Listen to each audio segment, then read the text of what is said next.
until January of 2022. So the planning board is going to be on Zoom for all of our meetings moving forward until that order expires. Couple just quick notes before we get into the agenda. We're holding a special planning board meeting next Thursday, September 23rd, to continue our work on the Colarusso application. And unfortunately, due to an issue getting our public notices up in time, the 3 public hearings that we were planning to do at this meeting for 716, 718 Union Street, 427 Warren Street, and 26 Warren Street are all going to be combined with that meeting. So those will happen next week on Thursday. And also just a note that Rebecca Borer has stepped down as our planning board clerk. She did an incredible job for us throughout her time in that role. But for tonight, we're kind of flying without a clerk, unfortunately. So the meeting is being recorded, and we're going to see if the person that fills that role can do a transcript based on the recording. But in the meantime, I'm going to try and get down the sort of thrust of the conversations and the actions we take in my notes. So anything else from the board before we jump into the agenda? I just want to say I'm going to have to restart. I'll be right back. Okay. All right. Thank you, Teresa. All right. Then let's get started. So first, start with our public hearings. First on the agenda is continuation of public hearing for 549 Washington Street, site plan application for Pocketbook Factory Hudson LLC for a mixed-use tree development project, including a 40-room hotel, retail office, and gallery spaces.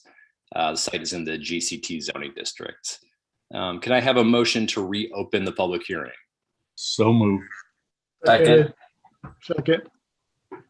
All right, I got John the motion, Gene second, all in favor? Aye. All right, thank you. Okay, so tonight we have the Pocketbook Factory team here, as well as the planning board's technical consultants. So Lindy Zefting from Alt and Aaron Barra from Verity Engineering. Actually, Sean, how long do you, I know you all have some information to share since the last meeting. How long do you think your sort of presentation will take? Because I know Aaron has to leave a little bit early tonight, so I might flip the order depending. Our slides are probably less than 10 minutes. So I think it really just depends on how many questions Alta and Verity have for our team. All right, I'll watch the clock. Why don't you go first then, Sean, and I'll watch the clock just to make sure that we can get to Aaron before he's got to hop off. Sure thing. Can I go ahead and share? Let's see. Can everyone see that? Yes. Yes. Great. All right, so this screen is probably familiar. Title page. Are the slides moving through okay? No. No. Okay, that always happens. Okay, I'll keep it like this. Okay. So we all know the project. I'm going to skip this one. Same sort of description. So tonight we're just going to go through an update on courtyard operations, then parking, and then updates that we've made to our site plan, and then followed by kind of a walkthrough of changes that were made on the actual site plans. So courtyard operations, this was based on the feedback from the board at the last meeting, just sort of getting a little bit more into the nitty gritty about how the courtyard would be used. And so what we're proposing and saying is it's open for public use and enjoyment daily. Per your suggestions, Larry, I kind of shifted and said, okay, how about we just do 1 hour after sunrise to 1 hour before sunset? That way it kind of just moves through the year in a more natural sort of way. And then I just have a note here that, if there are occasional special events, we might close the courtyard early, but the expectation is that, most days it's open and the public's welcome to come through and use it and enjoy it. Access remains the same, both on Washington Street and Prospect Street. And then after hours, those get locked with, so it's key card access only. So it's safe at night. Amenities, so just thinking through, what's included. This is all, in much more detail on our landscaping plans, but, generally things that would allow for passive recreational activities, which kind of speaks to the guidelines. And so we just built on this a little bit, I think, based on Victoria's suggestions at the last meeting. So passive recreational activities are allowed. Those include like sitting, walking, playing, exercising, picnicking, cloud gazing, I suppose. But, no sort of like active sports with equipment. And then the programming piece remains the same. On our team, we've hired a local organizer and educator. His name is Swane. And the plan with that is to basically build partnerships with local organizations for ongoing programming, mostly hosted in the courtyard, but also we've dedicated a small room called the garden room on the ground floor that could kind of have continuing educational and sort of like workshop programming. And that's near the Prospect entrance. So that kind of takes care of courtyard updates. The next slide is back to parking, always back to parking. And so the changes here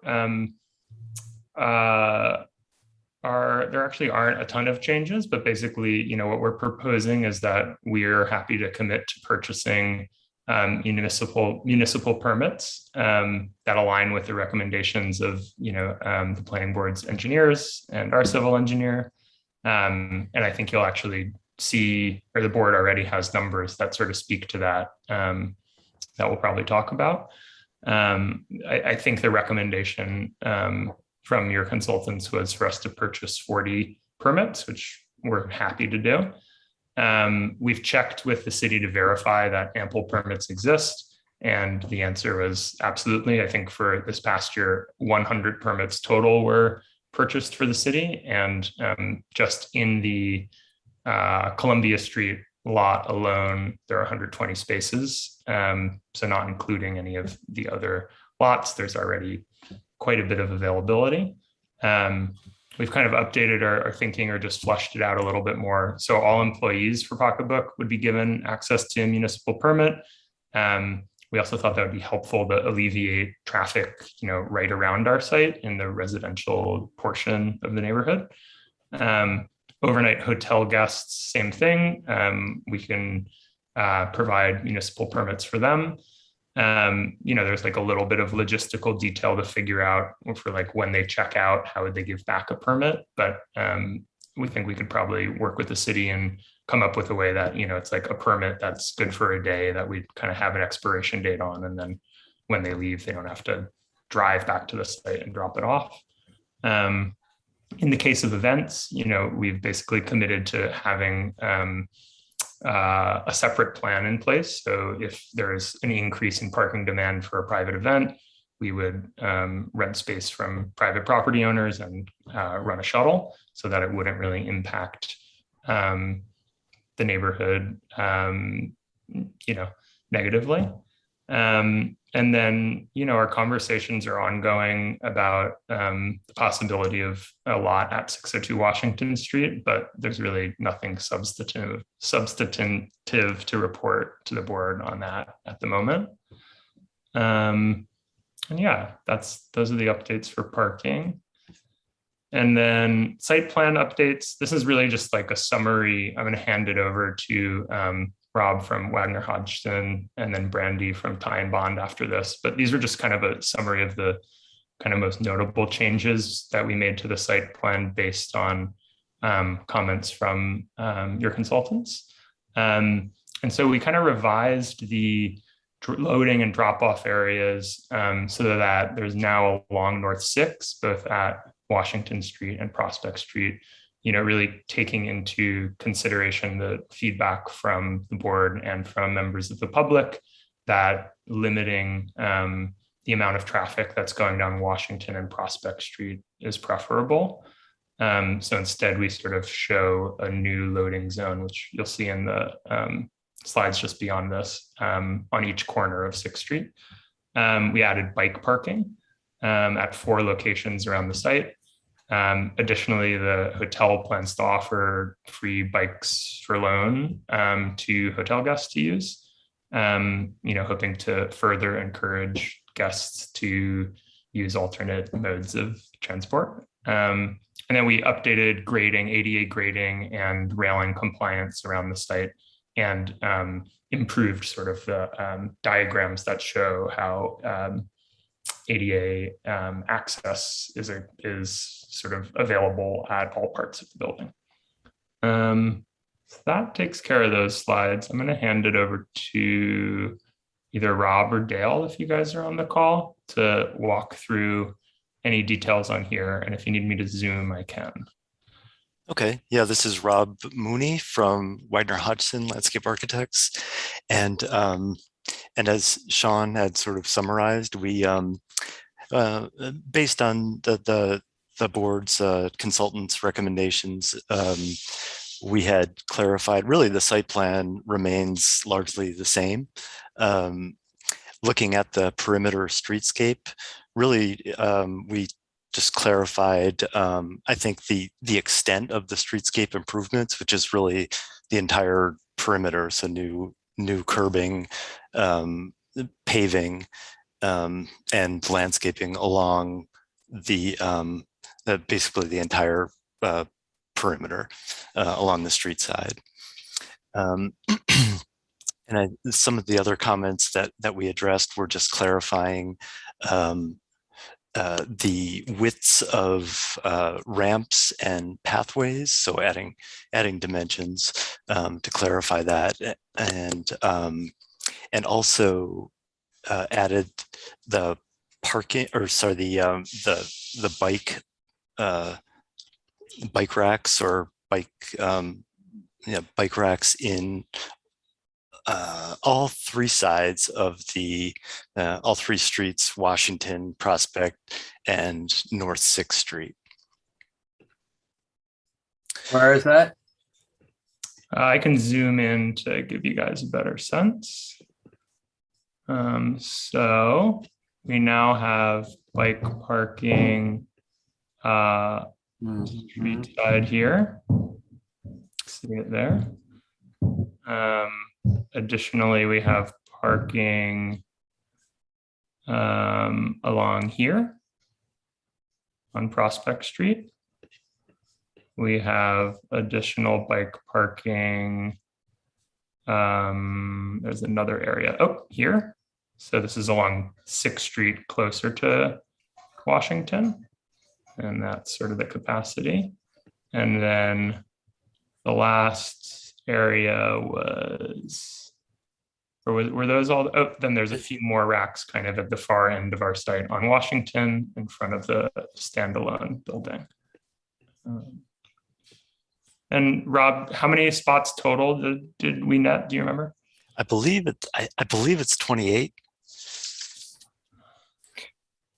And so it's the bollard style that's two per bollard so they wrap around all 3 sides. And then I guess the other major update is the preferred ADA crosswalk in terms of the curb cut design. So taking the recommendations from the consultant for updating those intersections, and also clarifying the sort of the striping and the ADA route. And actually, on the next slide, Sure. in addition to clarifications on some of the sort of the minutia of the grading and the ramps and the cross pitches, is a accessible ADA route, which is highlighted in the orange. So that shows how, along with at the perimeter and intersections, one would navigate through the site in an accessible route. So in along the perimeter and the crosswalks, in through the site, down the ramps, and then also a clarification on how to navigate to the some of the perimeter garden areas past the sort of flexible lawn space and into the what we're calling the contemplative path sort of within the site. Great. Can I ask a question about ADA parking while we're on ADA? There's 5 ADA parking spaces.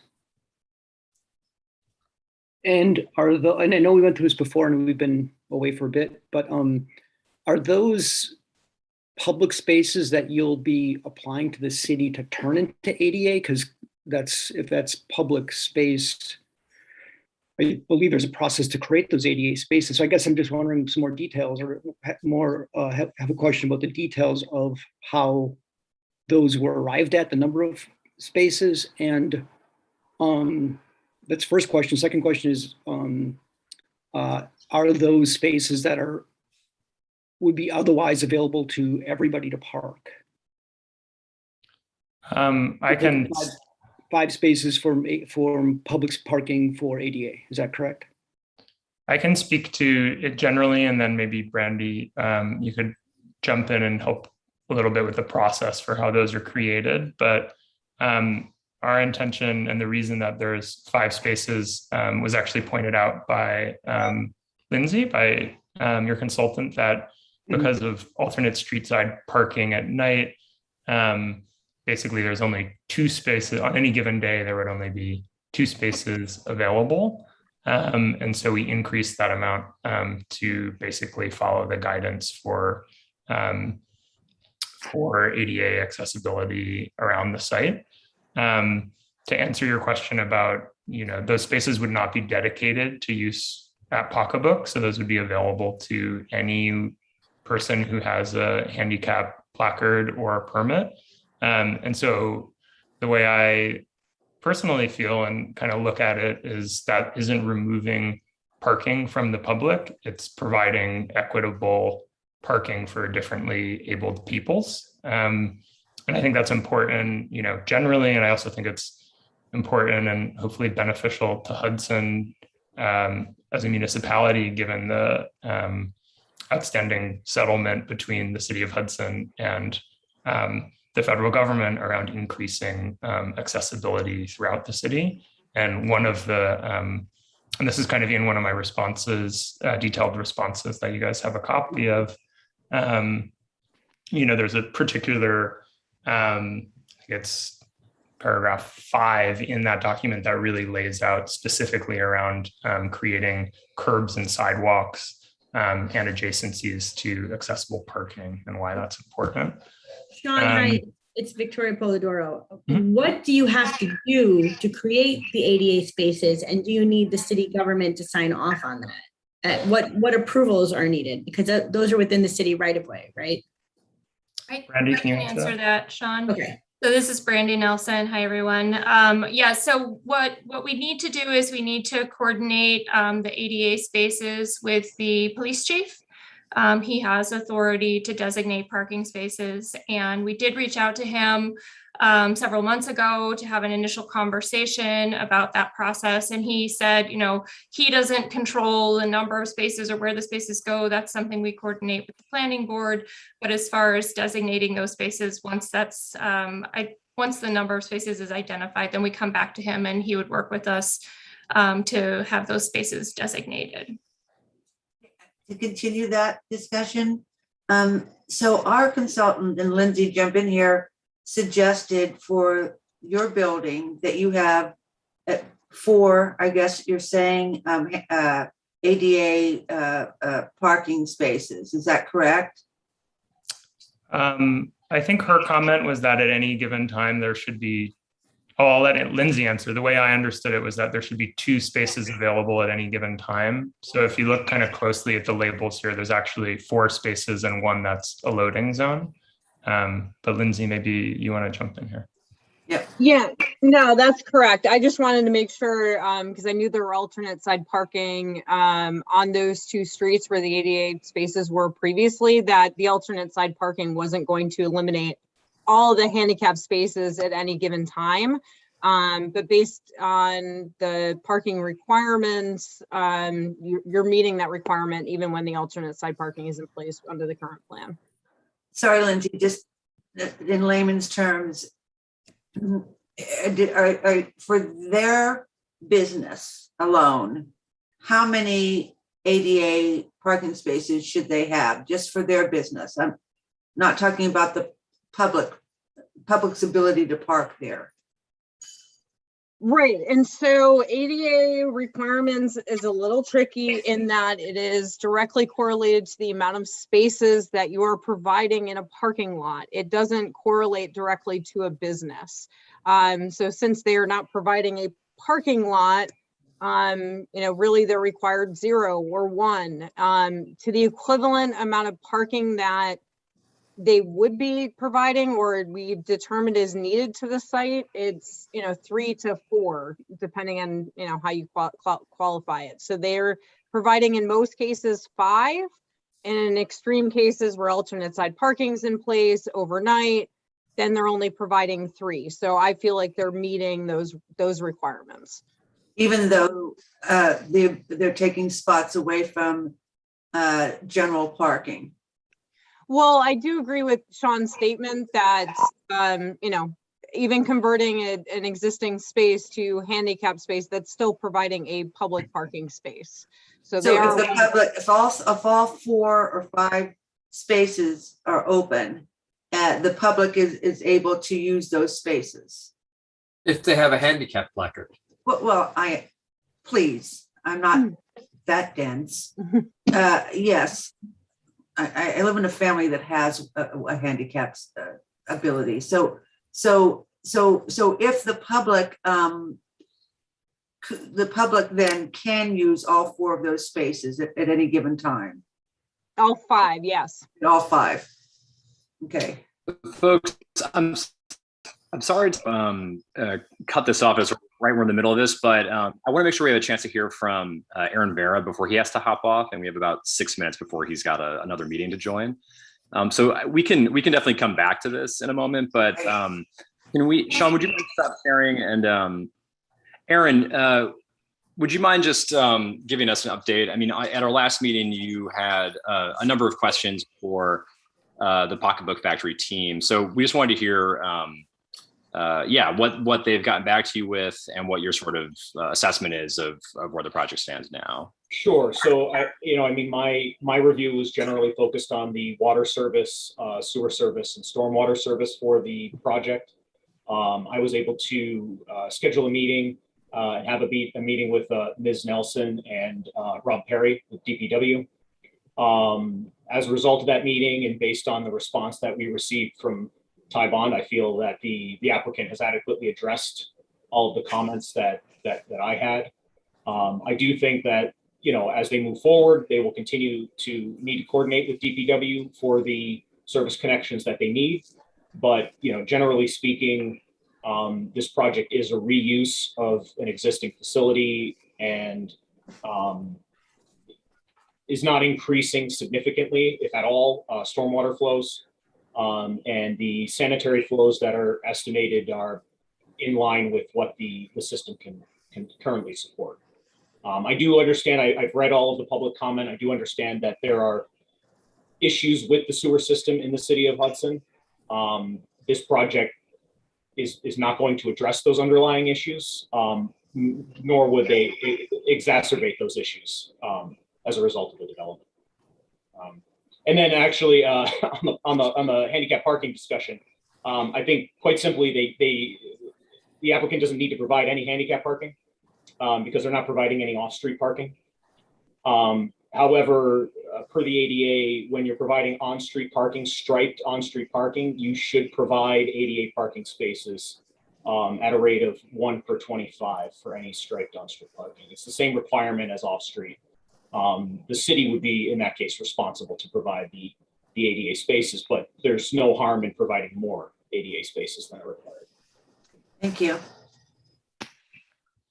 Thanks for that, Aaron. And I guess members of the board, do you have any questions for Aaron on these questions of stormwater or sewage questions that connected with this project before he has to hop off? I'm wondering if anybody in the public has any questions. Are they allowed to ask questions while he's still here? I mean, we can take comments, I think, after this, our discussion, basically. So we would set it up where they would be having a conversation with the consultant regardless. So, but they can ask questions once we get to public comment about, or make statements about it. So anything else from members? Okay, then Aaron, thank you very much. You were free to go. Appreciate it. Well, thanks. I'll hang around until I have to leave. Thank you. All right, Sean, sorry, I don't know if you all were finished, but if you'd like to continue, please do. Sure, let me reshare the screen. Give me a moment. All right. If there are no other questions on that slide, this is the lighting slide. Rob, if you want to pick it back up. Yeah, and I believe no changes on this one. So we had shown the pedestrian type lighting throughout the site, and on the perimeter, there's of course the lighted bollards, but the existing street lights. So and no other updates on that. And this shows the type of fixtures and some of the details for the planting. It outlines sort of the planting specification. This one. Got it. Yeah. All right. There was one question or a comment about ensuring that we're not using any invasive species in our planting plan. Do you want to talk to that at all, Rob?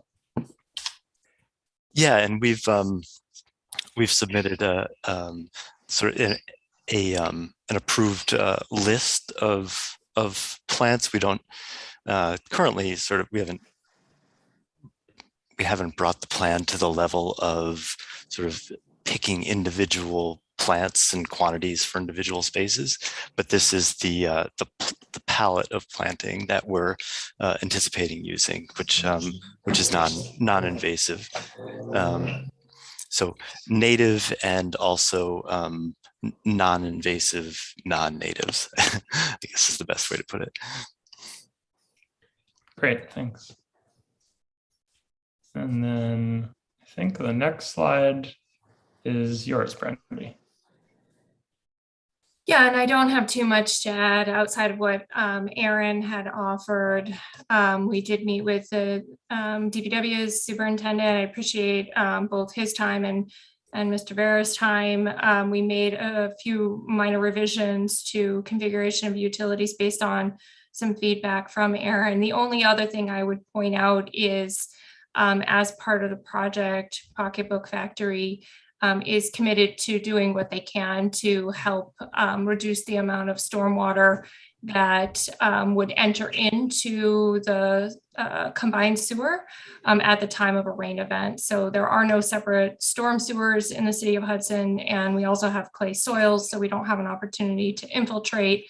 But what we can do on site is store some of that water, hold it back, and then, once a storm has passed, we can slowly release that water into the system. So there is an old fire cistern on the site, and what we're showing in this plan is just with that light blue line, running all the storm drains for the back half of the site into that cistern, and then holding that there, releasing it into the combined sewer following rain events. So that should help mitigate the peak flow into the combined sewer. Randy, how much water does that hold actually? And I mean, do you have to do anything now to make that that old cistern work in a more contemporary way than what it did before? Sure, it's a good question. Yeah, we had an inspection done of the interior of the cistern, and it appears to be in good shape as far as its structural capabilities. It was a fire cistern, and so it has some plumbing related to the fire cistern that needs to be removed, and we'll do that at the time that we connect drainage structures to it. The cistern has a capacity of, I believe it's just over 63,000 gallons. So as far as capturing what we commonly call in drainage design, the first flush, sort of those small rainfall events that happen on a pretty frequent basis, we should be able to do that. There might be some opportunities to reuse that for irrigation, but at minimum, what we do is hold that water and then release it slowly into the combined sewer. Does that answer your question? Yeah, and so is what you're saying that with the way you're going to, let's just say, manipulate this cistern and update it, that you will be also able to help the entire neighborhood in ways that the entire neighborhood has not had, the help before? Is that what you're saying? Yeah, right. So right now, when it rains, the rainwater falls on the roof and enters into the drain system and then flows out into the combined sewer. What we'll be able to do is hold back some of that rainwater to a time when the greatest intensity of the rain has passed by, and then we'll release that water afterward. So it will take our little portion out of the combined sewer at the time of the rain event. It will ultimately go into the combined sewer, but it won't go when the rest of the rain is falling. I guess that's what I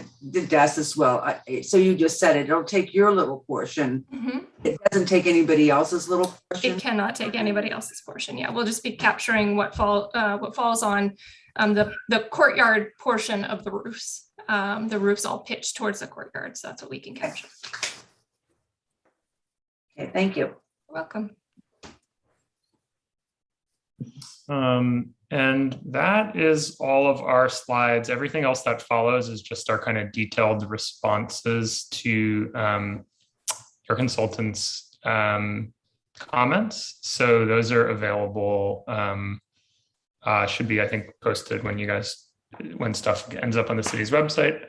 But if there's questions, we can obviously kind of flick through to reference anything specifically if needed. Thank you, Sean. Lindsay, why don't we turn it over to you then?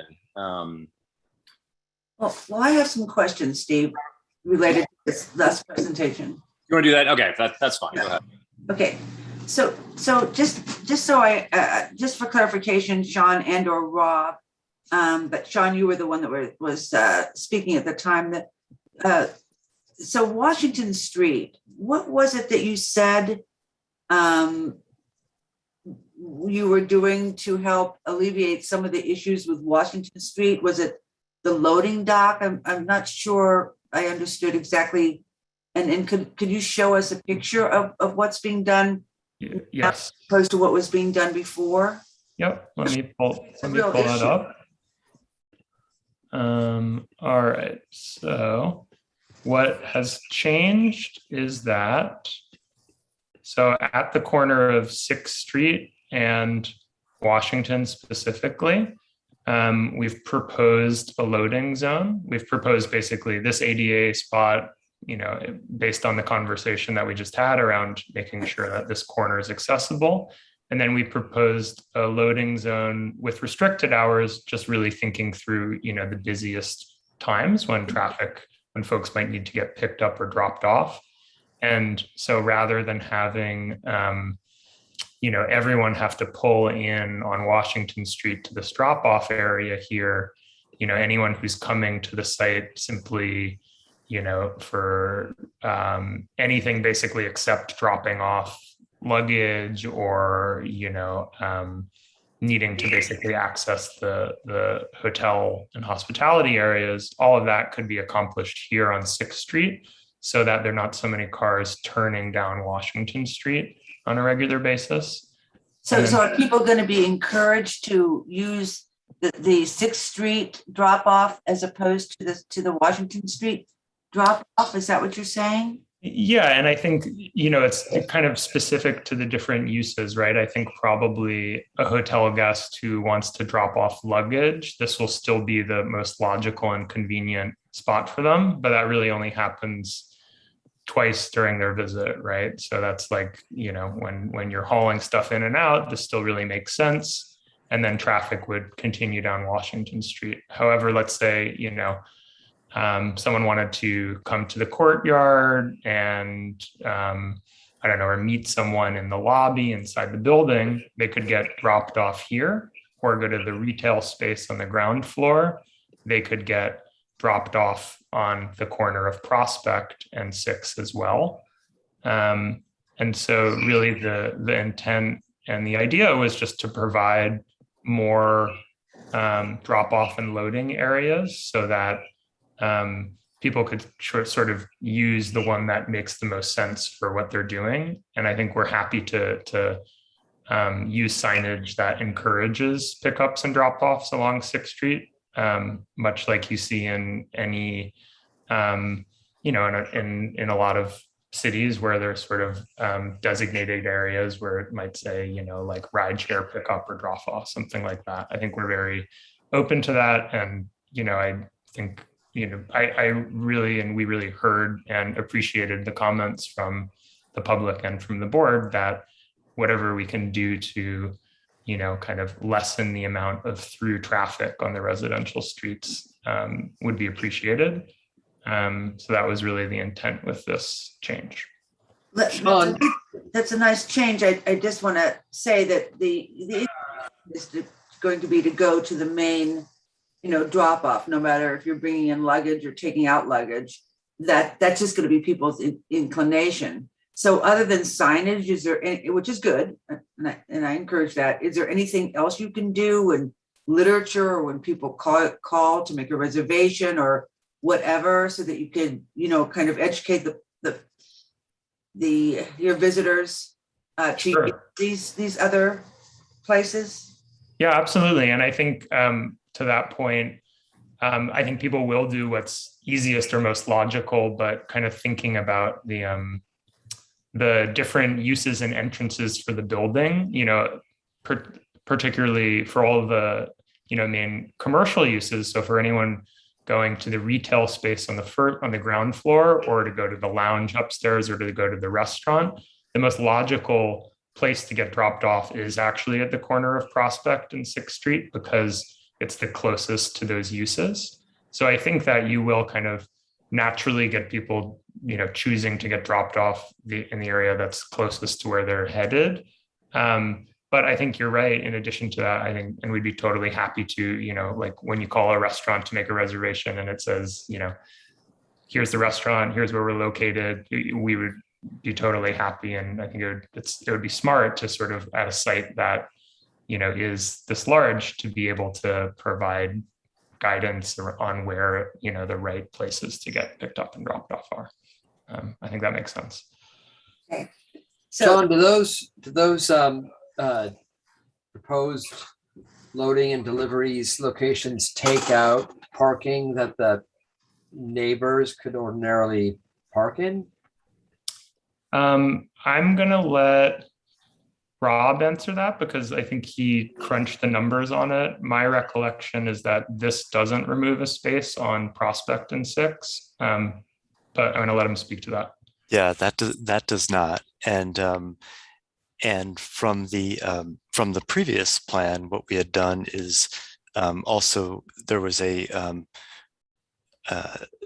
had always shown, I think, that proposed loading zone next to the fire hydrant on North 6th Street. So that remains the same as what we had shown before. But we did update, we made it a restricted loading zone. That was a change. So that we said, particularly because I know overnight parking in this area is when folks feel the crunch a bit more.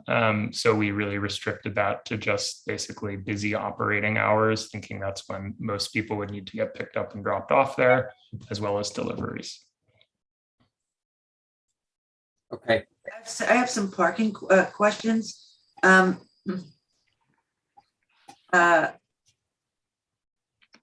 terms of your private events where there might be a lot of people and you're talking about having, you know, some kind of a bus service or some kind of a car service for private parking that you'll rent, have you identified the places where you would be able to have parking?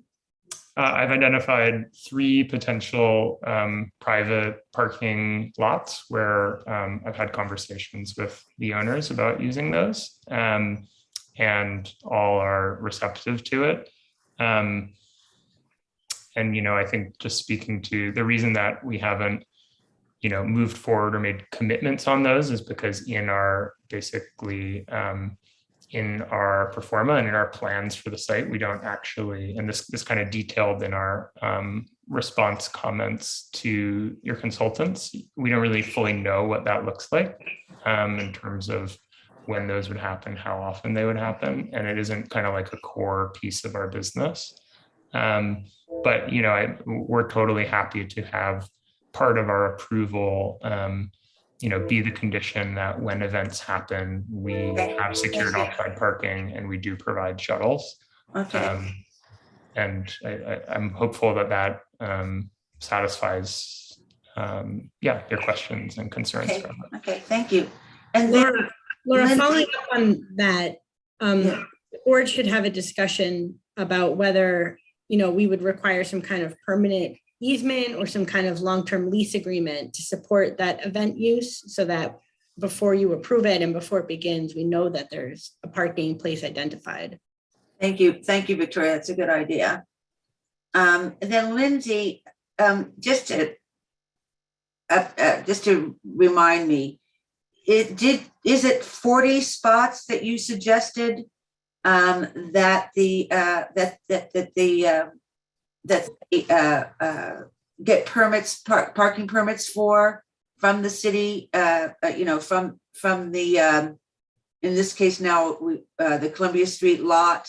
Was it 40 that you suggested? Let's let Lindsay do her full update, actually, because she's going to speak all of that in her. Okay, good. Then part of that question is, when you get to it, Lindsay, is if it, let's just say arbitrarily that it is 40, does that 40 include, as Sean had just said, that they're going to provide those parking for their employees? So does that 40 or whatever the number is include employees? So I just want a distinction between the employee parking spots and the consumer parking lots. And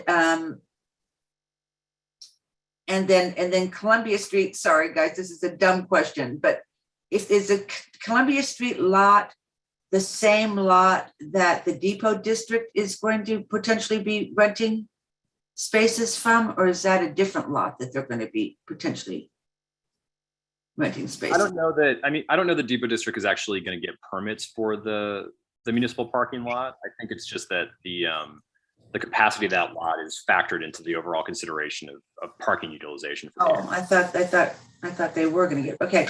And then I guess just for Lindsay, because Aaron's not here, you know, was there anything that you had suggested, Lindsay, that was not, it looks like they did a wonderful job incorporating a lot of your ideas. Was there anything that was not, that you recommended that was not included in their update? And I would ask the same thing of Aaron when we have a chance. Yeah, it's my understanding that Aaron didn't have any additional comments, or they didn't leave out or not address any of his comments. Good. So starting there, I'll work backwards if you don't mind and go through everything. So I had one additional comment on the site plan. They did address all of my comments based on the grades that they displayed. Thank you for showing all that additional information on the plans. There is one area, and it is the walkway heading towards Prospect, where the grades are pretty steep. You're talking 12%. It's not labeled as an ADA accessible route, which is correct. My only concern is really a maintenance issue. There's a section of trail or walkway that is stone dust. So just be aware that that might be a maintenance concern. Typically, we don't recommend using stone dust over 3% because it has a tendency to rut and wash away, especially under heavy rainfalls. So it might be worth looking at paving that section where you've got the steep grade as opposed to using just stone dust there. The one additional comment I was thinking about as we go through this, I didn't see a detail for the bike racks. Just make sure that they're oriented alongside the building so that, to discourage people from parking their bike where it would stick out onto the sidewalk and the walkway. So just make sure that those bike racks are oriented correctly. So those are my only 2 follow-up comments on the site plan. Otherwise, the applicant addressed all my previous comments. Thank you. That's into my questions. Laura, could I, and Victoria, I just want to circle back to the conversation around event parking. I hear you guys, and I guess my sort of just follow up or push back a little bit is that we're not planning on being an event venue. That's not one of our core businesses. In all of our documentation that we've provided, it's been pretty consistent that isn't what will be happening here on a daily basis. So I think that, well, I totally understand why having a plan makes sense. I think obligating us to buy or to lease spaces when it really isn't part of what we're proposing at this time feels a little, well, I'd prefer not to. So I just wanted to communicate that. Yeah, I appreciate that, Sean. I mean, let's actually get to that though when we're actually looking at what conditions we're considering at that point. But I do want to, Lindsay, would you mind just kind of taking us through your sort of assessment of the parking situation now and getting at some of those questions about number of employee spots that you would recommend, numbers for hotel guests that you want to have permits in place for. Stephen, do you want me to go to that page, or Lindsay, would you like to share directly? Okay. Your sound is off. I've got to unmute and then you can hear me. If you've already got it up, if you want to head to page. Oh, sorry. That's fine. Yeah. Just page 2. Okay. This is the document. Yeah, I'll go through the 2 charts. So the applicant, I guess start right from the beginning, the trip generation was updated per my comments, and I assessed that the development isn't going to generate a significant amount of traffic and it is going to be dispersed because of parking. So from my perspective, that isn't a significant impact to the local neighborhood. Getting onto parking, I looked at really 3 different factors. So first and foremost, the parking demand during the evening hours. This is going to be really the highest demand, especially as it correlates to the rest of the neighborhood for this development. The applicant had provided, because it is a unique site, I do agree with them just estimating as opposed to trying to use some generic rates.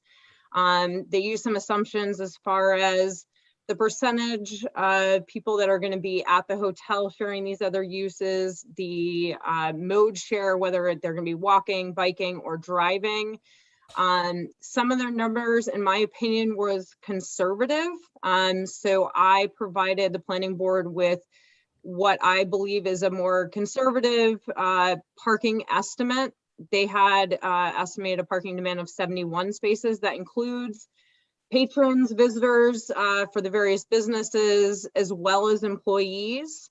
Our estimate is 88 parking spaces would be the demand for the site during the evening hours. So Friday, Saturday evening between say 6 p.m. and 10 p.m. So part of that was increasing, you know, the mode share percentage, saying more people are going to drive and need to park their cars, and also decreasing the occupancy rate for a couple of these, for, you know, the lounge or the restaurant, assuming that every car is going to have 2 drivers, again, just felt really conservative to me, so I bumped that down. So that's a slight increase in the parking demands. Lindsay, could you make that a little larger? Or Yeah, Sean is actually sharing this. Okay, with me, sorry. There you go. Thank you. So I put in bold and underlined the numbers that I suggested to be changed and updated that resulted in the parking demand of 88. So again, just taking a slightly more conservative approach so that to make sure that we're accurately or overestimating parking demand as opposed to underestimating it. Any questions on the parking demand before I go into the impact?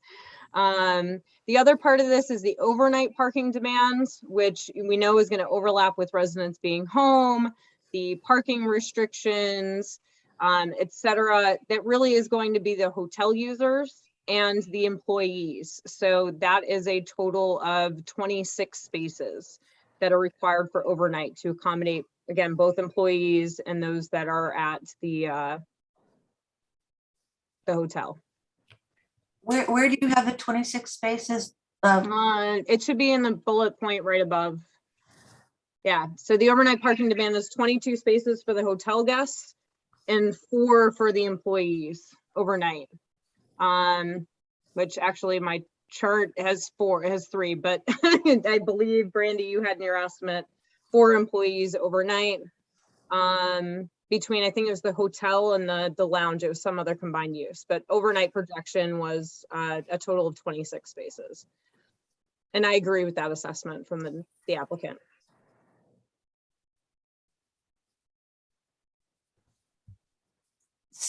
So that is the demand. Sorry, Laura, go ahead. No, maybe you're gonna answer it. Go ahead. So that's the demand. So that's the amount of parking that we're dealing with. So what is the impact? So if you want to scroll down to page 3 for me, what I did is a combined assessment within this table of what is the current conditions, all the available parking, the existing conditions. We know that data was all collected by Creighton Manning, validated by me through reviewing the Galvin application, and then added in what's being proposed by Galvin, and then on top of that, what's being proposed by the Pocketbook Factory.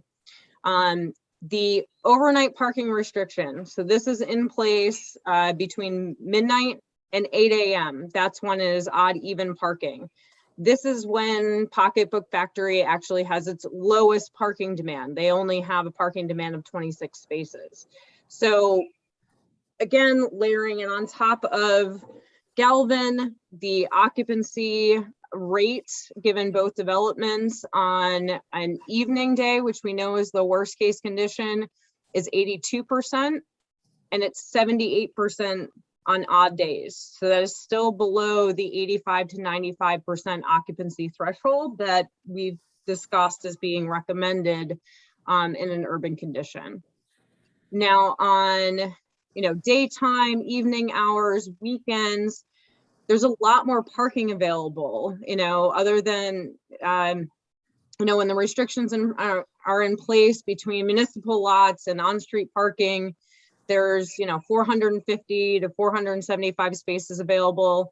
When those restrictions aren't in place, it's almost 750 parking spaces that are available. So the occupancy rate, even though the parking demand is higher, is much lower. So their proposed occupancy rate without the, during time periods when the restrictions aren't in place is 54%. Lindsay. Go ahead, Larry. Yeah, so these occupancy rate numbers on the overnight, 82% and 78%, does that take into consideration the 40 spaces that the applicant, you're suggesting the applicant purchased from the municipal lot? Very good question, Larry, and sort of. So I actually had a conversation with the city clerk today to clarify what I thought my understanding was. The parking permits essentially replace having to pay at a meter. In the municipal lots, The meters aren't active during evening hours and on weekends. So really the permit does nothing when you're in that constraint. Right. What my recommendation to the applicant to still purchase the 40 permits is for hotel guests and employees that are going to need and want permanent parking spaces during those daytime hours. Got it. Which is why I folded their the 26 overnight spaces into the general analysis of the public parking spaces, because really, that those parking spaces are available to the general public, permit or not. So they're available to the general public in the nighttime and the weekends. Nighttime, definitely, typically the weekends as well. Okay, I'm confused, but all right. Lindsay, just one thing I just wanted to make sure that I totally understand here is this table is inclusive of both the Depot District project and Pocketbook Factory. So this table is essentially the comprehensive look that we were asking for. Yeah, the Pocketbook, the last 6 rows of this table is cumulative. So it is with Galvin, with Pocketbook Factory, given the current existing conditions. It does also reflect the changes approved by the city that we've discussed for the Galvin. So it does include eliminating the odd even parking in the municipal lot, for example. And the 12 spaces on 7th Street. Yes. Yeah. Okay. The odd even, you're talking about the Columbia Street lot? Yeah, Columbia Street, currently it's been signed for a very, very long time. Even Rob Perry couldn't remember why it was signed as odd even parking. That's restriction is being removed. So the Columbia Street parking, it does have more parking spots, but there are spots designated for electric vehicle charging, as well as municipal employees, police parking. There are 94 unmarked spots in that lot that are just open to the general public, metered or for permit parking. That's what I included in this tally, was those 94 public spots within that lot. And then Lindsay, did you say, Hannah, I'm trying to take notes, but I might not be taking them fast enough, that there's less of a parking issue at night on the weekends? Nighttime? It depends. So it depends. The alternate side parking is often waived during the weekends. It's actually the alternate side parking during the weekends has been in place since May. So that's a lot more common to have that restriction waived during the weekend, since we know that the alternate side parking is there for the city to maintain the streets, do street sweeping, garbage pickup, etc. Those operations don't typically occur on Saturday and Sunday. So it's very common for alternate side parking to not exist during weekends. Lindsay, that usually only goes from May until I believe around Columbus Day. And then it goes back to alternate side. How does a member of the public know that the alternate side parking has been waived? Is there the signs go up, or is it just for the locals that know about it? Well, there's usually a posting in the newspaper. The police chief will put something on the police department Facebook page. The mayor will notice it. Word of mouth in this town is pretty good too. So. But if you don't live here, you don't know that. If you're yeah. So if I was a tourist coming up to visit, I wouldn't know. Not Well, necessarily. if you were a tourist coming up to visit, you wouldn't even know that we have opposite side parking, because it's not signed on the block. It's signed at the entrance to town. Right. Oh. City limits. There's a small sign, blue and white sign, that notifies anyone entering the city at 35 miles an hour that opposite side parking is in effect. I guess, Lindsay, I get a little concerned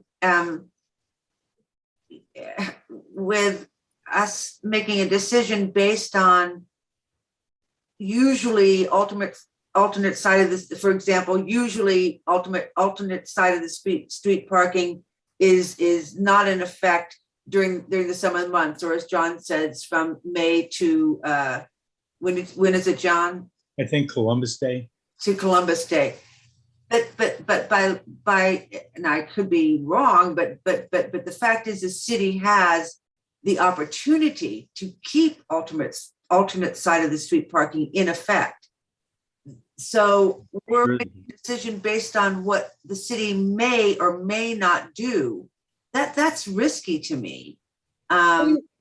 Really what you can do is just think of delete the word weekend in that table. Really, it is daytime from 8 a.m. until midnight. We follow that last column, whether it's a weekday or a weekend. Between the hours of 8 a.m. and midnight, which is where the peak happens, whether it's a weekday or weekends.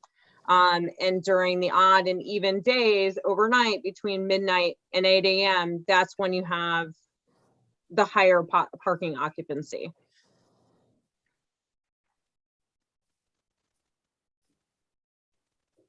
I still don't know why. Weekends here are popular. I don't understand why we have less of an issue on weekends. Because, well, weekend days, parking restrictions aren't in place. Saturday night, you might have the, Saturday night might be an even day and you'd have a parking occupancy of 81 to 83%. I mean, these are all, averages, approximations. It's going to be about that number though. So Saturday night, you might have that, but just because it's Saturday night doesn't mean, after midnight, Pocketbook Factory, their retail is not going to be open. They're not going to have the demands, a really high demand that would increase that rate. So Lindsay, are you saying that that if weekend parking rules are enforced, then we just go back to the previous two columns, whether it's an even day or an odd day, and the numbers are the same? Exactly. And it's all overnight. The parking restriction is only between the hours of midnight and 8 a.m. Weekday or weekend, it doesn't matter. It's always between those hours.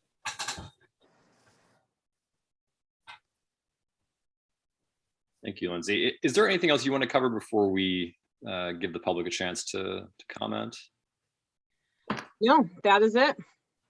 Well, I do want to say in response to what Sean said about paying for private parking, when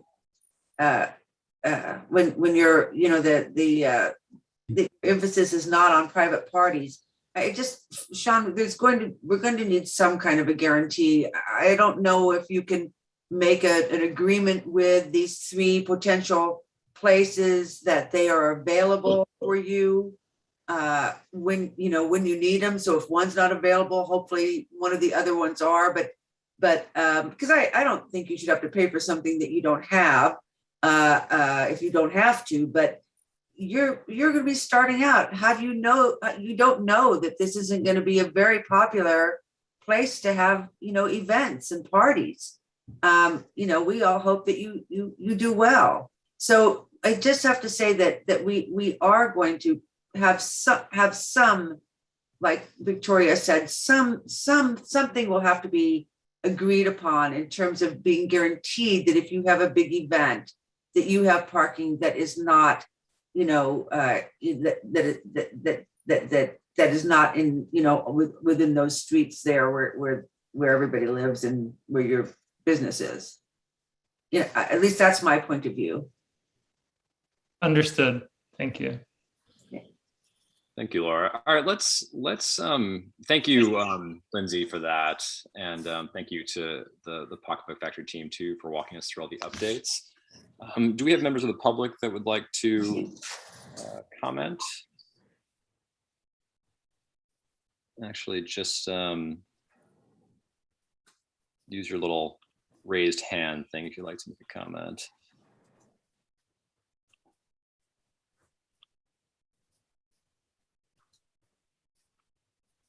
All right, Suzanne Snyder. Hi, everyone. I really appreciate the changes to limit extra traffic on Washington Street. That sounds like really good news for the neighborhood. I do have some questions just in response to the presentation. I'm still not understanding with all these parking plans, what keeps guests from parking on Washington Street if they see an open space, when there is an open space and my neighbors come back and can't park. So how do you control the behavior of your guests? And I don't know, Steve, should I ask one question at a time or lay out a couple? No, go ahead. You can have 3 minutes to ask your question. Okay, so technically, I mean, just to clarify too, I mean, we don't want this to turn into a dialogue necessarily. So this is more of an opportunity to questions, and the board can look into this. That makes sense. So some of these might not be able to be answered. So I'm just laying out questions that I'm still wondering about that I'm left with as feedback. So yeah, I guess one question is how guests are kept from just pulling into open spaces in the neighborhood. So again, how the neighborhood is protected. I'm not sure I understand the ADA spaces. I'm not entirely following the logic of how this helps my neighbors and community. I mean, I get that they can grab those spaces, but if they're taken, it's either 2 additional spaces or 2 less spaces on our block, if I'm understanding correctly, just depending who grabs it first. So I just wanted to clear up. It didn't seem like a bonus necessarily for my block. And I'm thinking about my neighbors who do walk with canes and are accustomed to parking in front of their home. My other question is, because you're in an entirely residential neighborhood, I didn't hear what your commitment is to hours of use for special events in the courtyard and event space. I understood for the public that you were going to close an hour before sunset, but what are you committing to in terms of noise and activity for special events? And in the interim, since you're using the courtyard right now, what are you committing to? I know there was a gathering a couple weeks ago. My last questions are, how will your plans when the street, this might be for our water expert, but when the street does get ripped up for water connections, how will that dovetail with this major lead main replacement plan that's happening on Washington Street? Because that's also supposed to happen in the spring. So I want to understand how our street doesn't end up inoperable for months.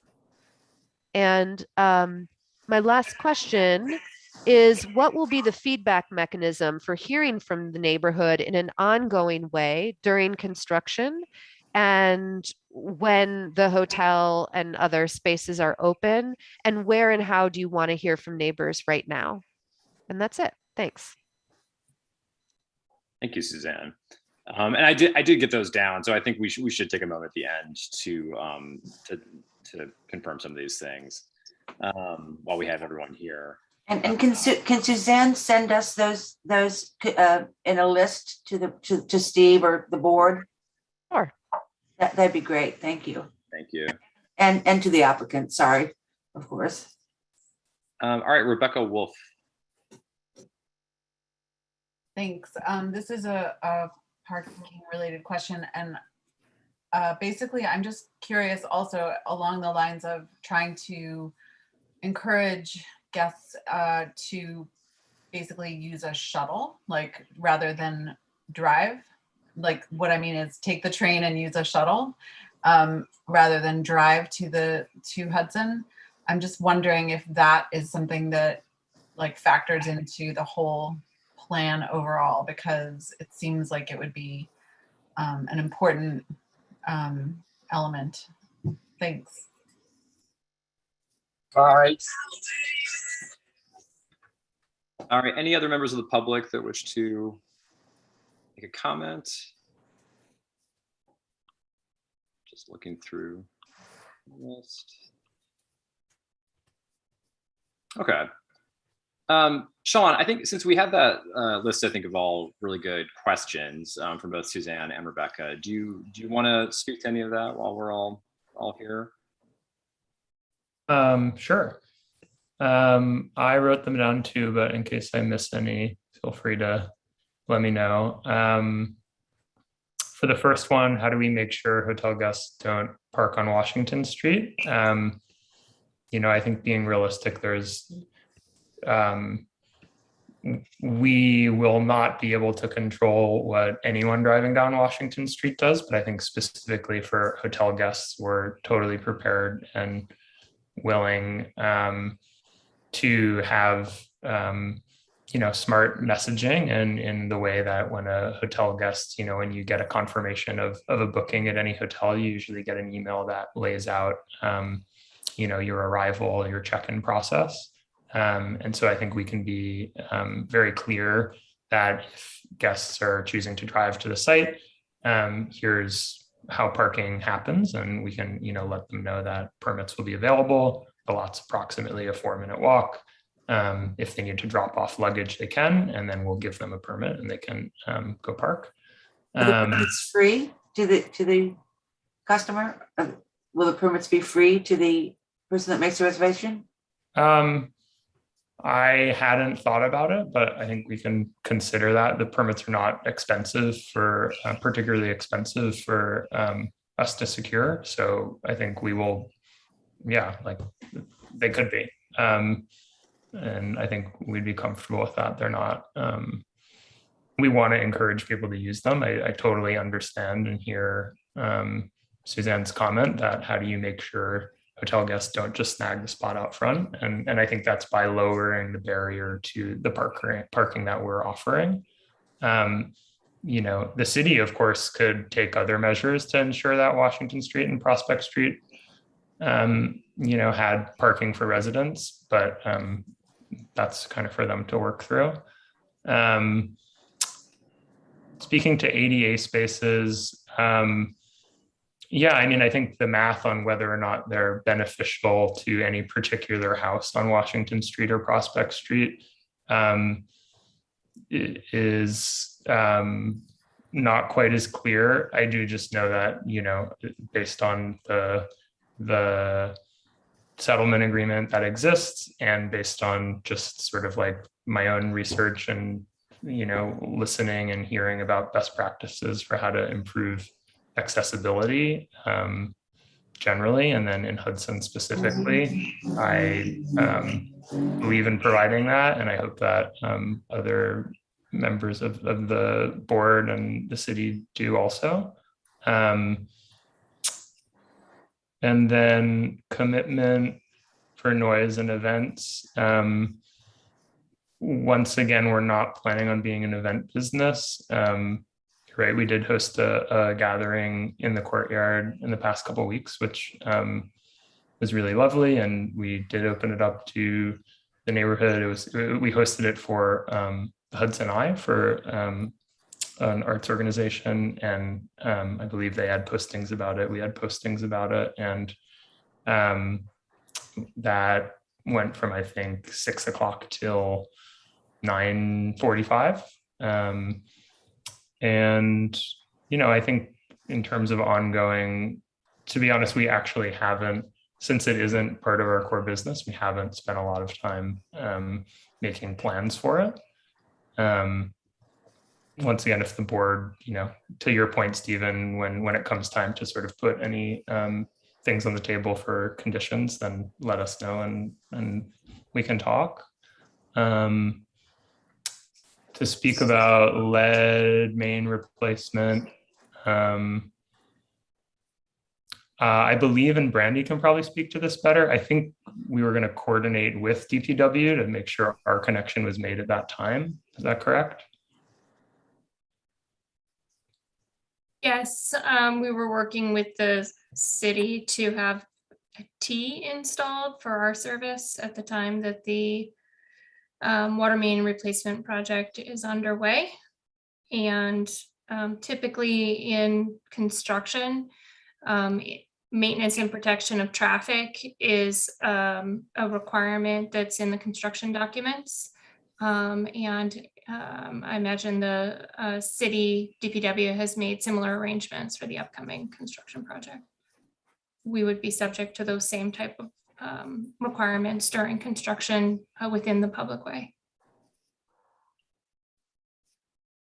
For feedback for neighborhood during construction, I would imagine that our contractors will set up a whatever kind of best practices are. I'm not a construction expert, so I don't want to propose something that isn't best practices, but we'll follow, certainly all city code and best practices for how neighbors can get in touch with us with feedback or concerns during construction. We want to be transparent. We want to be the best neighbors we can as possible while we are doing, a historic renovation on this building. But we might talk to you about a construction plan, just as we have with the depot district, when the time comes. Sure. Okay. And then how can neighbors contact us and get in touch? Right now we have a website, it's pocketbookhudson.com. We have an info email that I check regularly. That's an easy method. For now, I think that probably does the trick. And always, obviously, while we're here at the planning board, that's a good place to catch me. If anyone has particular, questions or wants to have a meeting, I'm around every day, and we're super open and want to be in conversation with individuals in the neighborhood. Yeah, Sean, I think that kind of thing that Suzanne asked, and I think Rebecca also asked about just how you would encourage people traveling on the train to potentially use the shuttle service. So we've definitely talked about running a shuttle, and we don't have a concrete plan for it in place. I think we're, obviously prioritizing answering the significant questions and feedback around parking. I do think that, part of our ethos and messaging and marketing for the hotel will be that it's a very easy city to get to by train. I think we'll continue to. We've also had interesting conversations with other hospitality operators in town about shuttles. So I don't think we're ready to make any, I can't make a commitment during this meeting, but it's definitely something that I agree would be a benefit for visitors to town. And we want to lower the barriers to people arriving easily and safely, and not all just driving one person in a car. So I appreciate the comment and feedback. Thank you, Sean. Members of the board, any questions before we start thinking about what our next steps are? Okay. So I guess, I think quite a bit of new information came out tonight in terms of just the updates to the site plans and the kind of final assessments from our consultants. Most of the stuff came in over the last day, and much of it today. So hand is raised. Sorry. What's that, Teresa? A hand is raised. Sorry, Suzanne, did you want to make another comment? Well, I understand that you were saying we're not getting into a dialogue, but I just wanted to keep on the table my question because it wasn't answered about noise. And so I wanted to keep on the table that we want an answer, even if it can't be answered now, because saying that we're not going to be a major event space isn't an answer to the neighbors about noise and hours of use. No matter how many events you have, I want to understand, and the neighbors want to understand, so we can support or push back on the plan. And I was curious if that's a planning board, hours of use and noise, if that's relevant here. We're very much involved with that, Suzanne. Rest assured that that will be a subject. Thank you. Yeah, thank you, Suzanne. So I think, what I would recommend then is that we would leave the public hearing open, extended into October, but start our work on the seeker review process coming out of this meeting. So essentially, as we've done with other applications, pass a resolution essentially saying we would work with Victoria and with our consultants coming out of this meeting to start the process of seeker so that we can come to the October meeting, do that review, and then talk about the conditions that are already, kind of coming up in this conversation that we would consider site plan approval. How does that sound to you all? Steve, your last sentence or so wasn't understandable. Am I breaking up? Sorry. Yeah, only your last sentence or so. Okay. Basically just suggesting that we extend the public hearing into October, pass a resolution asking our consultants to start a draft with us on the seeker document so that we can come into October essentially with a draft ready to review. And then next month, we'll have the conversation about any conditions that we want to, place on the site plan. I guess that sounds good to me. My only question is that there are questions, some of them from Suzanne, some of them from me, and then the idea, the discussion about a shuttle and parking for events. These are big issues, and I don't know that the applicant has answers to. I mean, if we're talking about conditions, is it fair to the applicant to give them a condition that they might not have really explored yet? I mean, when does that happen? Maybe I should address Victoria on that question. So just to be clear, the question was, do we put conditions on if they haven't explored it yet? No, we've put the questions to the applicant, and we should have them come back with their proposed response or mitigation. And if it's sufficient, great. If it's not, then the planning board can discuss what conditions would be needed in order to address the concern. And should we do that? I guess my question, which was, I agree, unclear, is do we do that process before start the seeker process? So we can start SECRA, but the applicant needs to provide responses to the outstanding issues. So they're going to have to provide information for the next meeting. So I guess what I'm saying is that I don't know that we have made clear what the outstanding issues are to the applicant. Right. What I heard tonight was construction impacts. You want a construction plan and a parking shuttle impacts. And if there are others, we should do a recap. Okay. So let's recap. I think the other is what Suzanne's bringing up about both, what are the kind of restrictions on how late events can go during the period before the project is potentially approved, and then if it were approved, what would the restrictions be on events at night?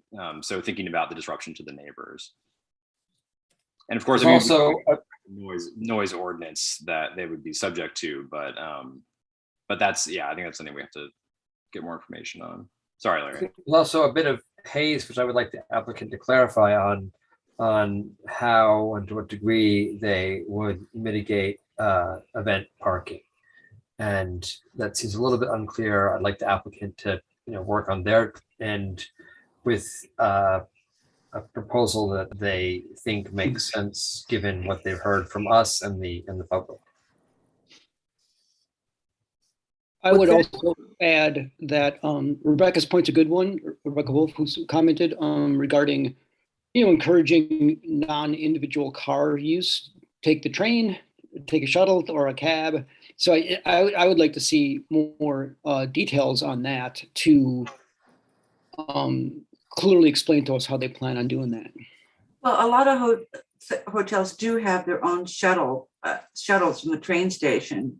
And I think Sean said that that's something that they, that they haven't, that they've, kind of pondered, but haven't really into yet because of other things that are more pressing. But I think that that's now the time, Sean, to really consider providing a shuttle service. As Victoria said, a construction plan and schedule. I want to emphasize that the parking permits should be free to your, both your employees, I hope, but to the people that stay in the hotel. The way in which you're making announcements about the now 2 other drop-offs, you know, a plan for that, special events times. You had one this, you know, recently, and it had an end time of 9:45. Are you willing to commit to ending any outdoor, you know, music or, you know, anything that's amplified outdoors at 9:45? You know, so you have to let us know what your plans are. The other issues that Suzanne spoke about, I'm not sure that I addressed all of them, but what else, guys? Can I add something? I think it was Suzanne that mentioned, how do you prevent people from parking on Washington? And what's the other street? Clinton? Is it Clinton? The other street? Prospect, maybe talking about. Yeah, Prospect. You know, how do you prevent that? And you said, well, you have no control over that. But one of the things I wanted to add, I mean, there's control in your information that you give out to your visitors or your people that are inquiring to stay at your hotel. I mean, would it not be, I think it would be great if you could say to them, you know, there's no parking for you on Washington Street, or no parking for you on 6th Street, or no parking for you on Prospect Street. You know, just put a little caption or a paragraph in there telling them that. This way, when they come to the hotel, they already know that they're not going to be able to park on these streets, even though they see spaces. I mean, right. You know. But I mean, I'm happy to have the applicant encourage visitors to park away from the streets in our town that are. That's exactly what I'm talking about. It is right, but I would hate. I mean, personally, I mean, I want to be free to park my car wherever I want. And but that's you. And if you, I'm talking about you multiplied by 40. Hey, Teresa, it's Laura. So what we did, for example, is we didn't say you can't park at a certain place. No, and I'm not saying that. You said, I know. You I'm just saying that we say information through providing information to them about parking not being available there. And that's all I'm addressing. Not that saying, oh, well, you can't, but just make sure that in the information that you are providing, those statements are there. They can't lie. And all I'm saying is that somebody makes a reservation, there's a way in which you word it, and you just say parking for XYZ is at blah, blah, blah street. Here's the address. We're saying the same thing, Laura. Yeah, we are. Yes. Yeah, so Teresa, what you're saying is that as part of the reservation process, there should be a notice that goes to the people that are booking, whether by email or whatever, that says parking is discouraged along such and such streets. Exactly, and something to that effect. We recommend you park here. Exactly. Well, I didn't use strict, but, you know, just encourage your guests, you know, inform them that, you know, kind of, you know, advise them as to the best place to park or where not to park and stuff like that. And if the parking permits that you're acquiring from the city are free to those guests, Sean, then it's a real easy sell. Parking is discouraged from blah, blah, blah, blah. We, you know, we have a parking permit free to you. You know how to word this stuff at this parking lot. It'll happen if it's free. It won't be a problem. Anything else that we want them to address that Suzanne, we talked about the shuttle. I think that would be so important. Something has to be resolved about the parking for special events. Is there anything that Suzanne suggested that we missed here? I think I've got the list now, so I'm happy to share that with everyone on the board and with the Pocketbook Factory folks. And yeah, that would be fantastic. We could speak to these questions headed into the next meeting. Yeah, as long as they know what the questions are, Steve, that's. Yeah, and Stephen, this is Andy Howard. I was just wondering if I could briefly be heard. We certainly hear what the board is saying, and we do have two, separate things that need to happen. Obviously, we need to look at the part two. We've heard from your consultants. They've indicated that with regard to those larger issues, all those things have been addressed. And we're certainly open to keeping the public hearing open with the understanding that we have to answer these things. I think because of the size of the project, what we would ask would be that part two formulation begin, because it will do two things. It will help define some of these things that you're talking about. You haven't lost anything because you're not closing the public hearing. It'll give us a framework to say, okay, these are the things that need to be addressed. It'll give all the members of the board a comprehensive part two to look at, which again is only the seeker. It's not the conditions that would go on the approval. We know that they're tied together, but I think it would be constructive for us as the applicant and the board to kind of see these things brought together, because then as you're going through the part two, you can say, okay, stormwater's been addressed. These other things have been addressed. Okay, with here's what we have. What say you, applicant?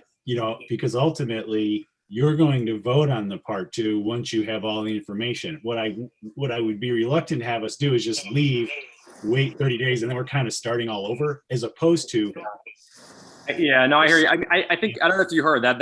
I think we're in agreement. That's what I was suggesting was the sort of takeaway. I just wanted to make sure. Yeah, I wanted to make sure.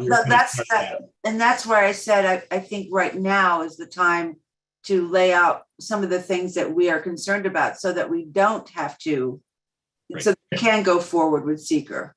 Good. So thanks, Andy. Yeah, no, I think that makes sense. All right, so I think we've got a good list of questions, which I'll share with everybody. I do want to get into the deeper district work. So we've got a lot of in front of us for that project. So unless there's anything else pressing right now, can I get a motion to extend the public hearing into October, the October 12th meeting, and to authorize our consultants to start working with us on drafting the seeker responses headed into the next meeting? So moved. Second. Second? John, second. Yeah, thank you. All in favor? Aye. Aye. All right. Thank you. Thank you, everybody, for on this, and to everyone from the public who participated. We appreciate it. And the next meeting is October 12th. All right, moving along. So the next public hearing, continuation of public hearing 46575 North 7th Street and 708 North State Street. Site plan application from Galvin Foundation for a mixed-use building on the North 7th Street lot and a mixed-use building on the State Street lot. Can I have a motion to reopen the public hearing? So moved. All right, John, thank you. Second, Clark? All in favor? All right, thanks, everybody. Steve, I have a question for you. That thing that you just read, what is that you just read? Basically, I was reading for the agenda, but this is language that I get from our code enforcement officer when he sends over the application. So essentially, it's just describing the basics of the application in terms of, is it a site plan? Is it a right? I just asked because is that language binding? I mean, it's a Victoria question, because going through the seeker document that we have in draft form, there's regular reference to the parking site and the existing warehousey service building on that lot, and yet we're not regularly describing that as a 3 parcel proposal. So I just want to be clear if indeed the parking and the existing garage is inclusive of the overall application, and if it is, do we need to change that initial way that you're describing it, the way that we're posting it as an agenda item? Yeah, good. So essentially, do we need to add in the lot that's being developed as a parking lot? here for the site plan. What do you So think? that's a great question. The parking piece was added after the initial application was submitted, which is why I don't think the agenda standard form kept up with it. In the resolutions that we've drafted for your consideration, we did include the approval of the site plan for that other piece of property, the parking lot. And if the applicant hasn't already done this, the application should be updated to include the parking lot.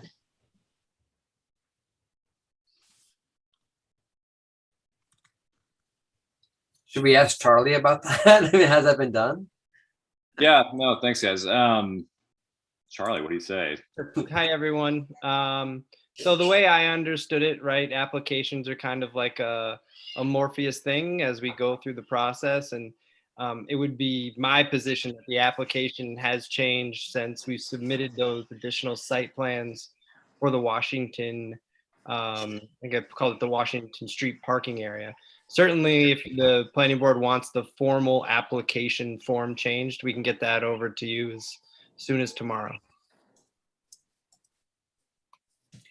I mean, from my perspective, it's even if it's just, you know, handwriting in the amendment and initialing it, I think it's good for the record so that when we go back in 10 years, we say, yes, that lot was approved as part of the project.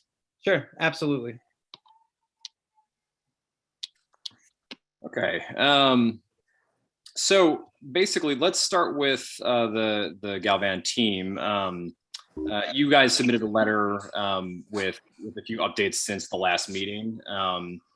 Let's. Anything you'd like to share? So I'll kick it off. There's nothing really new on my end on the legal side of things.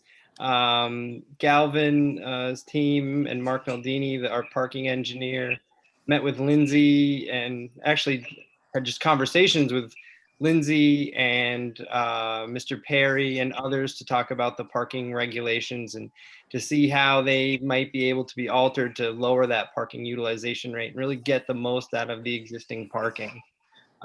So with that said, Dan, I don't know if you have anything else. I think we might just kick it right over to Mark to kind of go through his parking letter that we submitted to the board a couple weeks ago.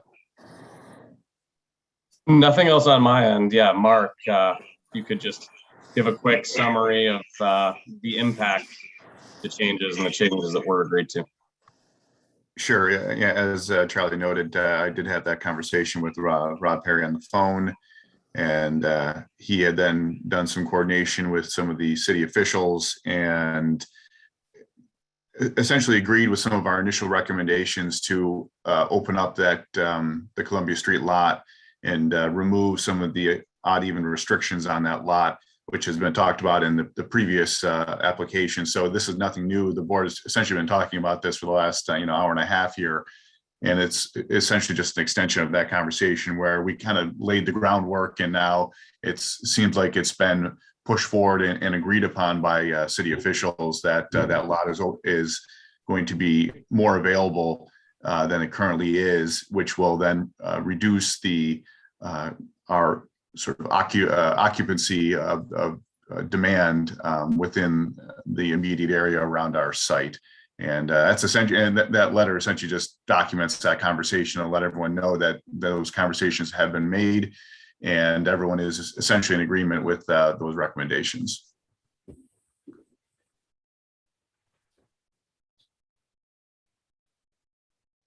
All right, thank you. Anything else, guys? Or should we turn over to Lindsay? Nothing else on my end. Thanks. All right. So yeah, Lindsay, I guess really at this stage, I think we're just looking to see how has this changed. Do you agree with those figures on the parking utilization rates?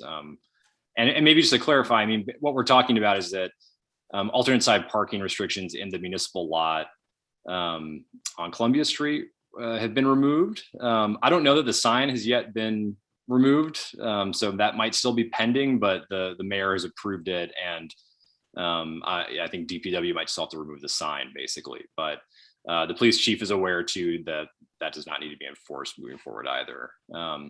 So how does that impact the? But Steve, before we get to Lindsay, don't we also have approval for the 12 spaces on North 7th Street? That's right. Yeah, it wasn't, you're right. It wasn't just the alternate side parking.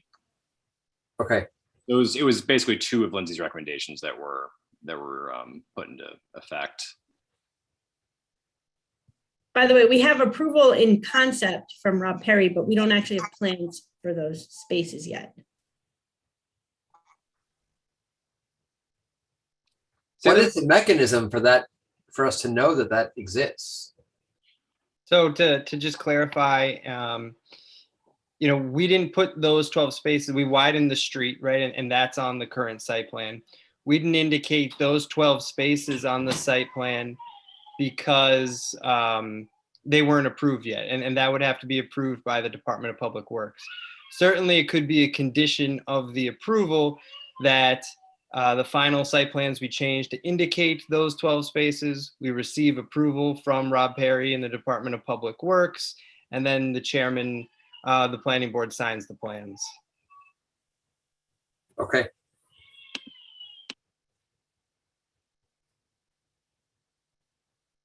Okay, thank you. So Lindsay, yeah, can you just walk us through how this impacts the parking utilization? Yeah, and going back to last month, the parking utilization as it was estimated was still within, or was above 85%. Again, it's recommended that on-street parking be between or below this 85 to 95% occupancy, so that residents can readily find a spot, right? So with the changes, increasing parking capacity in an overnight condition, I agree with the numbers that the applicant has provided, that it would be between 73 and 78% occupancy, whether it's odd or even days. We've all talked, the even days are the worst case condition. So we are well below that 85% threshold, and this will not have a significant adverse impact. All right, thank you. So I guess members of the board, do you have questions either for Lindsay on that analysis or for the Galvan folks? Well, I have a question. So I know that we're waiting for the approval for the 12 spots. What's the process for securing the approval for the Columbia lot? I know, is there something that makes that official? So, and someone within the city let me know if, or had that was involved in those conversations. I think it's just a determination from Rob Perry's office, which can happen at any time. And certainly it can also be a condition of this approval that, we have to obtain such a determination from the Department of Public Works to make that odd even change within the Columbia Street lot. Okay, and then my other question is, you have the 40 something spots from your lot that you've purchased. Are you going to acquire permits from the Columbia Street, from the Columbia lot? I don't know, Dan, if you wanted to note that. I don't think that's the plan. I think just the Columbia lot was utilized in the parking utilization rates. Yeah, in part because the majority of the demand and the peak demand is when the meters aren't even effect in the lots anyway. So having those passes for residents wouldn't really be beneficial because, as was explained during the last project discussion, those permits really just kind of waive the meter fees. So Lindsay, does that mean that the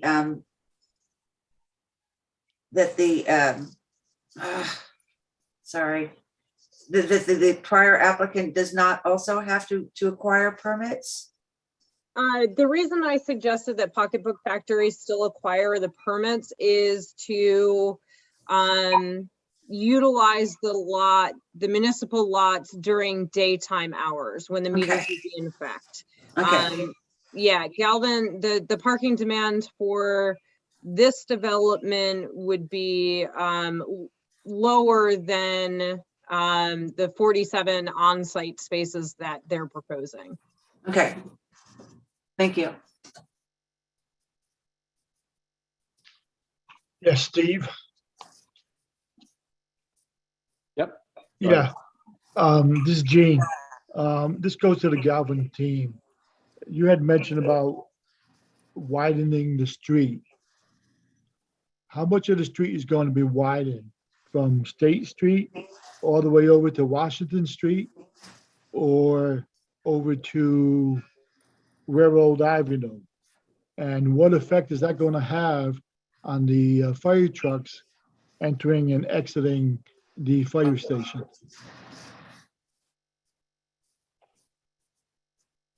So we've proposed to widen North 7th Street in accordance with Lindsay's recommendations for what would be necessary in order to make it possible for the city to have on-street parking on both sides of the street.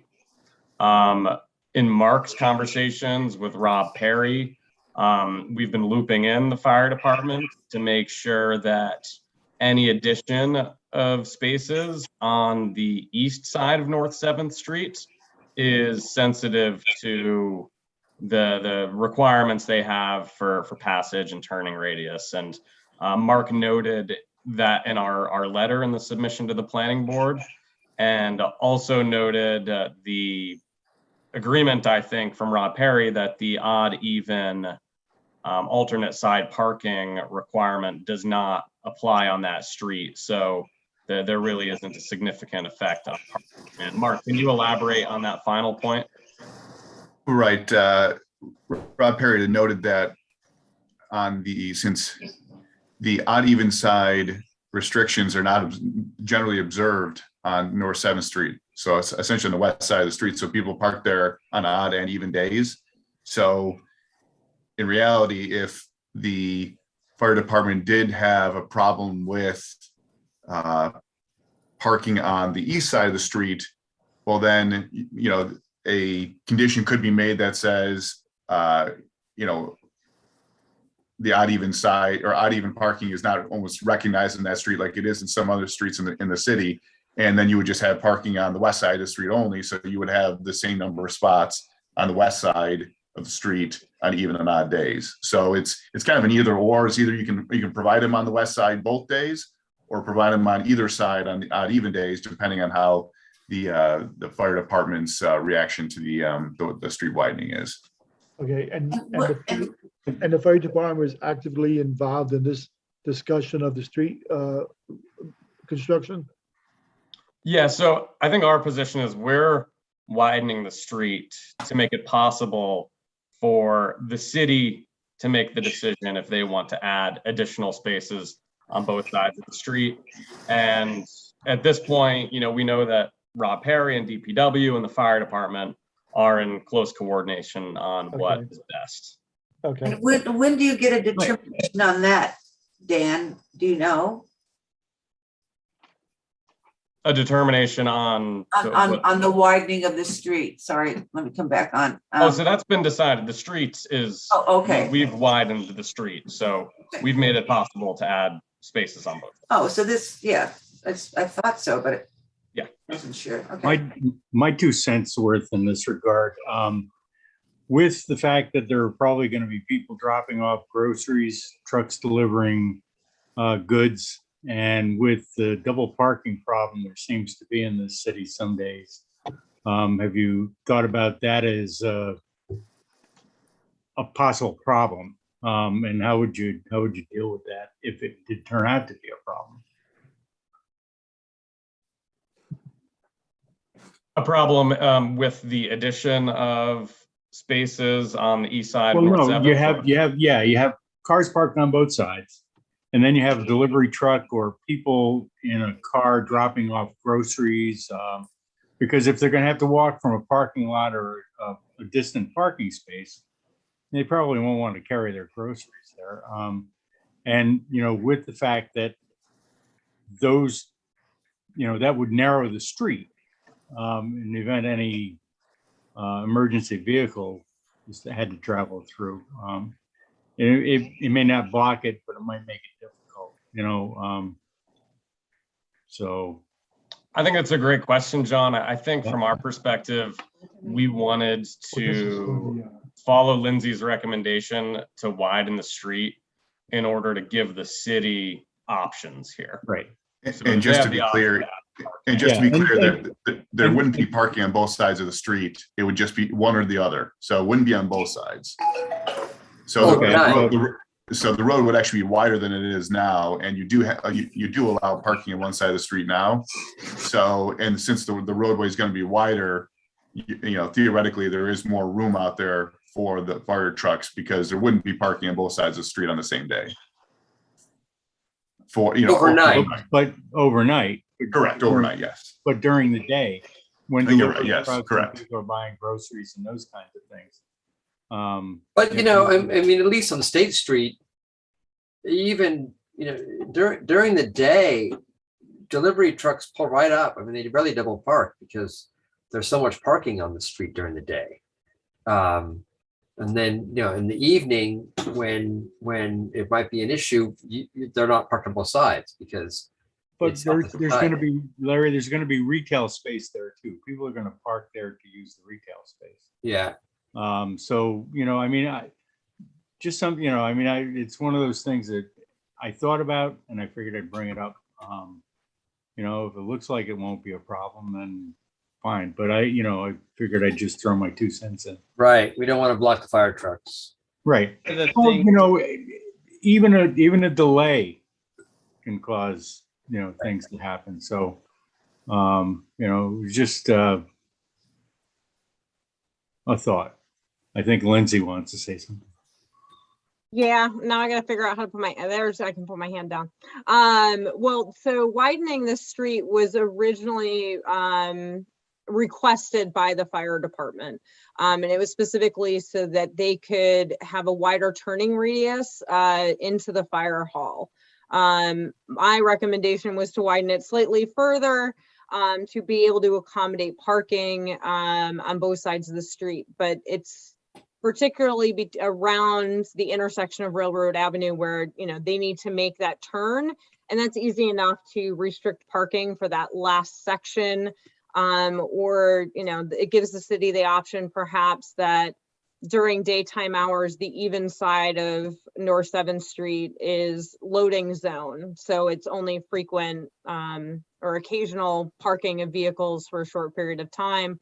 But, that can all be worked out with the fire department to make sure that there's free access. But I know that their concern was specifically around the exit and entry of that driveway into the fire hall.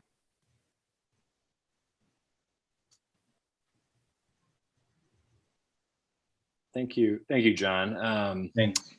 Anyone else from the board have questions before we open it up for public comments? All right, then members of the public, just raise your hand if you would like to make a comment. And also, just a quick note too, anything that's any discussion in the chat won't be part of the public record. So if you do want to get something included in the record, please just raise your hand and make a comment.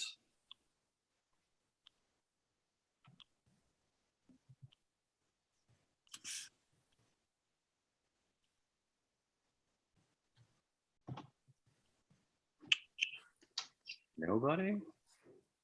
I don't see anybody. Neither do I. Okay.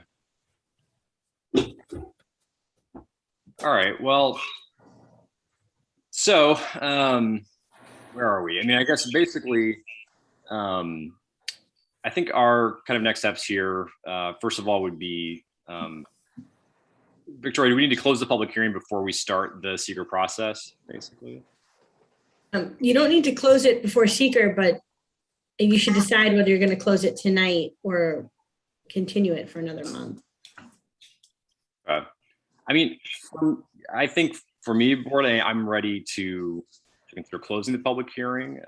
We know that we're coming to this meeting intending to work through seeker and review a resolution tonight. And I think too, I mean, I feel really good about the public input process we've had on this application. I think it's led to a lot of great results. I mean, the applicant investing in that lot to add parking, the sort of coordination we were able to work out with DPW and the city and the police office to you know, lift those alternate side parking restrictions in the lot. That was all, I think, really, you know, led by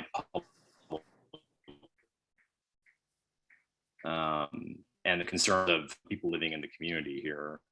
So I guess that's a question though, board. Are you ready to close the public close the public hearing and start our work on seeker here?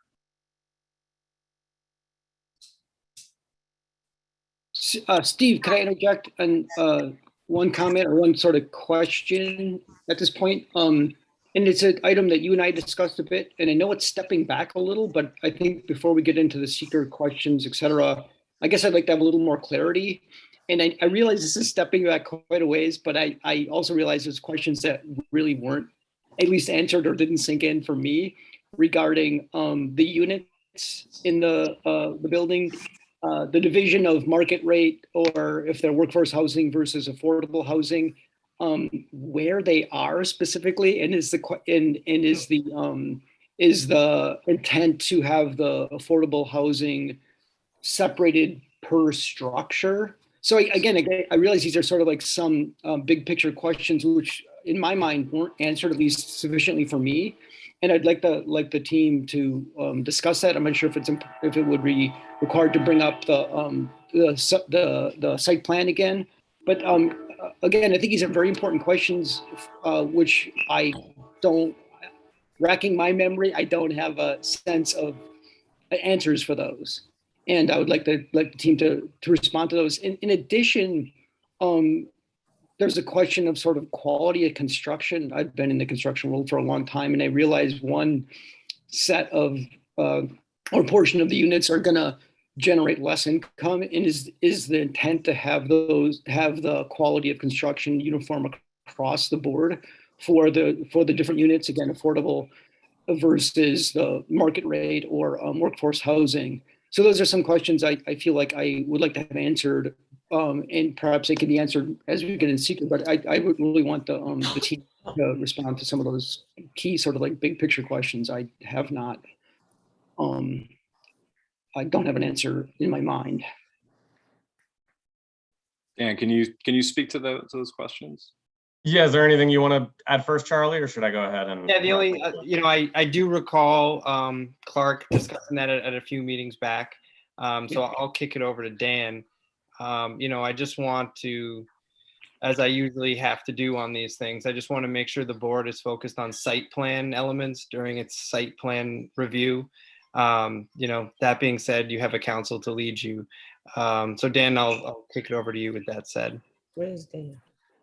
Yes. So in terms of construction quality, the quality of the finishes, construction, everything is going to be the same for both buildings. There's no difference whatsoever. As a result of our discussions and negotiations with the Hudson IDA, we have made some additional commitments as it relates to affordability. For 75 North 7th, the income mix continues to be the same as it was throughout the whole process. It's roughly 35% of the units are for households earning 40 or 50% of the Columbia County area median income, which is basically very low income housing, to categorize it. 35% of the units are capped at 80% of the area median income, which is, roughly moderate income housing. And then 30% of the units are capped at 130% of the area median income, which is what the state calls middle income housing. On the other side of the street, we have 20% of the units capped at 80% of AMI, again, moderate income.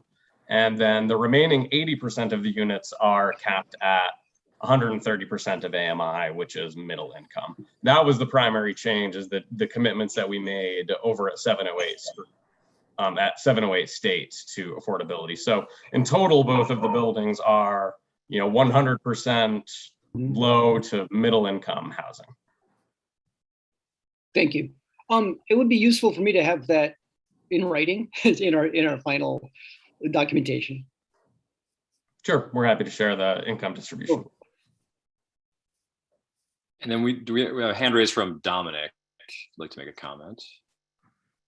Hi, thank you. Just if you guys just clarify one question. Now, there's X amount of units that are going to be handicap ADA compliant. So how does that work in terms of designated parking for the residents that require the ADA units?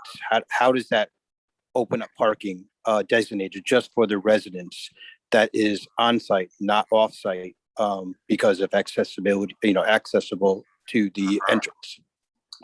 Can I just confirm for the record too? Is that Dominic Moranti speaking? Dominic, what's your last name? Oh, I'm sorry, Dominic Moranti. Thank you. Thank you. So the number of ADA spaces is derived from the code requirements, and that's been reviewed by Lindsay and our engineers and our team. So that's how we came to that number. As part of the 75 North 7th Street development, we've committed, I believe it's 12% of the units are accessible. That includes various different types of accessibility, whether it's people with physical disabilities or people with vision or hearing disabilities. With what or hearing? Vision. Okay.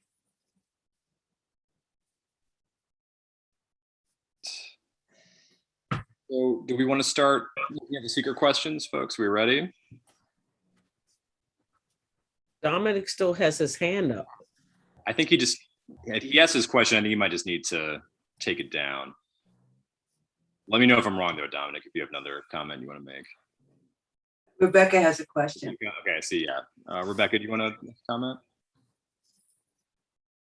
Yeah, I just want to clarify. I think if I understood Dominic's question correctly, he's asking about accessibility of the ADA parking spots to the actual, residents, correct. the residents.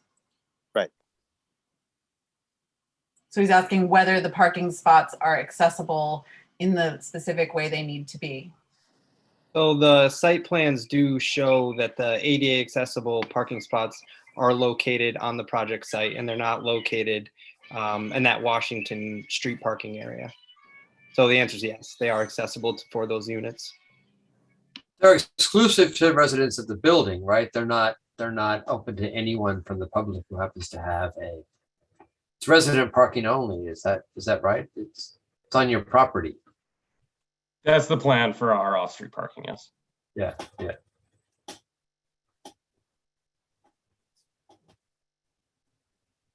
Well, that's the plan, or that's what you're going to, when you say that's the plan, Dan, does that mean that's what you're going to enforce, so to speak? Okay. Yes.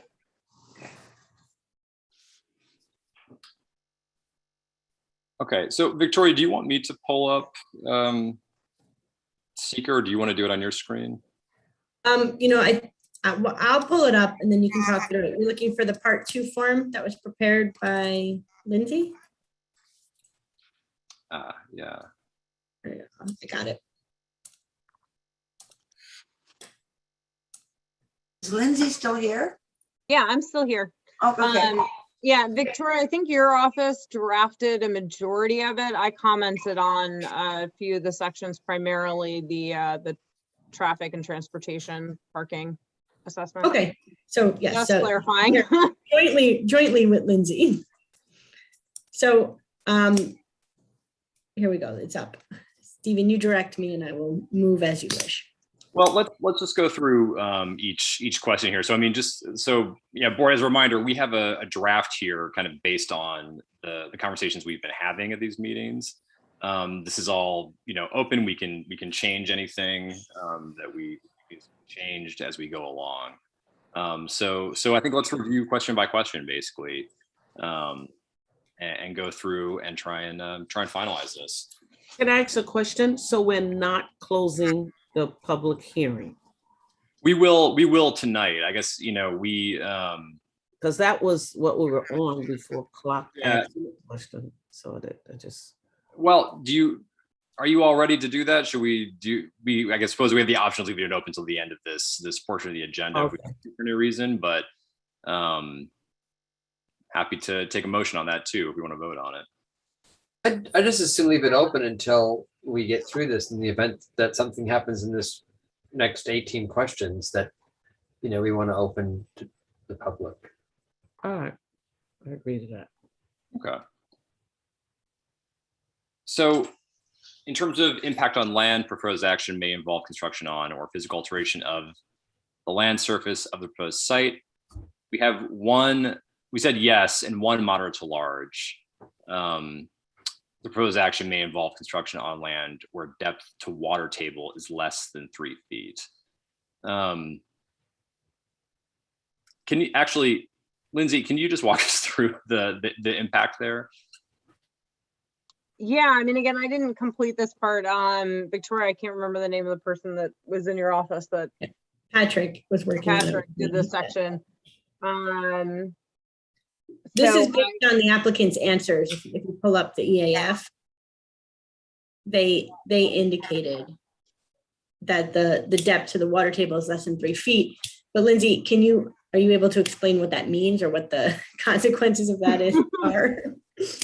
Yeah, I mean, it's the water table underneath the ground, and it's the depth of the construction. I mean, I guess I would ask the applicant of, have they mitigated that, and is that an impact to the construction, and is there going to be any impact on the water table? Do we need part one so that we can refer back? Is that what you all are saying? I can pull it up if that's what you want. Dan or Charles, is your engineer with you tonight? Yeah, we can note some of the details in the seeker memo that we submitted as part of our initial application. As it relates to the depth of the water table, it will be controlling and minimizing the impact through implementation and maintenance of sediment and erosion control measures as required. So for the board members, we have the explanation spelled out in the narrative that accompanies the seeker resolution. So I can switch back and forth between the two if that's helpful. Or you can just read it. I mean, I think the critical thing here is that in our resolution, we say erosion and sedimentation as a result of this activity will be controlled and minimized through the implementation and maintenance of the sediment and erosion control measures required for the project. As the project involves a disturbance of more than 1 acre, a full stormwater pollution prevention plan, SWPPP, will be prepared, which will result in erosion controls consistent with best practices for stormwater. Right. So there's going to be an impact on land, but the applicant has taken all reasonable steps to ensure that they're following best practices. So. Okay, so we can. So I think toggling makes sense like this, Victoria. Okay, sorry, we're gonna give everyone. Or is that going to be really cumbersome? No, we can do it. It's fine. Okay, so then. And sorry, there were two other items identified. It was the excavation of 1,000 tons of material, and it may involve construction that continues for more than 1 year or multiple phases. So those were identified as potentially large impacts. Again, these are your answers to change. But we do also have a construction plan from the applicants and procedures that they're going to follow to help mitigate construction impacts on the neighborhood. And in the construction plan, and I'm sorry, I was a part of this, but I don't remember this kind of in-depth. We didn't talk about the depth of the water table being 3 feet or, the removal of 1,000 tons. We weren't that specific. So I'm just going to ask the applicant. So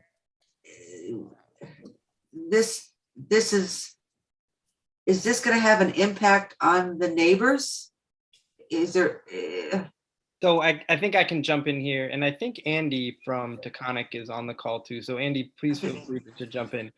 What we did initially back in December of 2020, when we submitted our application, is we submitted what's known as an expanded EAF secret narrative.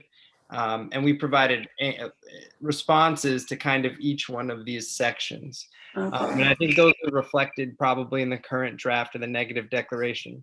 The important thing to remember is that while there might be a potentially large, moderate to large impact, those are mitigated.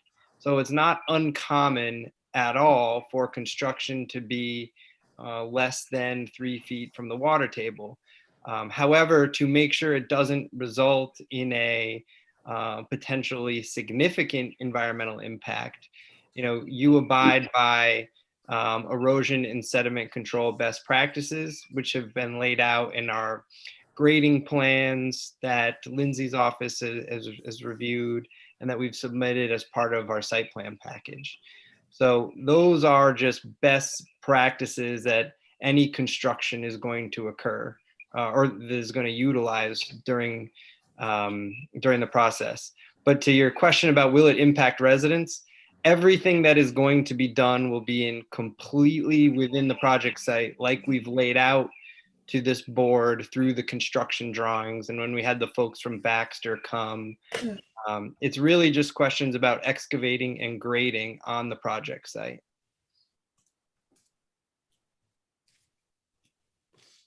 Okay, should we go on? We have 18 questions, guys. Yeah. Okay, so it sounds like everyone agrees with at least what we've checked initially. So then the next question, impact on geological features. Action may result in modification or destruction of or inhibit access to unique or unusual landforms. We checked no, based on information provided in the application. It's a existing developed site. Okay. Impacts on surface water.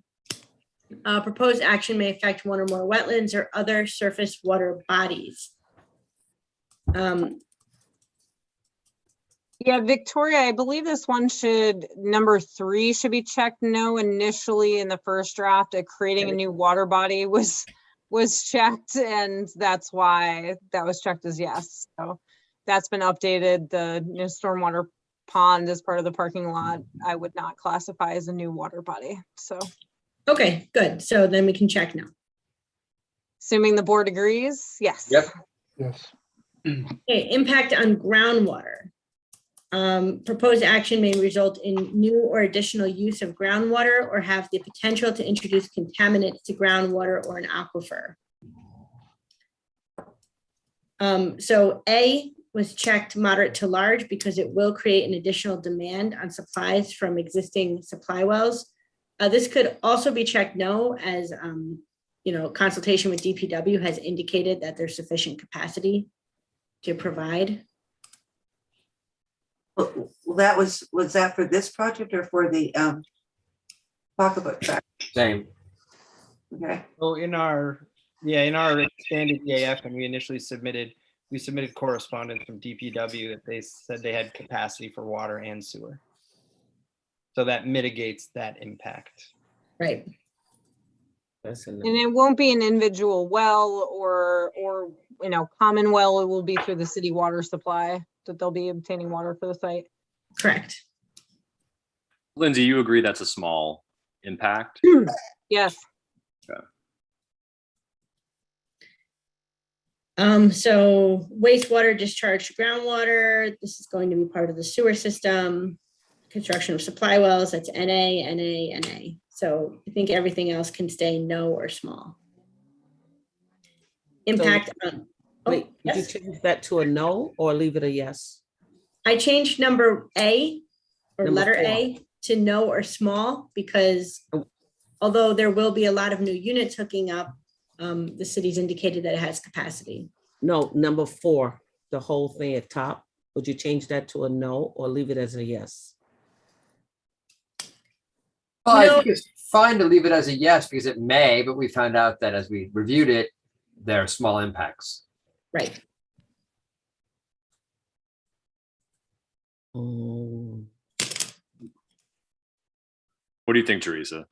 Why would you, because I think it's supposed to be a no, but you know, I might be able up to you.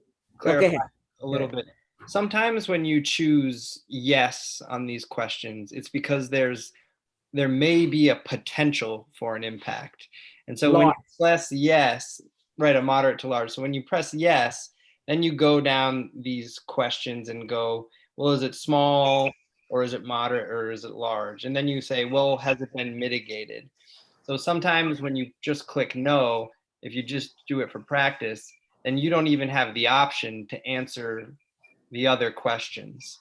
So by checking yes, you then kind of take a harder look, as they say, at those potential impacts. So it's a demonstration that the board has really examined this issue. Well, if the applicant wants to keep it a yes, I'm for that.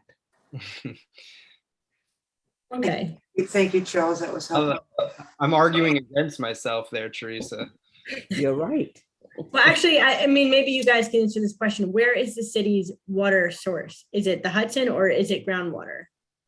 The reservoir.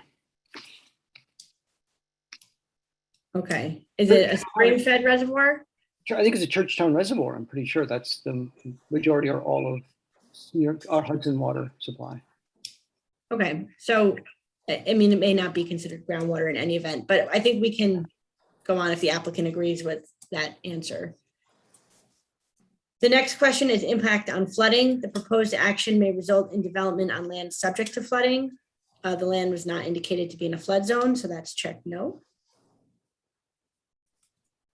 Impacts on air. The proposed action does not include a regulated air emission source, so that's no. Impacts on plants and animals. We have it checked no because it's an existing developed site. And then DEC's environmental resource database indicated that there are no designated significant natural communities or habitats at the property. So if everyone agrees, I'll move on.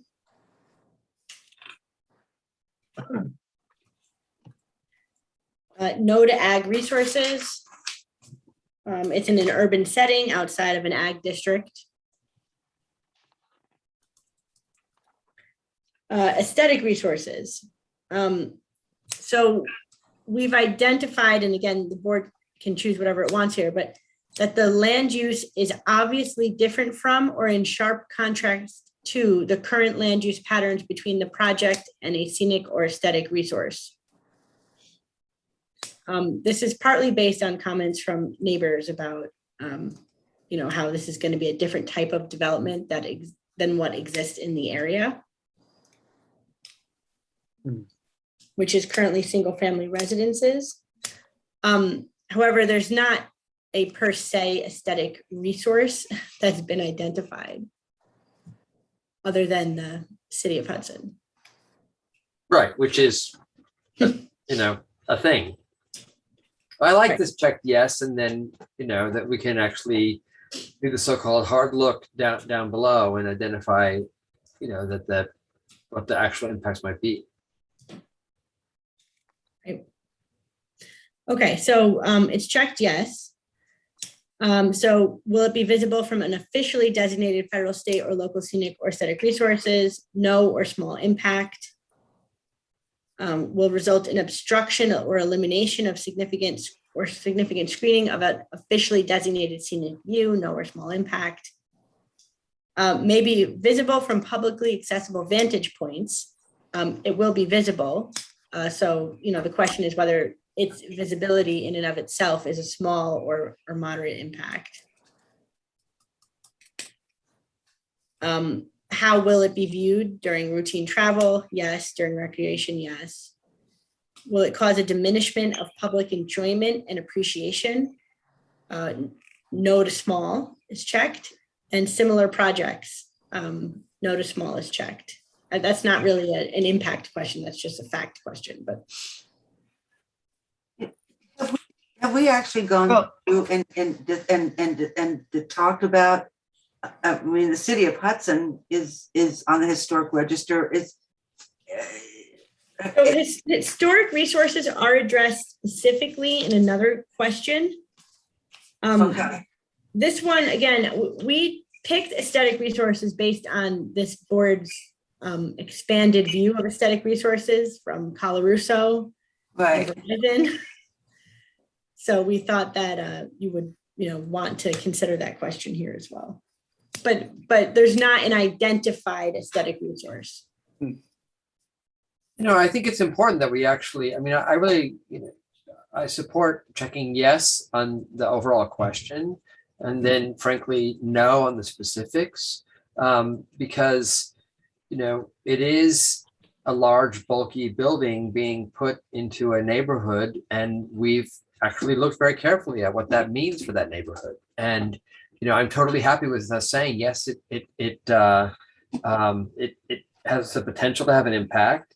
And then as we looked at the specifics, those impacts are small. And, when we get to the language that it looks like now we have in front of us, I have some comments about that language, but I think that we've done a careful review of the thing. Okay. So, this was some of the suggested language. We can perhaps, let's go through the list and then we'll come back to the language. All right. Stephen, do you agree with that approach? Okay. I'm gonna take that as yes. I think it makes sense to make it two separate. I don't know that Stephen heard that you were addressing him. I'm sorry. What? I was just saying, do you want to go through this form before I pull up the narrative, or do you want me to keep toggling back and forth? I think we might. I think we need to toggle. We can do it, but I think we're making good progress just going through this form. Okay. I guess I did want to ask. I mean, if no one else has questions about the sub questions here, just on the very last one, Victoria. Mm-hmm. Similar project within the following distance of the proposed project. Is the Pocketbook Factory a similar project in a sense? It's a mixed use. It's not housing, I know, but it's sort of a major mixed use development a block away. Steve. True, but it's not a new building. I think the issue here is that it's a new tall structure. So this is asking questions about something new that would be constructed that's similar in nature to the project. Is that? Oh, I see what you're saying. Is it similarly sized? I mean, the applicant themselves made a drawing that demonstrated the way in which the bulk of the community tennis center building, the bulk of the Pocketbook Factory were consistent with the massing proposed by the applicant. So I think what's interesting about this question is there are similar projects in scale and size to this one. And therefore, because there are similar scaled buildings nearby, the impact of this one is small. Right. That's how I'm reading this question. Well, there's also Hudson City Center and the social services building. Yeah. So again, the way that I read this is that because there are similarly scaled and sized buildings nearby, the impact of this one is small. That makes sense. That's how I read it. Yeah. I'm going to make a note because I'm not able to add a text box here, but we'll put similarly sized buildings in vicinity.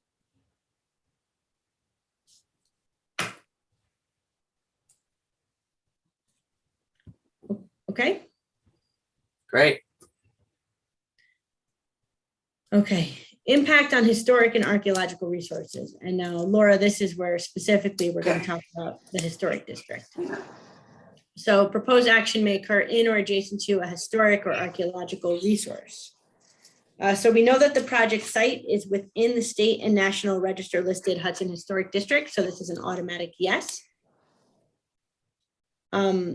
So the next sub question is, will it occur wholly or partially within or contiguous to a National Register site? So we've checked moderate to large impact because it is in the site and it does include demolition of a building, but we can, make this small if you think it's been mitigated already. Can I see their part one answer to that? Yeah, let me pull that up.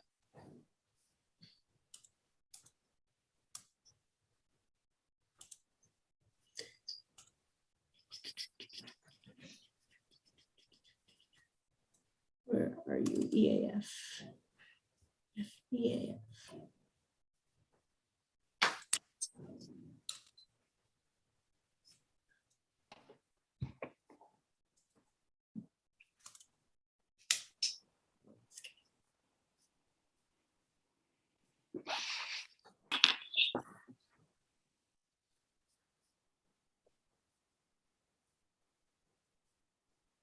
And I'm looking through the supporting documentation, but I think it was pre-SHPO determination. So Charles, you've received some additional documentation from SHPO since you submitted your initial seeker form, isn't that correct? Yeah, so Yes. we retained Beth Selig from Hudson Valley Cultural Resources. And we had very extensive back and forths with the SHPO, the State Historic Preservation Office. And we provided them with what's known as an alternatives analysis, which this board has seen, which they agreed with. And once this board has completed SECRA, we will enter into what's known as a memorandum of agreement with SHPO, outlining what they would like to see on site as far as historic preservation efforts. But they have found that the construction of the new buildings and the demolition of the one residence that's within the historic district, that there will be no adverse impacts. So Charles, what types of things might they suggest that, to you? It might be a placard of some sort on the building. I've seen that in the past, or a sign on the sidewalk noting the significance of the historic district of some nature. That's typically what they are. Oddly, that determination can't be made by SHPO until this board completes SECRA. Sorry, I'm looking for the EAF right now. Yeah, I'm trying to. But it's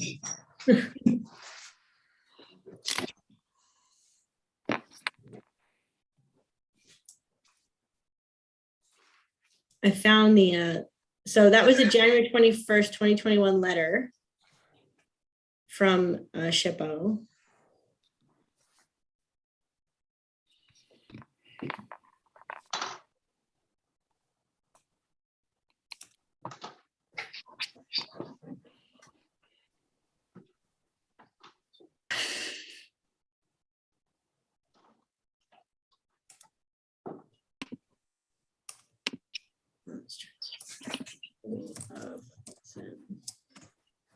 So I'm pulling up on my computer, if it lets me, the SECRA circulation, which was dated February 5th. That also includes the most recent EAF.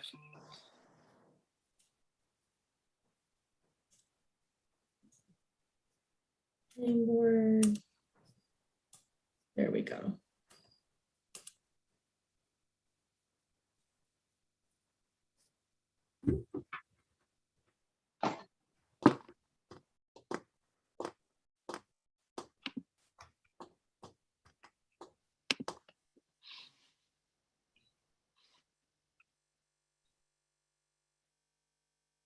Oh, do you have it, Charlie?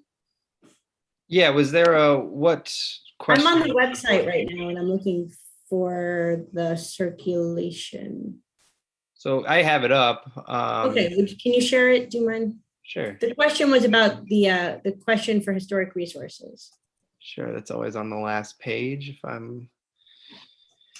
So let me share my screen.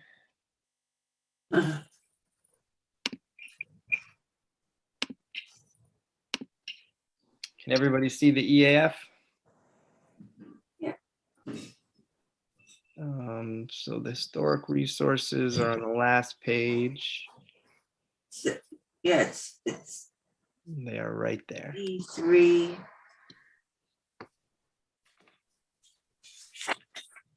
Is it possible to make that a little bigger for me? I was thinking the same thing. Thank you.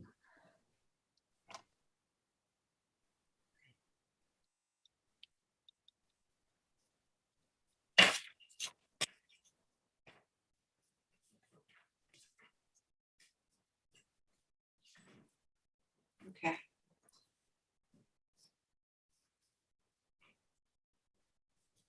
Okay.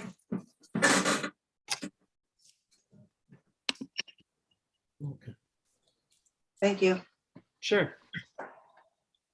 All right, so that's part 2 again. So it's still a yes.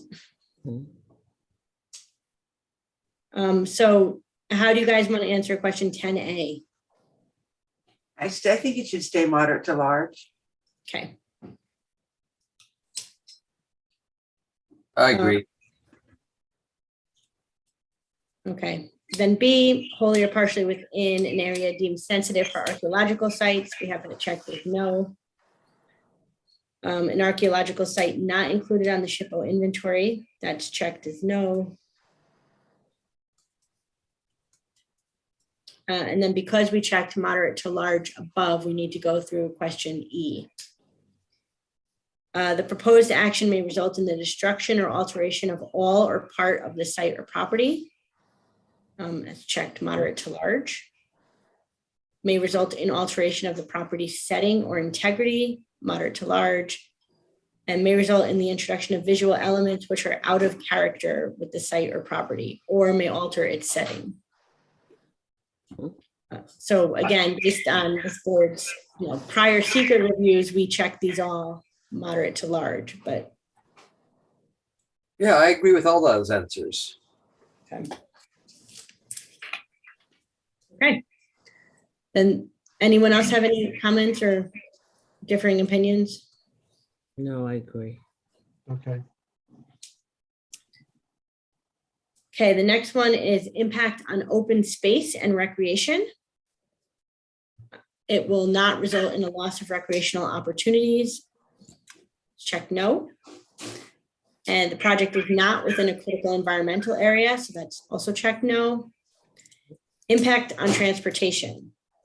It will result in a change to existing transportation systems. That's checked yes. A, projected traffic increase may exceed capacity of existing road network. We have that checked as no or small impact. Proposed action may result in construction of paved parking for 500 or more vehicles. That's a no. Will degrade existing transit access. We have that marked as no to small. Degrade existing pedestrian or bicycle accommodations. We have that checked as no. Project action may alter the present pattern of movement of people or goods, and that's checked as no. And then we had another impact about the parking. Project will occupy majority of remaining available parking in the area, and that's checked as a potential moderate to large impact. Well, I mean, I think that F should stay that way until we have the approvals of all the, the things that are going to mitigate that. What do you think, Lindsay? Well, the significant contribution to mitigating that is the alternate side parking in the Columbia Street lot. Stephen, you were copied on those emails. It's written approval from DPW, the police chief, the mayor. It's just the sign hasn't been taken down yet. So as far as I'm concerned, it's been approved. It just hasn't been executed yet. Stephen, would you agree with that assessment? Yes. I mean, I'm also not positive that hasn't been taken down. I just haven't seen it with my own eyes, I suppose. But we do have it all documented on email that it's been approved by the mayor. And if I also may add some clarification, so these steps, right, are what is required to mitigate an impact. And here, the parking impact is mitigated by the change of these off-street or on-street parking regulations, which are going to be conditions of the approval and conditions of the negative declaration. So because they're conditions, that requires us to get those approvals before we do anything. We just have to get past this secret step to allow us to get to that point. Well, does it hurt you, Charles, if we keep that as a moderate to large until you get all that? I mean, they're going to be conditions anyway, so. Sure, I would just say the way the secret process, my view of the secret process is when you have mitigation measures that you make as conditions, and those mitigation measures take it from moderate to large to no to small, then you should change it from no to small, but certainly it's your decision. Laura, one way to look at it, I mean, again, keeping it moderate to large is fine here as long as we address it in the part 3 tonight. But you're reviewing a project as proposed. And right now that proposal includes elimination of the alternate side parking in the lot and the construction of the 12 spots. Okay. If it turns out they can't do that as part of their project, then your seeker review is voided and we have to take another look at it. So we're looking at what they've proposed, and we have enough information from city officials to say that that's a reasonable request, and they seem to agree, even though we might not have the signs down yet. Okay. That's fine with me. On that note, shouldn't E then also be moderate to large in the same way that we are working with the fire department? John's question about deliveries and loading zone. It seems to me that that's something that we are not 100% resolved on. And I would hate for us to get in a situation where we are blocking the free flow of emergency vehicles, especially on 7th Street. I mean, I don't want to talk for Victoria, but I think what Victoria is saying is that all those things, Larry, are going to be conditions of our approval. So right now, what they've proposed is mitigates all those issues. But if they don't happen, then they're back to square one anyway, and our part 2 here is void. Right. That's why that's exactly how I understand it, Laura. So what I was saying was, since F we've checked moderate to large, seems to me by the same rationale we should check. Oh, I see. Oh, well, no, it's fine with me to change F to smaller. I think they should be the same, however we answer it. Yeah. And then we deal with it in the mitigations down the road. Anyone else? It doesn't seem to Larry's point, I'm just wondering, I think Lindsay had advised that with the changes alone to the Columbia Street lot, we're already reducing the amount of parking utilization well below the 85% threshold. Yeah, Dan, but we're going to do the lot and the 12 other spaces. So, guys, it doesn't really matter. We're going to cover this in conditions. So, Steve, you decide. What should we do? I think we're going to cover it in the mitigation. Look at in part 3, right? Or in the. So yeah. The board is right now identifying the potential for those impacts, and then we'll flesh out mitigation. Yeah, so I think we should do that completely on our own. I mean, I'm happy to ask questions where we need more information here and there, but we're not sort of considering whether or not the applicant agrees with us. We're looking at what is our take on are these small impacts or are they moderate to large, basically. Look, I mean, the nice thing about this is that it's seeker, and the proposed action may alter, and moderate to large impact may occur. And if we check yes on those things, then in about 40 minutes, when we're looking at the resolution, we can talk about it again and feel good about the way in which we're addressing these questions now.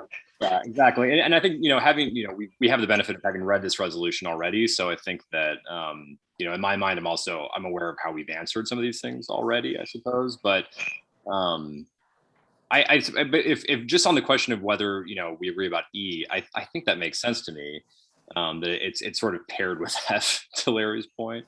I think we can And I think that makes sense. Right, so we're suggesting that we keep moderate to large on E and F. And any of the others then, guys, because I mean, we look at A, B, C, and D. No, yeah. I mean, yeah, those are fine. Those to me look okay, especially based on what, on Lindsay's analysis and everything that we've looked at here. But that's my take. I don't know if anyone else disagrees. Well, but C might have to do with, the fire truck thing, like existing transit access. Yeah, but doesn't transit refer to like buses and whatnot? I mean, Lindsay, I don't know the answer. I don't know. Is that? Yeah, emergency vehicles would not fall under transit. That's specifically Public transportation. Sorry, yes, Lindsay. Sorry, Lindsay. Okay, this seems good. Okay. Impact on energy. Proposed action may cause an increase in use of energy. Yes. From all the new units and commercial spaces. Will it require a new substation? No. Will it require the creation or extension of an energy transmission or supply? No. Utilize more than 2,500 megawatts hours per year of electricity? No. And involve heating or cooling of more than 100,000 square feet of building area when completed? No.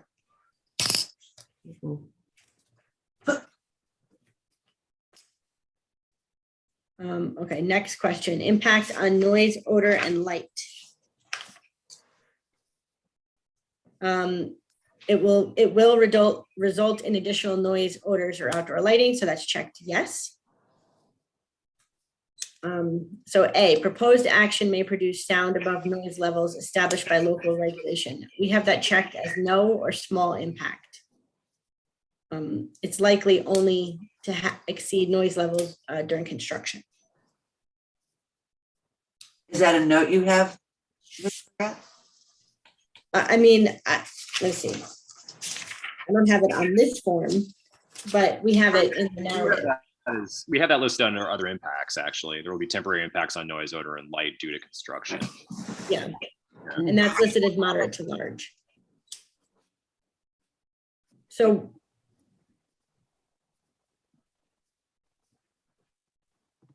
what? okay, so we're going to keep that no. We Yeah. tried to distinguish between like a temporary construction impact. Yeah. And Yeah. That seems good. Okay. I mean, look, Blasting. Sorry. No, I was just saying, I mean, the applicant's done a really good job of allowing us to talk to Baxter, and we understand the construction plan. And I think that we've mitigated it to the best degree possible. And it seems like we're following best construction practices. So I'm really fine with this, right? Like there may be moderate to large impacts, but we understand the way that we work with the applicant to mitigate those things. Blasting, no. Routine odors, no. Light shining onto adjoining properties. There will be lights from the project, but it's been designed to be downward facing. Creating sky glow brighter than existing area conditions, no. And then here we talk about the temporary impacts from construction, and then we have that listed as moderate to large. Okay. Impact on human health, no.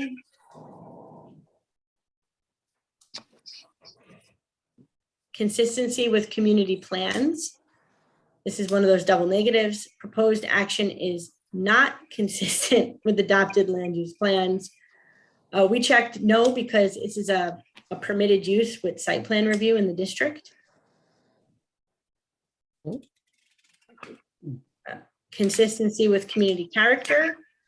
Sorry, did you have a question? I thought I heard something. Yeah, I heard a noise as well. Okay, that might have been for us. Okay. Okay. And then consistency with community character. This one is up for discussion. It says the project is inconsistent with existing community character. It depends on how you define the community character and how far out you go. We were looking at the area as being predominantly the single family homes when this was answered, but if you're looking at the broader urban area of Hudson, it's not inconsistent. It's horrible wording on the part of the state, if I may say so. Why don't they say the proposed project may be inconsistent? I mean, like give us the same kind of hedging that they give us everywhere else. I know. All right. So do you want to keep a yes or a no? I think yes is a fair statement based on, I mean, if the answer was not yes, then they wouldn't have had the drawing from the applicant showing the way in which there are other large buildings nearby, right? We know that it's larger than the immediate things, but it's also not larger than some of the large buildings that are also visible from the same scale neighborhood. Okay. So may replace or eliminate existing facility structures or areas of historic importance. We put no to small. May create a demand for additional community services. That's checked as moderate to large. May displace affordable or low-income housing. That's no. May interfere with use or enjoyment of officially recognized or designated public resources. No. Inconsistent with predominant architectural scale and character. Again, it depends on how far out you're looking. Is it just the neighboring streets, or are you going further out? So we have moderate to large here. And proposed action is inconsistent with the character of the existing natural landscape, and that's no. I think all those are fair answers. Yeah, me too. I agree. Yes. Okay. I agree too. Okay, so then the next step is for us to go through the resolution. Do you mind if I just take a quick break, though? Then can we all join you in that break? Why don't we Even? do that? Chair, Good idea. Chairman Steve. Yes, take a break. We missed Sorry, our guys. 2 hour mark, so we're well past it. I lost. I kind of froze up for me. What was the question? Can we take a break, Steve? Take a break. People would like to take. Yeah. Yeah, sure. What do we need? 5 minutes? 5 minutes? Yeah. 7 minutes. 7 minutes. 6.5. 7.5. Right. Come back at 8:55. Okay. Okay. Thank you. Yeah.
Victoria, are you back?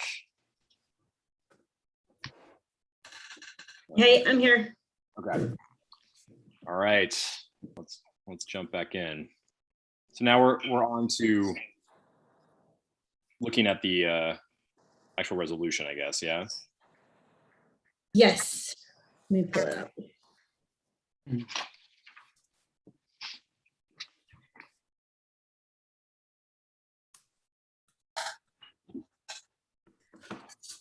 Okay, and so again, these are suggested answers, and some of them will need to be modified based on our discussion tonight. So we'll go through them. So discussion of part 2 impacts. Number 1, impact. Wait, sorry. Description of action, I have some comments. Sure. I think we need a comma after uses and before 46.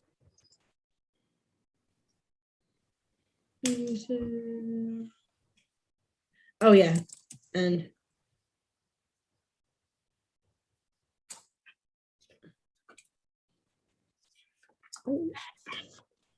Okay. Okay. Can you get this any larger on the screen, Victoria? Sure.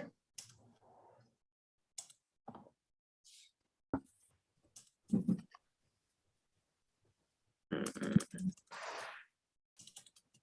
try that. Is that better? Yeah. No. I can go.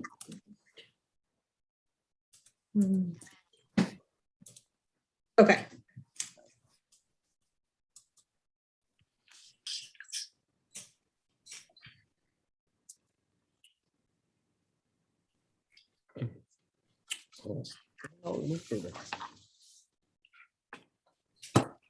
Do we want to focus in on the ones where we've answered yes? Okay. Because Good most of idea. the answers I think on the others are. I mean, we did answer yes on land, but we already addressed this at the beginning of the conversation. Okay,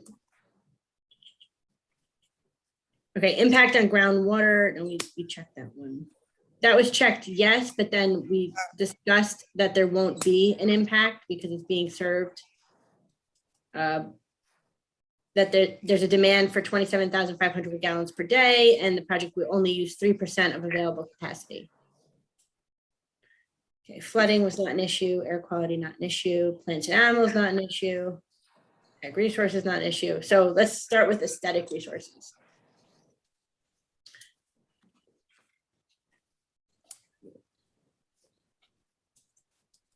How do you want to proceed, Victoria? I have some suggested alterations to this paragraph. Okay. I mean, it's really up to Steven. So I have it up here. You can make your suggestions and I can type them in so everyone can see it. And then the board can decide if they like it or not like it. Yeah, that's a good idea. Steve? Works for me. I mean, do you want to read through this, like the original draft or anything? Is that helpful, or do you all feel like you've had enough time with it? Well, could we have Larry's changes and then we'll read through the whole thing, maybe? Sure. Okay. On the second sentence of paragraph 2, I would strike the phrase and complementary to. That seems like an editorial. Just it's consistent with the existing architectural and aesthetic works of the city. Further down the same paragraph, I would rather us not say that asphalt and simulated slate shingles are traditional Hudson styles. So maybe we just put a period after metal, period, and strike asphalt and simulated slate shingles, which in fact are not traditional Hudson styles. Okay. And those are my changes. Now we'll read through it, Victoria. Okay, so let's start. So projects have a small impact on aesthetic resources. The property currently consists of single-family residences, partially developed commercial lot, and a vacant warehouse building in a previously disturbed developed area. These structures are neither architecturally nor aesthetically significant. The demolition of the single-family homes and warehouse will not result in loss of any important aesthetic resources. Moreover, the replacement of those structures with the project will improve the aesthetics of the neighborhood. The project utilizes a mix of architectural styles and materials, with the end result being the expansion of the City of Hudson's urban center in a manner that is consistent with the existing architectural and aesthetic resources of the city. For example, the project's design references various pre-World War II architectural styles found elsewhere in Hudson's urban center. The project will feature materials echoing the existing materials on 7th Street, including various colors and textures of brick with some limestone accents and bases at the commercial level. Roofing will also reference traditional Hudson styles such as standing seam metal. These design features will help the development appear consistent in scale and character with the rest of the city. Based on the foregoing, the project will not result in any significant adverse impacts to aesthetic resources. I mean, just for the record, I have maybe some questions about the first sentence in the second paragraph, which starts with moreover, and the last sentence of that paragraph, not being a historic preservation nor an architect, I just don't know that those are true. That the replacement of these structures will improve the aesthetics of the neighborhood, maybe some. But if we're talking about the houses that are being torn down, I'm not sure that I agree with that, but I also can be convinced that that's true if others think that that's true, and that these design features will help the development appear consistent in scale and character with the rest of the city. I think that's like a very broad statement that I'm not sure is true. Does anybody? Broadly speaking, I agree with Laura. I mean, I would, look, I can totally see saying, moreover, the replacement of those structures with the project will not adversely impact the aesthetics of the neighborhood. Okay.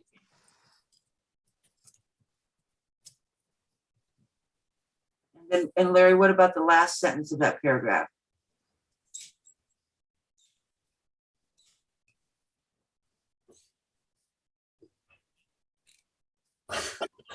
I would just kill the whole damn thing. But if you want something that, no, I think we could kill that sentence.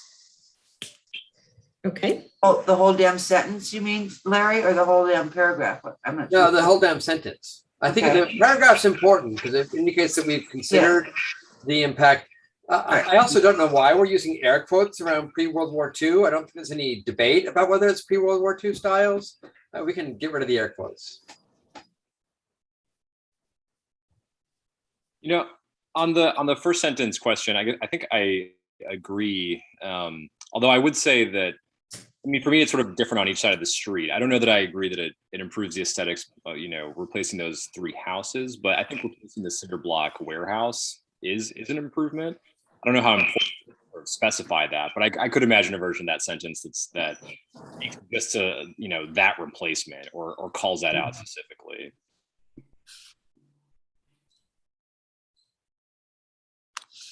Oh, I just want to say that when the WIC got its approval for historic from historic preservation, the approval also included the cinder block part of the building. SHPO did consider that historic. So, maybe that particular cinder block building, you're correct there, Stephen, but cinder block doesn't necessarily mean that it doesn't have some historical significance. One way that we can address this is by saying, moreover, the replacement of those structures with the project will not adversely impact the aesthetics of the neighborhood, particularly on the east side of 7th Street. That'll do it. This way, when somebody reads this and they have a cinder block building, we don't want to imply that just because you're building a cinder block that it doesn't have merit. So I'm saying. So that settles it. And the changes to the roofing material, asphalt simulated slate zinc shingles. What is the standing seam metal? Standing seam metal is when you have like a strip of metal, it's usually about 18 or 24 inches wide. Right. And the gaps, the joints between the metal panels stand up in between them. And so it's a real common old roofing material that is still regularly used in construction. Okay, but you're limiting it to the seam metal, not the asphalt or. Well, that's just because. Can we just take out that such as standing seam metal? Yeah, we could. I took out asphalt and simulated shingles because they're not traditional Hudson styles, whereas standing seam metal is actually a traditional Hudson. Well, I mean, slate shingles would be a traditional Hudson style. I know, but simulated ones are not. And it says reference traditional Hudson styles. Oh, yeah, you could say that. Just leave it at that. We'll just say roofing will also reference traditional Hudson styles. Fine. We can leave it as is. Fine. I think it's good to keep standing seam metal. Again, we're thinking of new applicants somewhere that are looking at this going, I mean, I think it would be good to say that standing seam metal is a traditional style, but then add what Victoria and Jean are indicating. Well, just so Jean, are you saying that asphalt is a traditional Hudson style? First of all, style is the wrong word. It really should be material again.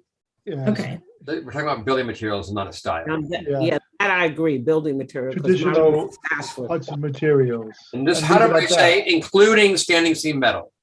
And then. Okay. Materials. Okay. Perfect. Because it's almost like you were limiting it to just the one material. Right. Yeah. But there's traditionals, there's could be several traditionals. Right. Okay.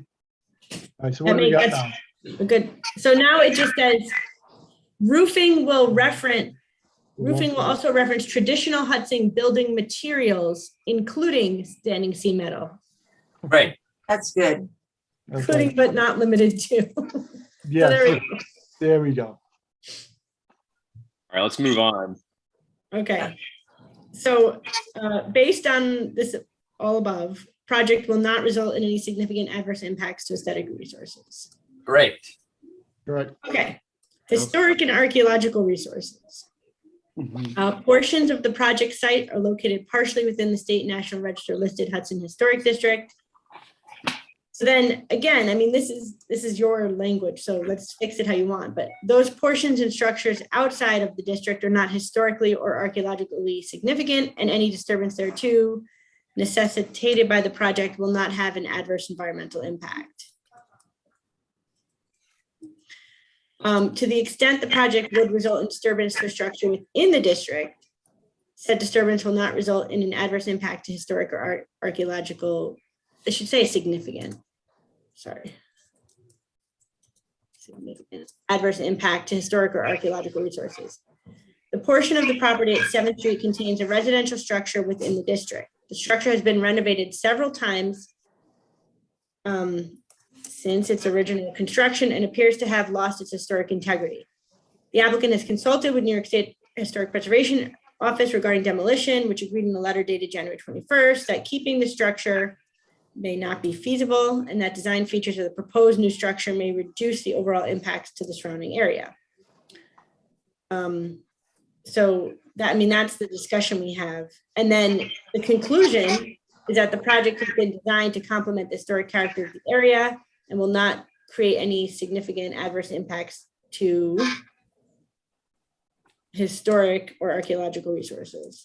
The only change I would make there is to, once again, remove that complement and change it to conform to. I'm not sure if conform gets a conform to or conform with, but. You want to say be compatible with? Or Sure.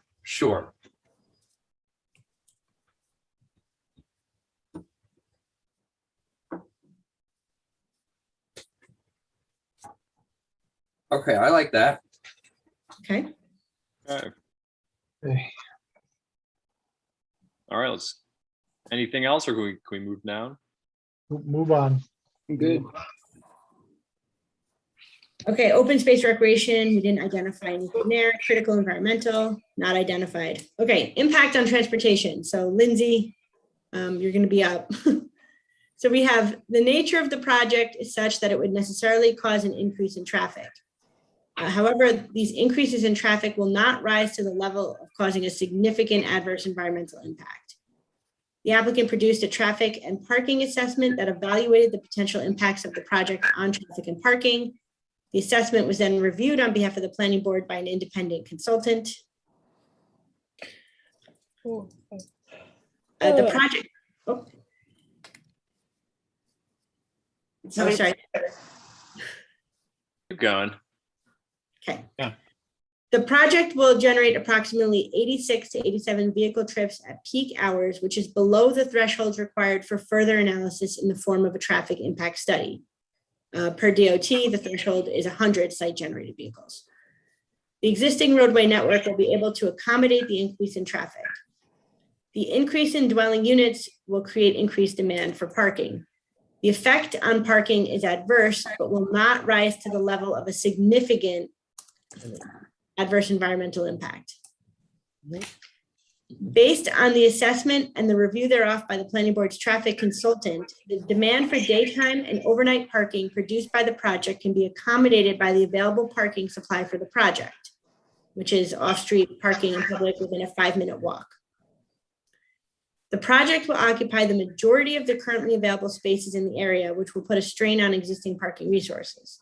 Nevertheless, there will still be available parking even during times of peak demand. After accounting for the current demand for parking in the area, as well as the added demand from the project, the planning board's traffic consultant determined that approximately 73 to 78% of public parking spaces in the area would be utilized. The Urban Land Institute's shared parking, third edition, states that on-street parking should not exceed 85 to 95%. The proposed occupancy is below this recommended threshold. The area will still be able to offer parking as needed to residents and visitors, and this does not rise to the level of a significant adverse environmental impact. The planning board also notes that additional parking resources can be found elsewhere outside the vicinity of the project, and that its consultant has identified a variety of means for the city to provide additional parking should future demand use up the remaining available spaces. And that includes changing the alternate, I didn't put it in here, but the alternate side parking on the streets. For the foregoing reasons, the project will not have any significant adverse impacts on traffic or transportation. A question, is it in here where we talk about the parking lot that they're requiring, the 12 extra spaces, the Columbia Street lot? I mean, do we get specific here? Yeah, we can add that in. We can say the applicant has proposed to construct 12 on-street parking, 12 new on-street parking spaces on 7th Street, and has or is working with the city to eliminate alternate side parking within is it the Columbia Street lot? Yes. Why don't we just give the address? 547. I just have something to add to when everyone is ready. Okay. I was just talking with Dan Kent during the break, and we were discussing the 12 new on-street parking spaces and the comment that John brought up related to the any concern the fire department might have, or also the idea of double parking and so forth. So, we have that memo from Lindsay, and I think Mark and Lindsay could speak to this as well, that says even without those 12 new parking spaces, we're still within the industry standard thresholds. So I thought maybe we could for a lack of better words, condition this condition that says, we will provide up to 12 new parking spaces on 7th Street, assuming, or whatever language, that the DPW and the fire department review and consent to the same. But that even without the 12 new parking spaces, we're still within the industry thresholds. I don't know if I'm making myself clear, but that was You are, but that hurts my feelings. We're really hoping for those 12. I'm being a little bit dramatic. Sure, no, I understand. Yeah. But Is that those 12 new on-street parking spaces? Did we do that in this document, Victoria, or is that? Well, so it comes down to what we're reviewing. If last month, when we were looking at this, we did have language not based on the 12 new parking spaces that found that although there would be an impact that was large, it was still within the realm of reasonable. I think it was 84% of parking spaces would be utilized, and that therefore there wouldn't be an impact. And the board wasn't comfortable with that at the time until we had more information on the proposed mitigation. So the applicant's now proposing the 12 new on-street parking spaces. So, I mean, we can, if we acknowledge in the neg deck that even without the 12 new spaces, there's not an impact. It means that if they can't provide the 12 spaces later, you don't get to take another look at SECRA. Or can we cut that? I think we need to leave it this way. And also, somebody's already altered this to say 73, 88, 78%. So Right. so that was counting the 12 spaces plus the change in the alternate side of the street parking in the Columbia Street municipal lot. This is in consideration of the 12 new spaces and the lot. Right. So let me clarify. So percentage increase, right? So with the municipal lot and just the municipal lot, the parking occupancy rate is the 78% that's listed there. If the 12 spaces on even days are approved by the fire department and the city, then it decreases to 76. So that's the difference you're talking about, is a 2% increase. Well, where's the 73 to 78? That's just an average? No, it's the difference between odd and even days. Odd days has always been the better condition. So it's 73, 72, 73, depending on how you round. But it's a difference between 76 and 78, whether you include the additional parking on North 7th Street. But you're still below 80%, even without parking on North 7th Street. I'm comfortable with it staying this way. I don't want to encourage anybody to think that it's okay to, I mean, if the fire department says, no, you can't do the 12 new on-street parking spaces, then, we have to deal with that. But I'm happy with it staying this way and thinking positively that we will get those 12 new on-street parking spaces. The only other thing I want to say about this is just, and Larry brought this up in terms of the way that the project is described. I think that in this paragraph, we should also state that the applicant has, purchased a parking lot. Exactly. That provides 44, right? 44, 46. Whatever it is. The parking lot's 40 spaces, and then they're providing 7 additional on-site spaces. 7 additional what? On-site adjacent on Railroad Avenue, there's 7 spaces on-site. Oh, the parking lot is only 40 spaces? Yes. Okay, they had to reduce 4 because of water stuff, right? It wasn't 4, they had to reduce it to 40, right, guys? Right, Charles or Dan? No, this is Andy Didio. It's always been 40 spaces. We just had to shift it, make some minor modifications, and then we added a couple spaces on site with conversion of ADA to non-ADA. I see. Okay. So sorry, can I, I'm dealing with kind of a bad connection here, but just so I understand, I mean, are we talking about, as I understand, if we take those 12 spaces out of the calculations, we're still going to be never above 78%. So we're still well below the 85% regardless. So I mean, I guess what I'm thinking is that if we're trying to answer the question of whether or not this is a moderate to large impact, or is it being mitigated, the 12 spaces I don't think really matters in the scheme of things. It certainly helps, and I prefer to have them, but I also don't want to somehow slow down development of like a major affordable housing development right in the middle of things if they somehow don't get the approval for it. I don't think it'll slow it down. Well, I maybe I misunderstood, but is that the concern with? Yeah, I think that's the point that Charlie was making. I think is that we're for it. We just don't want to be in exactly the kind of situation you described, Stephen, where there's a hard condition and we have to pressure the fire department to do something or commit to something that they're not 100% comfortable with. So, we're sensitive to the comments from Gene and from John to that effect. So if there can be language in there to say, if acceptable by the fire department, we will add the 12 spaces. Or up to 12. Yeah, I guess I appreciate. Victoria's fixing it. Victoria. Well, so this is what they're looking for. They're looking for a statement that says, even without the additional 12 on-street parking spaces, the project will provide, Lindsay, what is it? You said 76 to 78%? It's 76. 78 without the 12 spaces. It's 76% with the 12 spaces. 73 to 76.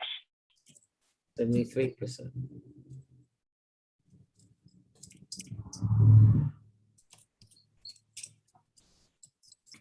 That does it. Would be utilized below, still below.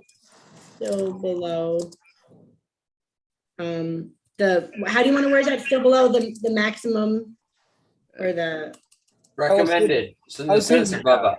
Recommended. ULI recommended number. The recommended maximum. Is that good, Lindsay? So actually, should those numbers be reversed? Like the 73 to 76 should be in the top part of the paragraph, and the 73 to 78. Lindsay, is this right? Yeah, that's correct. Yeah, with the 12 is the two lower numbers, 73, 76, and then without the 12 is 73 to 78. Right.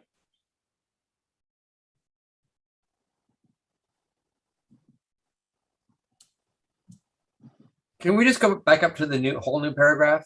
Yep. I was still wordsmithing it. So it says the project addresses the need for parking. The project includes the creation of a new private parking lot with 40 parking spaces, 7 on-site parking spaces, 12 new on-street parking spaces on 7th Street.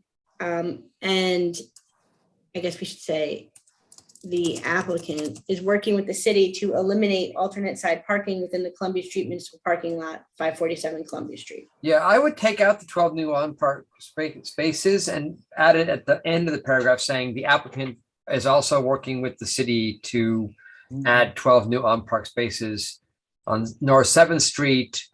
The road is being widened to accommodate such spaces. Otherwise, if we know that we have the new lot with 40 spaces and we know we have the 7,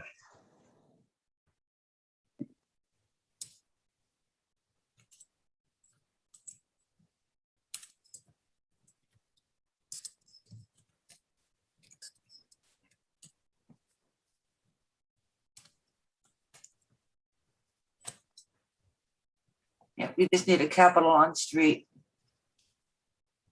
Oh, thank you. That's good. I say, and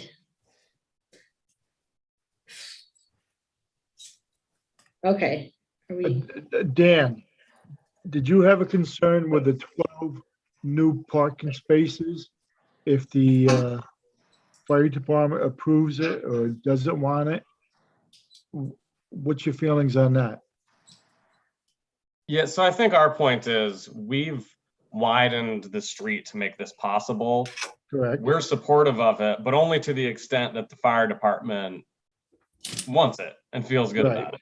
Right. So I think we're for it. We'll have those conversations, but we don't want to be boxed into a position where we need to advocate for something that the fire department doesn't want. I just think, Dan, that the way that this is now phrased, if the fire department reads this, I think it gives a positive look at the whole situation. Can you put in there to propose to create 12 new, so you don't have to lock 10 in? Well, another way to do it is to say, and will widen 7th Street to create 12 new on-street parking spaces pending review of city agencies, including the fire department. Okay. That sounds good.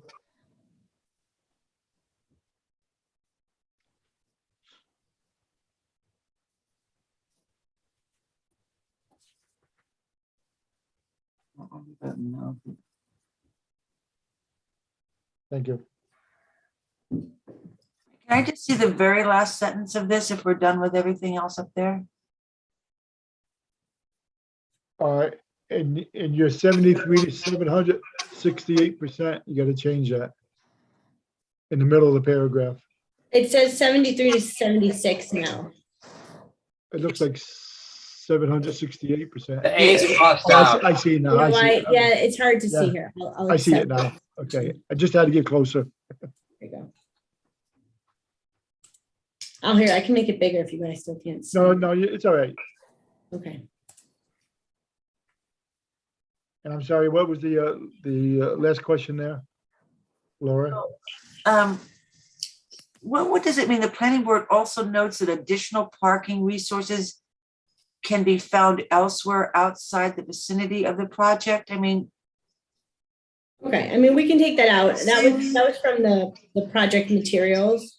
okay. Yeah, why would it say the planning board also notes that its consultant has identified a variety of means? Yep, okay. Yeah, I like that. Okay, because the city's also considering building its own parking lot. I mean, Right. next to the Galvan. Is that what you mean, Larry? Well, and also elimination of, modification of the alternate parking one day if the sewer stormwater issues ever resolved. Yeah, I mean, this is referring to a specific memo that Lindsay created that kind of has a whole menu of ways that we could increase parking capacity. We could mention it by name or by date or something if we want to, but No, I think it's fine. No, I think it's fine. I see what you mean. And also parking permits, if we ever had a parking permit program.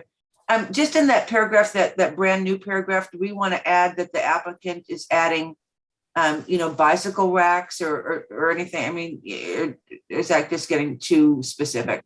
I mean, we can note a positive. We can say the project also will. It would go in the paragraph above, where it would go up here. You want to say the project also includes bicycle racks? It would go after it would go after the second sentence, because this is a for sure thing. So after on-site parking spaces. The applicant's on providing bicycle parking. Yeah. Yeah, that's good. All right, let's move on. That's good. Okay. Impact on energy. It discusses that there will be an increase of energy, but it's not going to be so large that it requires a new substation. They're also using energy efficient building materials. Okay, impact on noise, light, and odor. During construction, noise and odor impacts from construction equipment will be temporary, of short duration, and non-significant.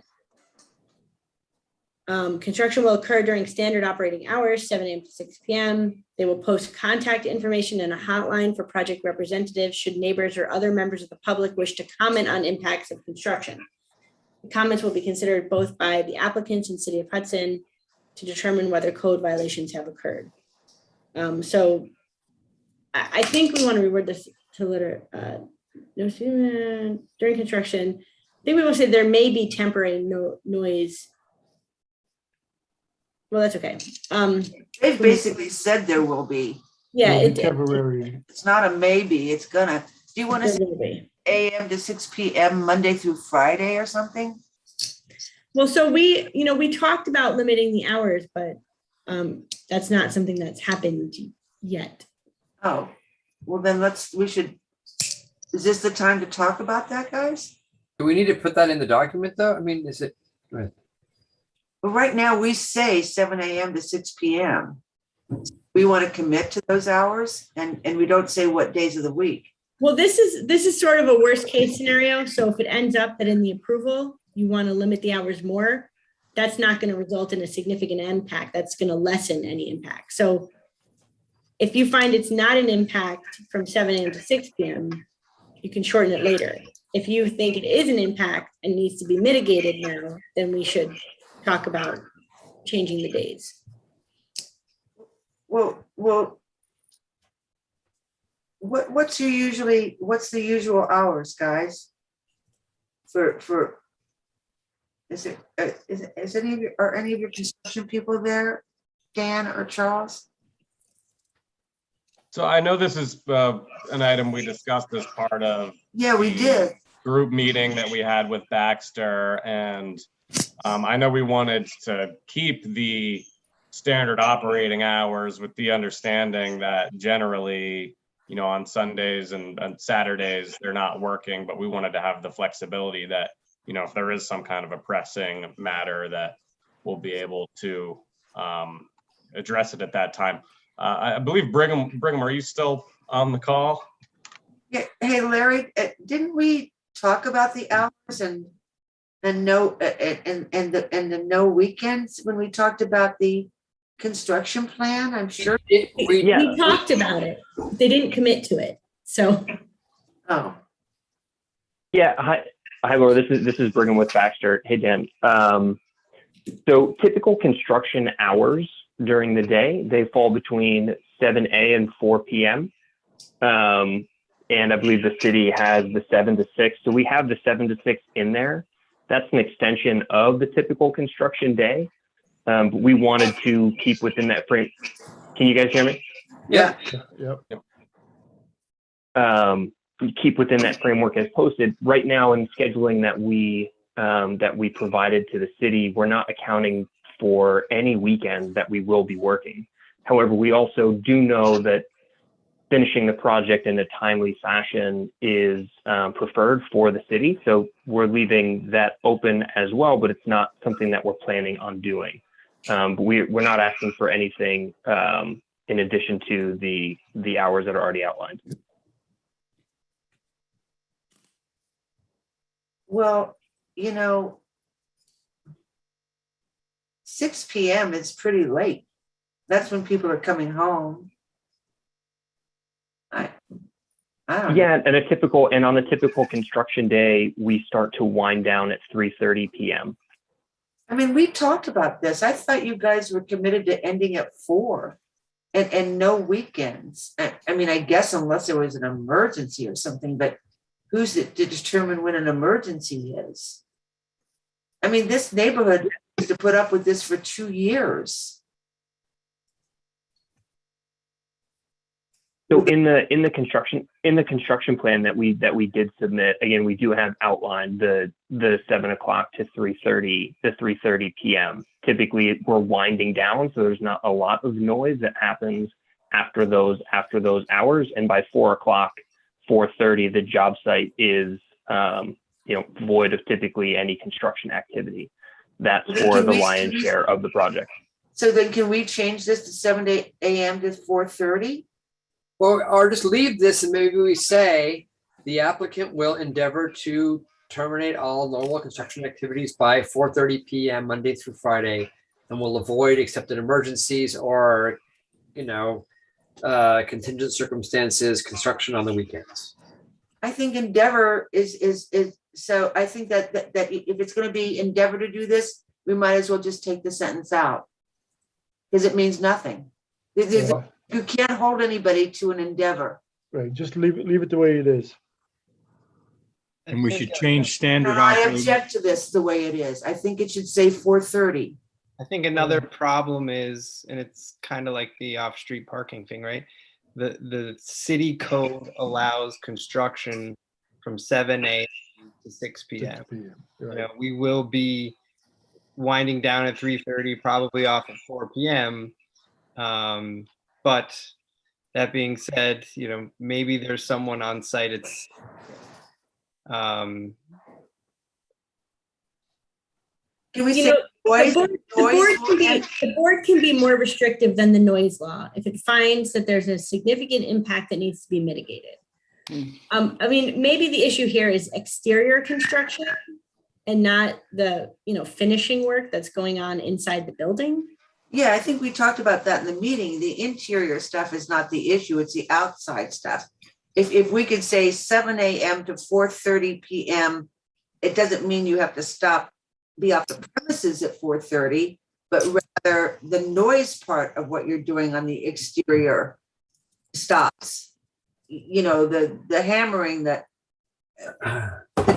the truck sounds when, and the lift sounds. I mean, if that stuff could stop at 4:30. Mark, look, I'm an architect. I absolutely hate these things written in the agreement, because there are things where some guy got caught in traffic and he needs to make a delivery by 5, and to say that you have to stop. There's too many contingencies in construction. I know what you're trying to do, Laura, and I get it. We have to protect neighbors. But at the same time, there are so many variables in construction that actually put something down here that is so binding. It makes me really nervous about the reality of getting work done. 2-year project, Mary. And it's a 2-year project. I think that the neighborhood has to be guaranteed of some kind of a reprieve from noise. I just had painters next door to me that the noise was deafening. These are painters, and the only thing that was making noise was the lift that beeps every time they turn the thing on. If this went on till 6, they ended at like 3. If this had gone on till 6 o'clock, I think I would have had a really bad personality. I would have been very unhappy. Well, I mean, but I think to that point, though, With the fact that it was going to end by 3:34, and I only have a few more hours. These guys have 2 years of this. I only had 2 months of this. Laura, you could argue that it's going to go on longer than 2 years if we put too tight restrictions on the working hours. We're not. We're talking. Don't stop working. Just stop making the big noise at 4:30.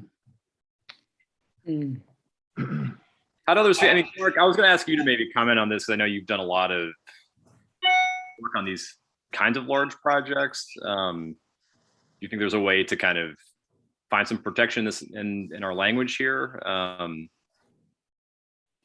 You're asking me, Steve? Well, how would you approach this? Did I come through, Clark? Sorry. Yes. Since let me collect my thoughts here to make a coherent answer. I'm of the mind that it's sufficiently removed from the neighbors, and that there's clearly going to be exterior construction work. There's clearly going to be a significant portion of the work that's framing, etc. I also appreciate Larry's point that there's all kinds of contingencies and variables that come up, and you'd hate to have this drag on if there's too tight of constraints. So I'm not sure if it answers any questions. It does seem to me that we should have a clear definition of what we want, and maybe there's a compromise position. But I do think, to Laura's point, there's a beeping lift right next to you. I don't think there's going to be beeping lifts right next to the current occupants of the area. And I'm just giving you an example. It's the only one I have. Yeah. It can go for jackhammering. You pick your noise. they resonate in the city. Every noise resonates in the city. Totally get it. Maybe there's a way to put a decibel level in here. I'm not sure if that makes sense, No. but clearly if there's a truck coming. What do you in- want, guys? I hope this happens to your neighborhood. I just think that we should do something for the people there. Give them some consideration that they know a day ends at a certain time before, 6 o'clock. We have a comment from some John Kane. This said he would like to delay the noise in the morning until 8 a.m. Did everybody see it? It was to everyone. Yeah, I see it now. Well, just to add to this, I have construction going on next door to my house. And they do arrive at 7, trust me. I mean, it's like clockwork when they're here. But by 3:30, they're gone. Oh, you want to take some with you? That's been constant. I didn't know Michael that they Tucker, could- can you mute yourself, please? Sorry, Teresa, you were being interrupted. I didn't, I'm just learning something. I didn't even know that they can continue until 6. I have construction next to my house that's been going on for now 2 years. And when those contractors were coming to just dig the hole, they were here at 7. They woke me up. And, but by 3:30, everybody was gone every day. So, something you have to live with. And if anyone knows where I live and you know the house that's being built, you cannot get any closer. It's just something I lived with. Yeah, I don't think we can do anything about the 7 o'clock. That's standard in the industry. And since it's pretty also standard that the day is ending at around 4:30, isn't there a way we can do the day sooner than 6 p.m.? Can we qualify the construction as, I'm not sure if this helps, Laura, but can we qualify construction as heavy construction? I mean, clearly, I think Larry's point, if someone's coming and delivering something that's just a truck pulling up and there's not jackhammering and there's not. Yeah, that's what I'm talking about, the heavy loud stuff. So maybe a simple qualifier here of heavy exterior construction ceases by 4 or 4:30. 4:30. But that's not, we can say heavy, but that's not going to stop beeping trucks, heavy exterior construction. So are you saying that you want to put this in to guarantee that everything stops by 4? Yes, Teresa, this language would be the basis for a condition on the approval. I think it's really unwise. Yeah, I kind of agree with Larry on that one. Yeah. Not 4:30 or 5. Okay. Even 5:30, something before 6. But it would be heavy construction, not, I'm not talking about if you have to deliver something for the next day. Can we agree with heavy construction, heavy exterior construction and move on? I don't know. why don't we go down? I mean, what do people want to do? I mean, Clark, what do you, in terms of the time, and just, you're okay with 6, but speaking to heavy construction being done by 4 o'clock, is that the proposal? I think it's fine the way it is with 5 o'clock ceasing, heavy construction ending at 5. Gene, what do you think about that? Well, considering the city already allows it 7 a.m. to 6 p.m., I think we should leave it at that.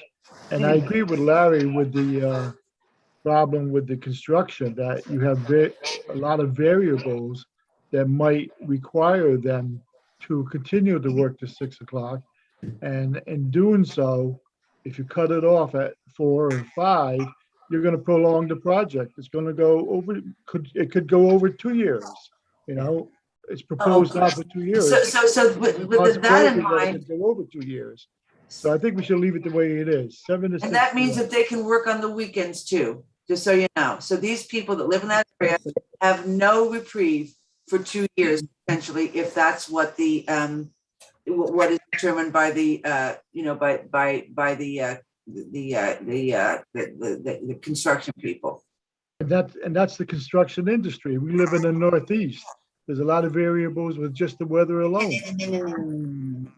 I have to say, Laura, I mean, I guess I see it the way Gene does too in this case, because I think that also thinking about the residents, getting the project done efficiently And to be able to make that timeline, I think we put too tight constrictions on this. It's not tight. No, let me finish, please. I think that's going to have that impact. Basically, it's going to draw it out too much. So I think that Gene and I share that opinion. It sounds like Larry does as well. John, what do you think? I agree.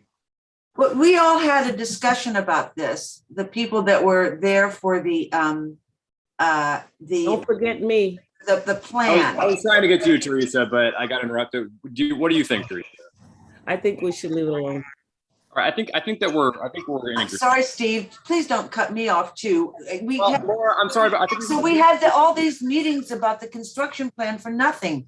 This was discussed in the discussion in the construction plan meetings. Look, Laura, I think it's not for nothing. They indicated what they plan to do, and I don't think it's imperative that we hold them to that in writing as a condition of their approval.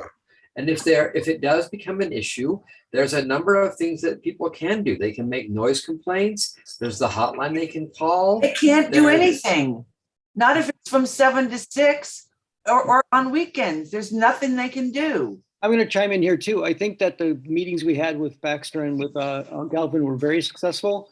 And I do think also, I mean, this is we're a democracy here, right? So we have, I may disagree with it, but it seems to be 4 or 5 people on the board that are agreeing to this language, Laura. And I think we all appreciate your interest and concern and passion about protecting the neighbors, but we have to, I appreciate your argument and your, Thank you. I am so glad. Thank you for appreciating it. Let's just move on then, because obviously I'm the only negative vote here.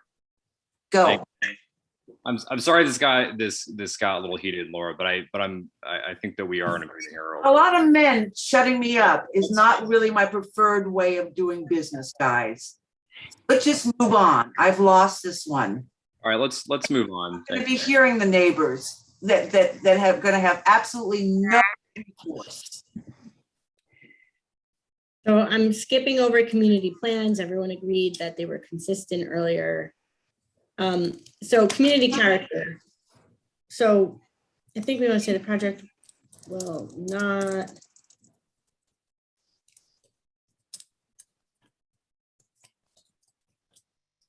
Because I know there's probably significant adverse impact on community character. And then leave it at that. And then, so Larry, you said you had some changes to this section. Do you want to go through them and then we can all read it? Sure. On the third sentence of the next paragraph, cinder block is a little bit like silverware. We call pieces of plastic you get at McDonald's silverware, but it's not silverware. So it really should be say concrete block. Okay. Okay. And then down below, the project's architecture has been designed to, I would say, conform with, or like we said above, to be compatible with. Yeah. But compliment seems too strong. And then I would, in the last sentence of this paragraph, the proposed buildings will be visually broken up with both massing and material changes, period. I don't want to speculate on the intent of the architect. Okay. I think that was from the applicant's narrative, but we can take it. All right.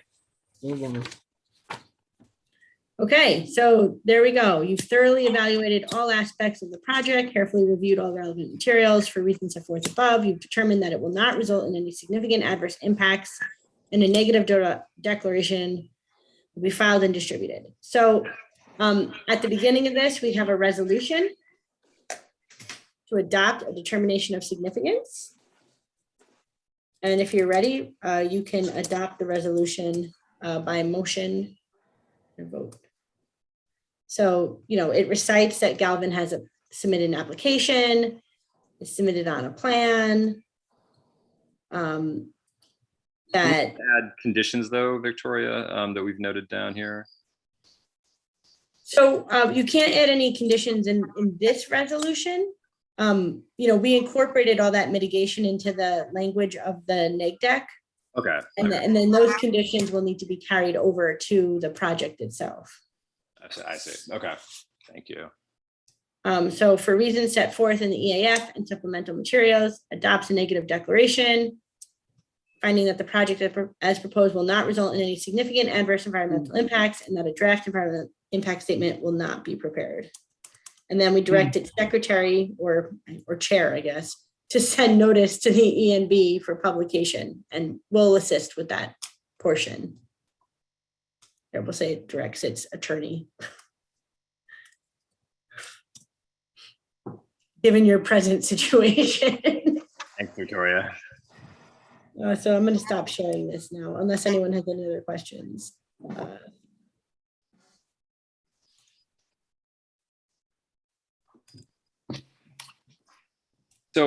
Sorry, so I mean, basically where we are is the question is, do we have any edits to the final resolution? Yeah, I mean, if you're ready to adopt it, you could make a motion to adopt the resolution. We have a motion to adopt the resolution. I'll make a motion. Thank you, Clark. For a second. I'll second. Thank you, Teresa. Yeah. Larry. Oh, you want me to vote? Yes. Yes, I vote yes. Jean. Yes. John. Yes. Laura. Yes. Teresa. Yes. Clark. Yes. I'm also yes. Okay, so it passes unanimously. And I will accept, you know, we made a lot of edits. I'll clean it up and get it out to everyone tomorrow. All right. Now, do we close the meeting? The Oh, the public hearing. Very, very good point, Teresa. We should make a motion to close the public hearing. So moved. Make a motion. Second it. Teresa, second. Jean, all in favor? Aye. Thank you. One last thing, Teresa, I believe we need to replenish some of the escrow. Yes. Right? Yeah. Okay. Hang on 1 second. I have a motion. Verizon. Well, did you get in contact with Verizon? Not on that. Sorry, Victoria, what were you going to say? I'm sorry, we're still on this project, right? This is for Galvan. So I suppose I just wanted to make sure we did this. Is that yeah, we should do this before this is all finalized, basically. So yes. Yeah. Oh, when do we ask him for the money? Right now. Hold on 1 sec. All right, I'm just going to share my screen. Hold on. Yeah, do that.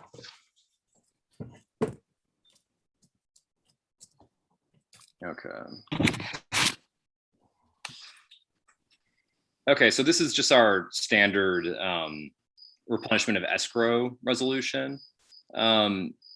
Teresa, I wanted to make sure that based on what we have in outstanding invoices, we're requesting an additional $10,000 to pay off the remaining consultant fees that we have outstanding. Right. Yeah, right now he has a balance of $4,239.75. And we're asked, and he has pending invoices, $8,009. So that leaves that he owes us, sorry about this. He owes us $3,769 for pending. And, you know, if you take that out of 10,000, that would leave what, about 6,000? Yeah, and then we'll have final invoices from Lindsay and from Victoria. Exactly, right. So yeah, there may well be some left over, but I think this is probably the right amount. Yeah. So can I have a motion to adopt this resolution? So moved. All right, Jean, thank you. Have a second? I'll second, John. John. All right, all in favor? Aye. Aye. All right, thank you guys.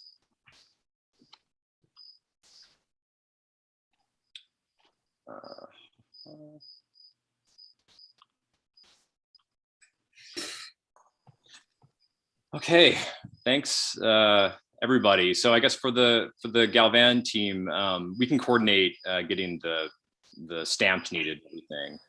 Well, so we haven't approved the site plan yet. all of that was just the seeker review. And, you know, I'm, the applicant, I'm sure, is eager to get the approvals. They needed the neg deck in order to go for financing. I have a draft approval resolution ready for review. So the options are we can work through it tonight, or I can send it to all the board members and we can take it up, you know, at a future meeting. I vote for a future meeting.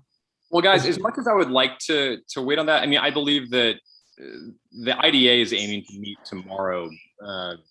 Is it just based on us completing seeker, or do we need to have this resolution passed? That The IDA just needs to have seeker, Yeah.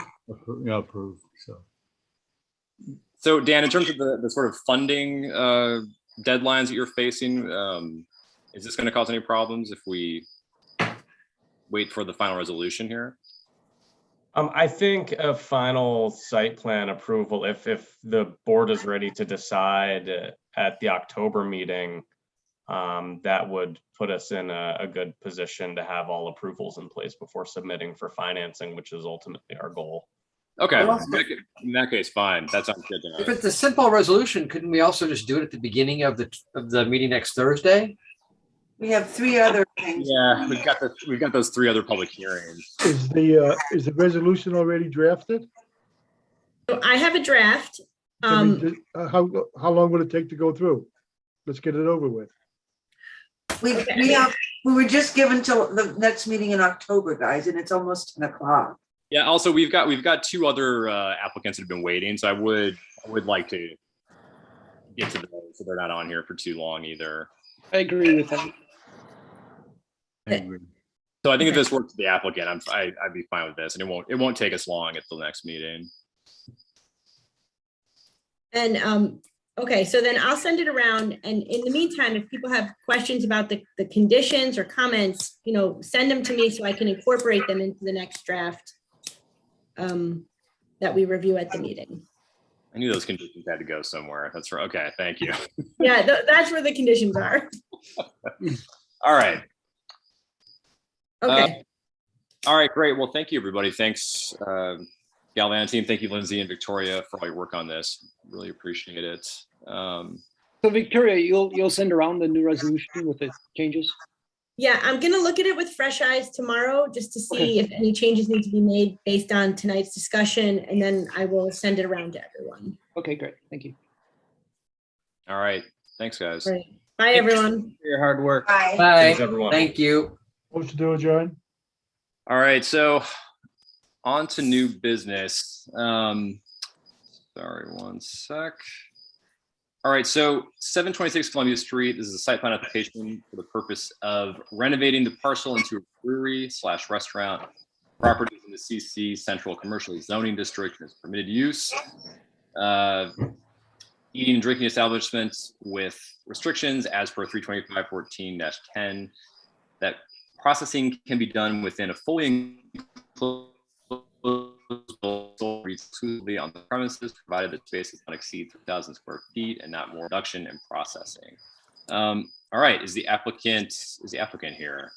Hi, Stephen. This is Hey. Christina Ducharme from KDA, and I'm here with Ayaka from KDA and Mikey, one of the owners. I just wanted to point out, I believe we are in the GCT district, not the CC. Oh, okay. Yeah, thank you. Maybe that was a typo on my part. Yeah, no problem.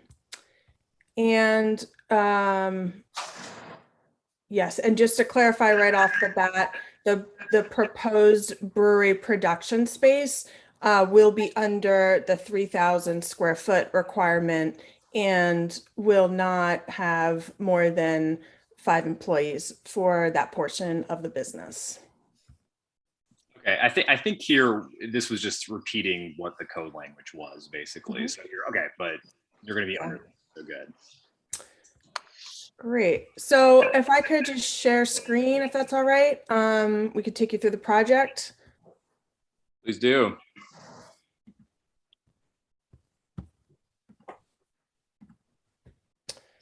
Great. So Mikey, do you want to start us out and give us a brief overview on your business? Yeah, absolutely. So my name is Mikey Lindane. I'm a co-founder of Return Brewing. I grew up in Coxsackie. I graduated from CA in 2008. After that, I spent about a decade in the brewing industry. And I just want to tell you guys that we're extremely excited to be having a brewery so close to where I grew up and in a beautiful city like Hudson. So just to get into the basics of what we're doing, we're building a small innovation brewery on site with a tap room, beer garden, and food program. And then we're going to be working with a partner over in Catskill, Crossroads Brewing, to do our major production and our beers for wider distribution. We're actually going to start selling at local bars and restaurants this week with the beers produced at Crossroads, but we're looking to open on site next year, obviously. A couple other notes about us. We're looking to work with local farms. We've already contacted nearly a dozen in the area for different collaborations. We're looking to hire locally. So we've been working with some local programs. We met with Reentry Columbia, sat in on their task force meeting last week. And I met with Lori just yesterday, and we're talking about all the different ways we can work together, but especially building out a hiring program. And then we're also looking for this to be a community space. So hosting pay what you want events, like skill workshops and community meals that everyone can. And yeah, happy to answer any questions you guys have. Well, let me take you all through the project. So this is a photo of the current conditions. The address of the building is 726 Columbia, which is a large building with multiple tenants in it. And this portion of the building with the proposed project is off of State Street. So this is a view of the building from State Street looking down towards Columbia. This is the side of the building more towards North 7th, where the railroad tracks are. And this is the rear of the building, standing around closer to the railroad tracks. And then this is the alley looking back towards Columbia. And this is from Columbia looking back towards the alley. And this is basically the cement block portion of the building is where the proposed project is located. This is a rendering of the proposed renovation. Essentially from the exterior, it's replacing doors and windows, new paint scheme, potentially with some mural art, signage, lighting, and exterior dining beer garden. This is a view at nighttime, showing the lighting. And then we have a couple more views around the side. This is the outdoor beer garden wrapping around the side of the building. These blue awnings are proposed shade structures. This back here, this is the garbage enclosure, dumpster enclosures near the back. And this is again a view from around the area of the railroad tracks, looking back towards the building, and a view up towards the alley.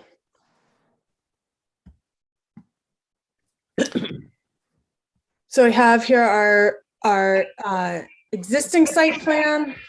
It's actually 2 parcels. The applicants are in the process of securing the lease from CSX for use of the vacant piece of land between the building and the railroad.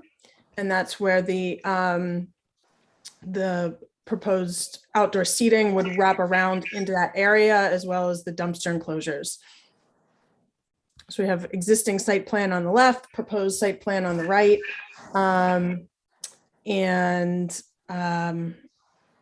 Essentially we have new lighting here around the exterior. And this is the area of the outdoor seating. Any questions, comments so far?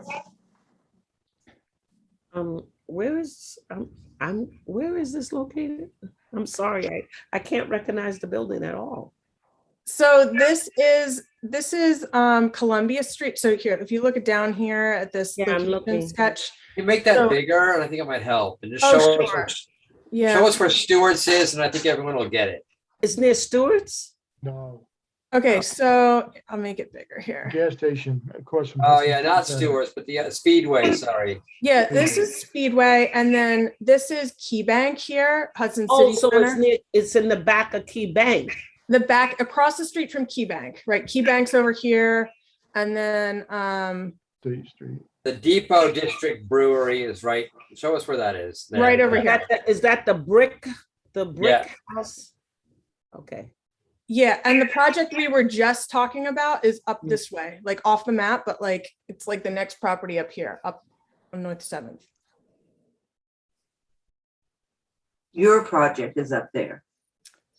No, the applicant that was the Okay. previous applicant. I see, never mind. We spent all that time After I talking said about. that, I figured out what you were talking about. So- Gotcha. Okay. Okay, I know. I see. This is that warehouse. Remember, Steve? Okay, I know. Yeah, it was like a The old- tire shop before. Yeah. Wow. The old Gifford Foundry building. So, Okay. well, it's an annex to the old building. Wow. It's a big project. Yeah, so this darker hatched area here is the portion of the building where the project is located, and this lighter hatched area is the same building, but that's another tenant space. That's people live in the lighter area? No, they're commercial spaces. I see. Are they occupied now? Mikey, you want to comment on that? Mikey? Sorry, what was the question? I was looking at the chat. and also What said- is your neighboring tenant in the other half of the building? So there was a florist and a woodworker moving in that I heard about, and then they moved out, and that part didn't work out. And then I heard that there was a food market coming in, but I don't have much of the details. Right now, though, your building is Galvin's operation, isn't it? Isn't Galvin use that as a maintenance facility or something? That's right. Yeah. Yes. Our parcel was being used to house all of Galvin's like equipment, like backhoes and stuff like that. Yeah. So this is a rental space for you? Yes. Yeah, okay. I saw in one of the pictures, there looked like there was an apartment building somewhere. What was I looking at? There's an apartment building across the alley. Next to the Citgo. Yeah, I believe it is this building right here.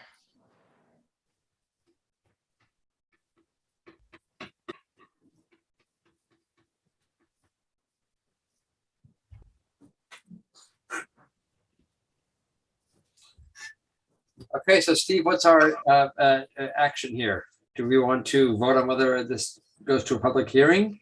Let me ask just one question, yeah, and then we can classify it and consider these things. So, do you all just want to explain the situation with the CSX? I understand you're trying to get a lease for. Can you highlight that space that you're trying to lease for the outdoor space? And would that be for the outdoor eating and also parking, or is that just for outdoor eating?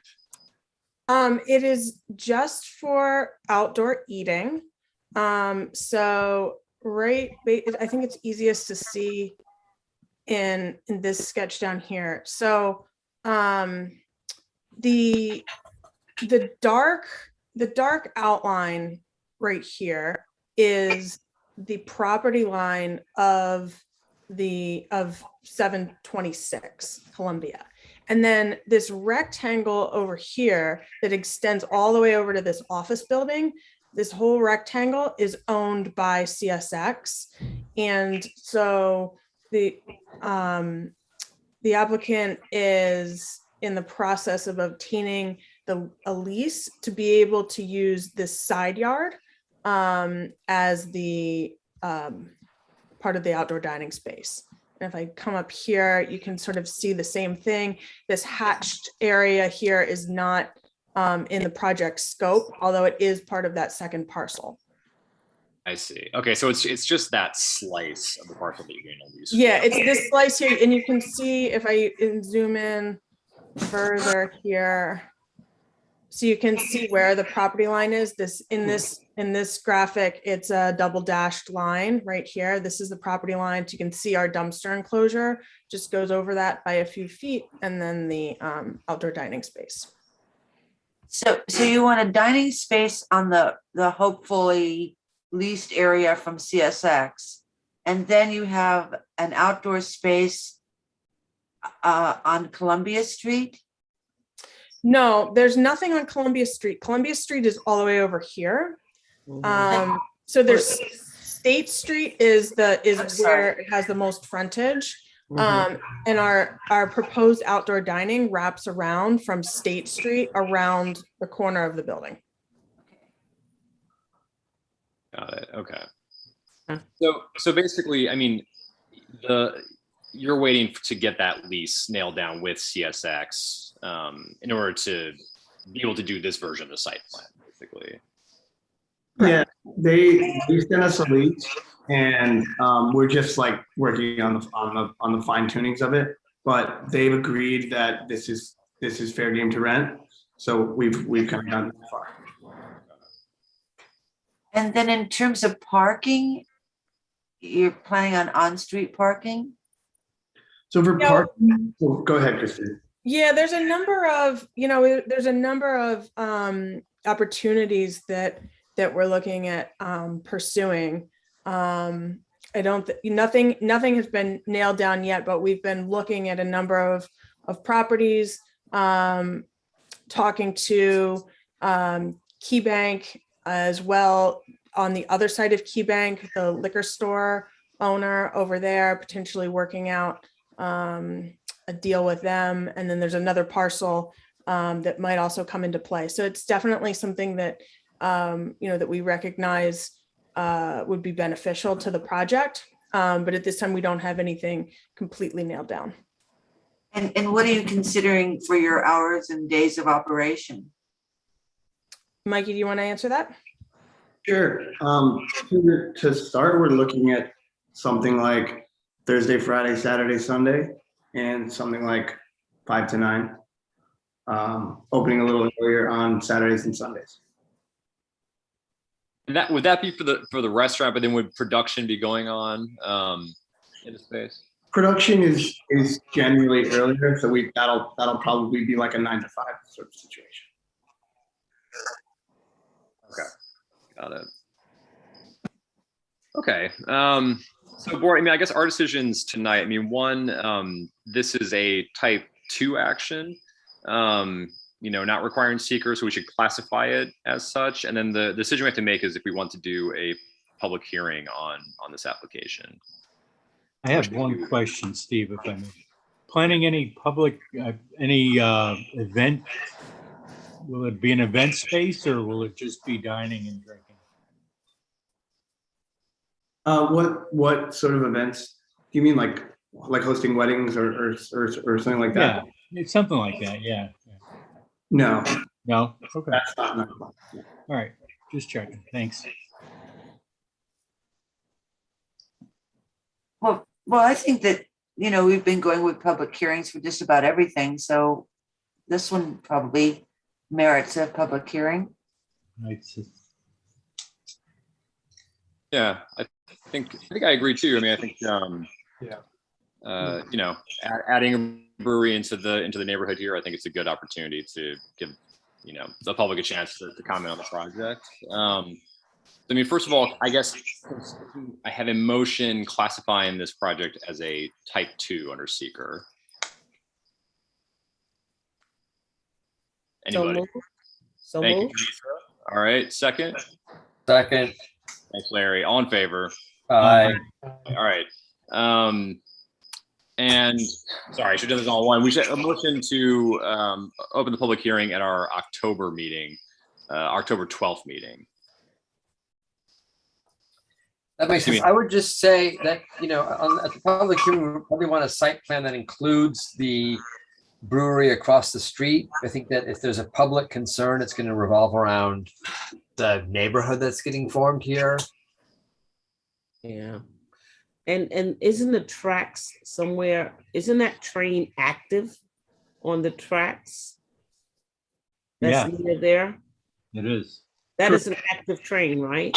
Yeah, so that's, I mean, that's the railroad spur, so, you know, very, very slow and infrequent activity, but it is technically an active track.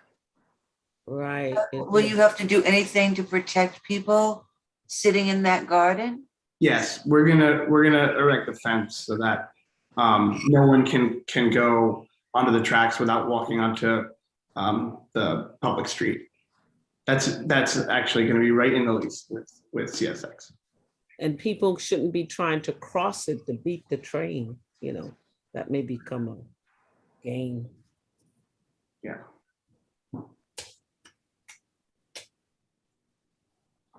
All right, so I think in terms of questions, do we want to list out what we're looking for? We want to see a site plan that's inclusive of the depot district, the upper brewing company. Right. Right, so that we can see the relationship between those two. Yes. I guess. Maybe I mean, also, I mean, really, you know, I think North 7th that we also approved that that new Thai restaurant that is, you know, just right off the site plan. I just think folks are going to want to get a handle on what's really happening to the neighborhood, and if there are concerns, they'll be able to see what the relationships are. Yeah, so something that kind of just shows the proximity to other developments.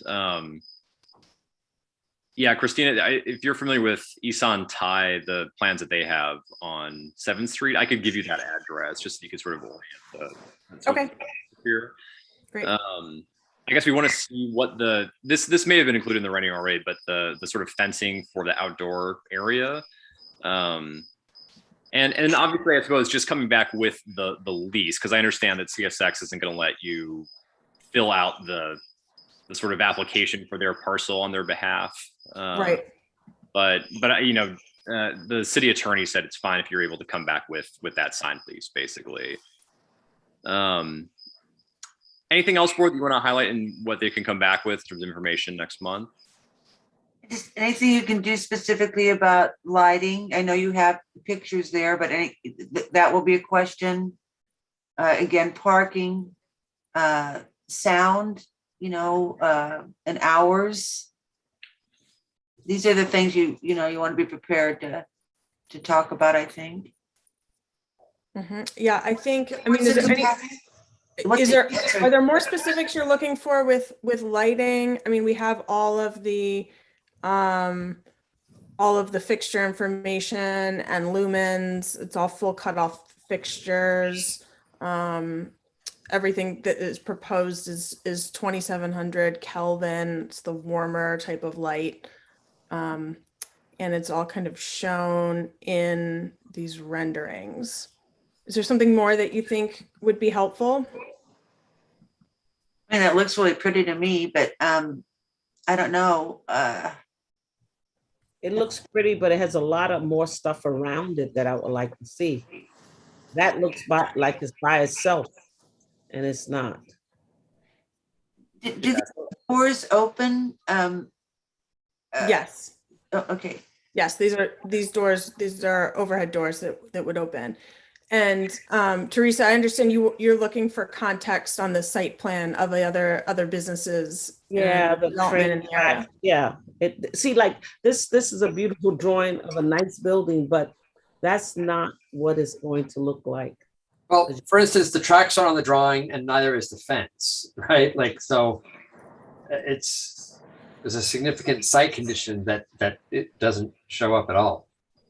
Yeah, the tracks are actually off the page here. And, you know, at this time of the rendering, we were considering doing the planters as the barrier, but we'll discuss and come back with more detail on that if it's going to differ from the rendering. Great. And what's the capacity on the indoors?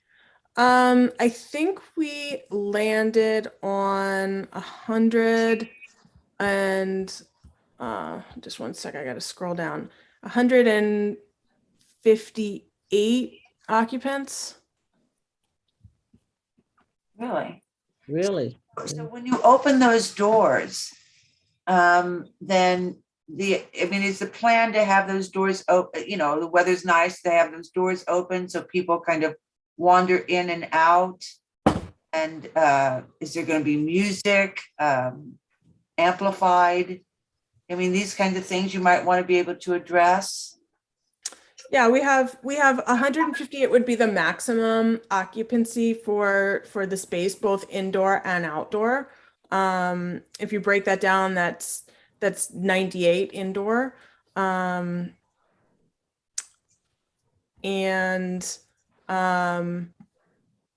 know, I think, Mikey, do you want to talk at all about the plans for music? So does that mean that you can seat 50 people outdoors? You have 98 indoors, so let's just call that 100. And you have the capacity for 150 indoor and outdoor. So you have the capacity for around 50 people outdoors? I think it was 158 total. And then you said 98 indoors. I'm not sure. I don't know that I understand what you're saying. However, the math works out, 158 total occupants in the brewery space. Inside and outside total. Yeah. So yes, around 50 on the outside. Yeah. All right. So I think we've highlighted what we're asking for from you all for the next one. It'll be our October 12th meeting. I just need a motion to I suppose set the public hearing for this application for our October 12th standing meeting. So moved. All right, second. Second. Okay. Thank you. Larry, all in favor? Aye. Aye. Aye. All right. Thank you both for staying on so late. We appreciate Yeah, I have another question, Stephen. Do we because the address is on Columbia Street, would there be any necessary circulation to the county or anything like that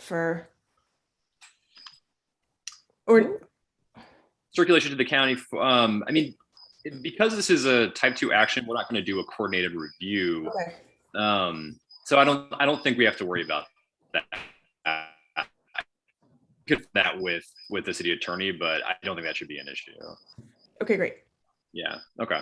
Great. All right. Yeah. Thanks again both for staying on so late. We appreciate it. Yeah, thank you guys. Thank All you. right. We will see you next month. Sounds good. All right. Finally, we have 705, 707 Cherry Alley, site plan application from the applicant that is interested in buying this property and converting it into a retail store. Current use is a warehouse and storage building. The property is in the CC Central Commercial Zoning District and is a permitted use as per city code. As per section 325-35 of the city code, plan approval is required. Also, if approved for site plan, the building plans will need to be approved as per New York State Building Code for change in use. All right. Is that Andrea Westerland there? Yeah. Yes. Hey guys, sorry for keeping you on so late. But thank you for your patience. Yeah, can you tell us about your application?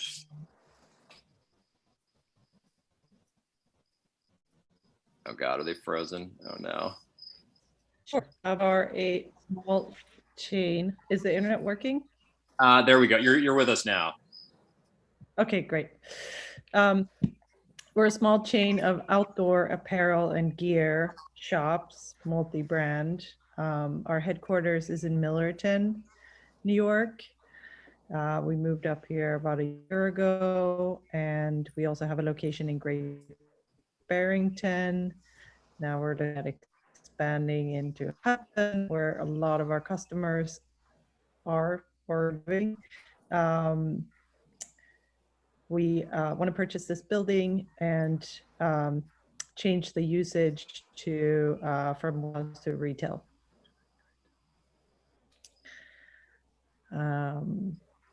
Yep. You want to walk us through the sort of renderings and site plans that you've all shared in your application? Yes, could you bring them up on the screen for everybody to see? Let me see here 1 second. I think everybody got a copy as well. Print Yeah, out hang on since- a sec. Share it.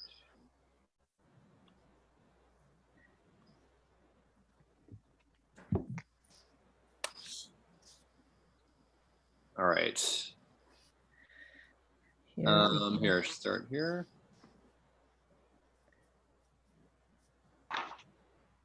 Yep. Okay, so I see. So 7th and Cherry Alley right here. Okay. Correct.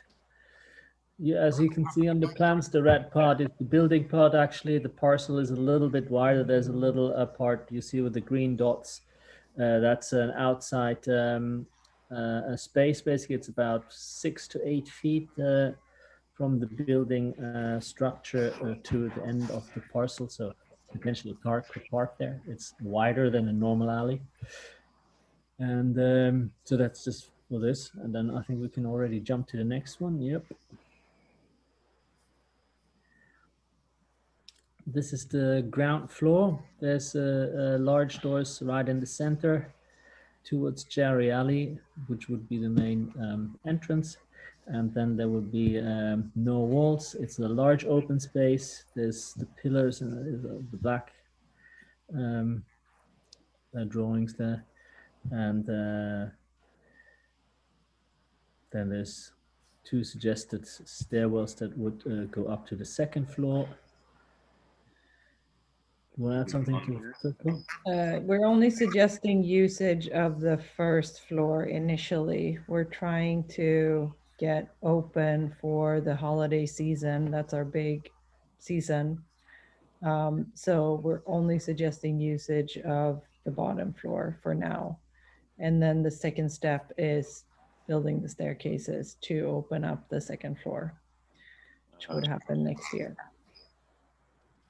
And this is a view of the outside. Yeah.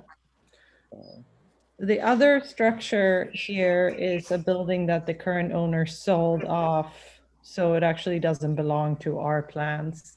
So it's the lower one, the carriage house. Yeah. Is the only one in question. You're saying it's just this space that I'm circling here? No. No, not that one, but the Below. other The one. bottom one. Yes, exactly. The bottom one. Got it.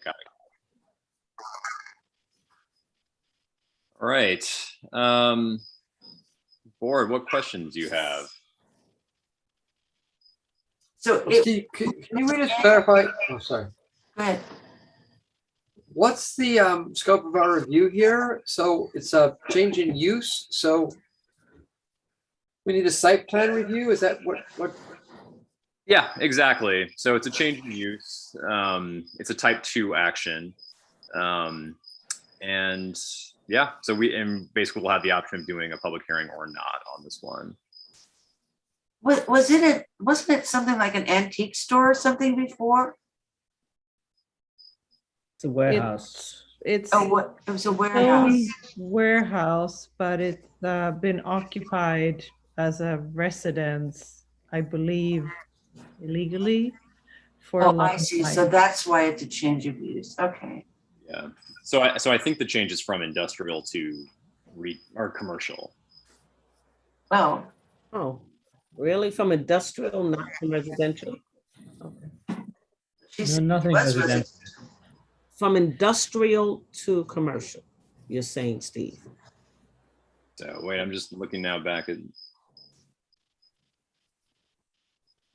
Yes, because it was a warehouse. That was the most recent use. It has been used as a residence, but that was illegally, so that was never an approved use. Oh, okay. Okay. Yeah. Okay, so just so I understand, it's a little hard to follow what's happening here. Maybe it's just so late. So the building already has a second floor. Are you proposing to cut the atrium into the second floor? No, Or is it's that already all? What? That's already there, but the second floor doesn't have two means of Means of egress. egress. So we wouldn't use the second floor for retail or anything until we can build the two staircases. But we don't want to do that before this holiday season, since that's our big Season. Right, but the approval that you're seeking would be for both floors to be commercial, correct? I believe so, yes. So we made the drawings with the architect made the drawings with two staircases. But And the lift in the plan, is that existing or is that That's an new? old carriage lift, so that's nothing like you probably guys ever have used before, and we neither. It's an ancient thing that will not be used as a lift. yeah, it will not be used at all. More of a antique artifact. But it is like there's a hole in the second floor basically that goes down, like a platform that goes down to the ground floor, just so to be clear that that is there So Steve, or anybody, too. what they're proposing is that the architect put in the drawing the staircases, but they don't want to do the staircases now because that's going to take too much time Correct. for the winter season, the holiday season. And so what do we do with that? I don't understand what we do with that. And also, is the applicant looking for us to say, we think in order for the change of use, is this a zoning issue or can we approve the change of use? We can approve the change in use. Yeah, Okay. so that's why it's before us, basically. Okay. So yeah, so basically that's the reason it's coming before us, is it's going from industrial to commercial, and that's about it. So this is just a site plan approval. This sounds like a nice project. I don't have a problem with this project. Do we need a public hearing for this? This is a change of use. Probably. What do you all think? Do you think you want to do a public hearing on this, or could we save them the time on this one? For a change of use, the building already exists and is industrial, going from industrial to commercial, right? Yep, But exactly. the building already exists and it's in the right district for commercial, and it's a change of use. No, I mean, I would think we can pass on this one, but it's just my opinion. In favor of not doing a public one as well. Do others have objections? It's not in a residential neighborhood. No, it's not. Yeah, I don't have a problem with that, but I go back to my question. Their plan has the two staircases. So can we approve something that's not really going to be done? I think the code, wouldn't Craig Haig do that? That's right. I think Yeah. that might be a building permit issue, because I think our review wouldn't be concerned. Yeah, I think if we just approve the change of use, then it goes back to Craig. They have to comply with code with Craig. Am I right or wrong? I think that's correct, Teresa. All right, well, as a starting point, can I have a motion classifying this as a type 2 action? I'll second. Laura, second. Thank you. All in favor?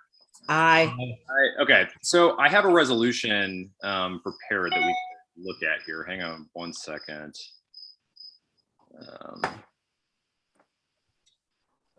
Okay, so this is pretty basic. Whereas the applicant and Westwood has applied to the planning board for site plan approval for the property located at 705 Cemetery Alley, the CC. We considered this at our meeting. Public hearing was waived. The project is a type 2 action pursuant to seeker. It requires planning board approval pursuant to 325-35. And whereas we've reviewed the site plan approvals that criteria for site plan approval set forth in 25-35. The only question is whether there'd be any conditions that we would want to put on it. But otherwise, we could just vote on this one. Oh, can you scroll up, Steve? Sorry. There we go. This is the whole thing here.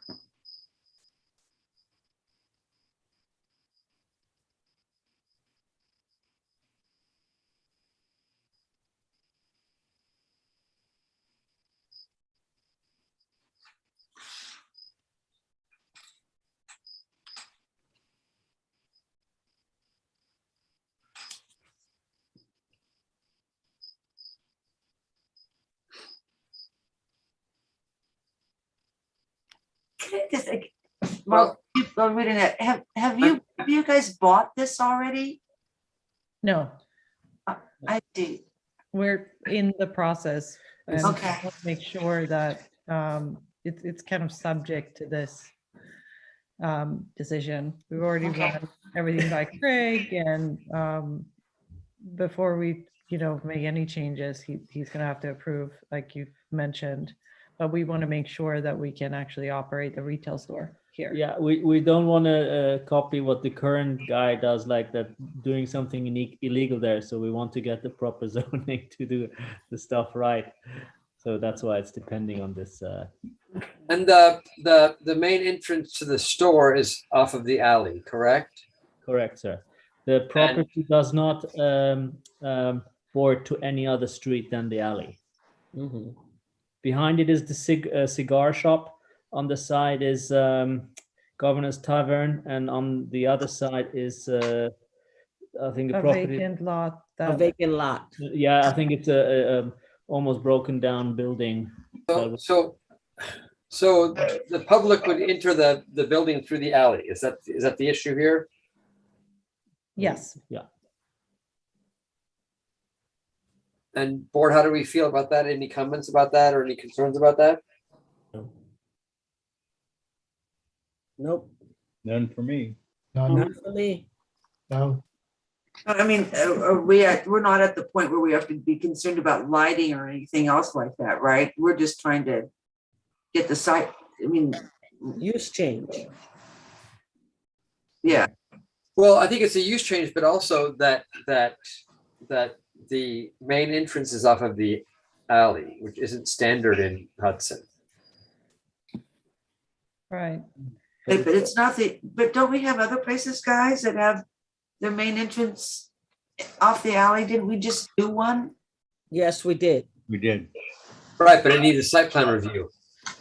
Larry, would there be something in terms of like lighting or signage that would help mitigate the risk you feel like might occur? We could make that a condition on the approval. Well, it's not really a concern I have. It's just that's the issue in front of us.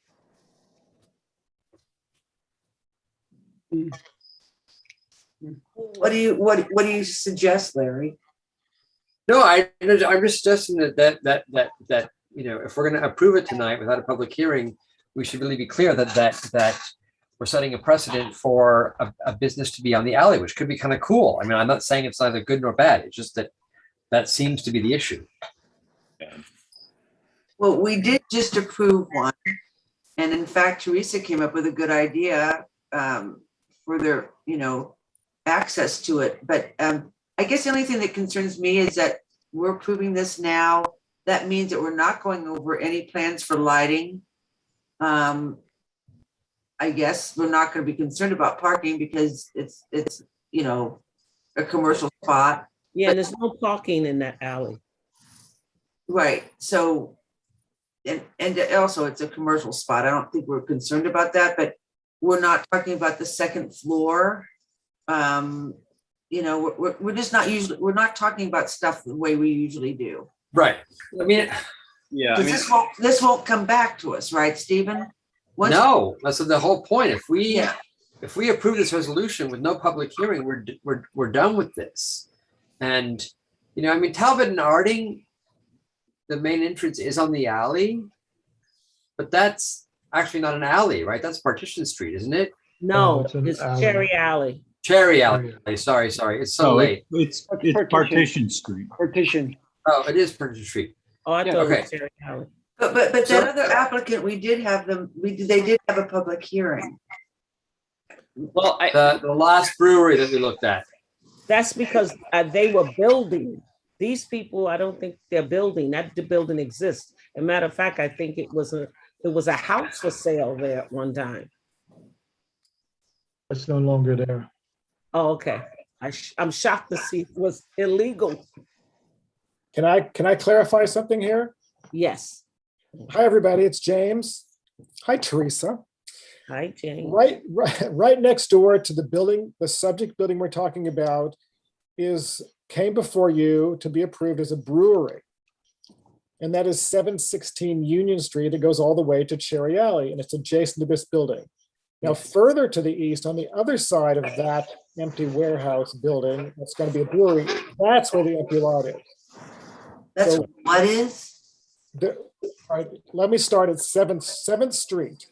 First is Governor's Tavern, which also has access on the alley and on 7th Street. The next building is our subject building, which is only accessed from Cherry Alley. It doesn't touch any other street. The next building up from that is the big empty warehouse that is labeled as 716 Union because it goes from Union all the way to Cherry Alley, but its main entrance is on Cherry Alley. That's the brewery that came before you recently. That brewery applicant is also purchasing the empty lot further east as part of their project. But there is a building right next to this subject building that will be a brewery with I was told 70% of the public access will be from the alley. Mm-hmm. And one thing to note, interestingly, is this alley, this one section of Cherry Alley is wider than any other alley that I've ever noticed in Hudson. And I think because these buildings were originally built to be accessed primarily from the alley.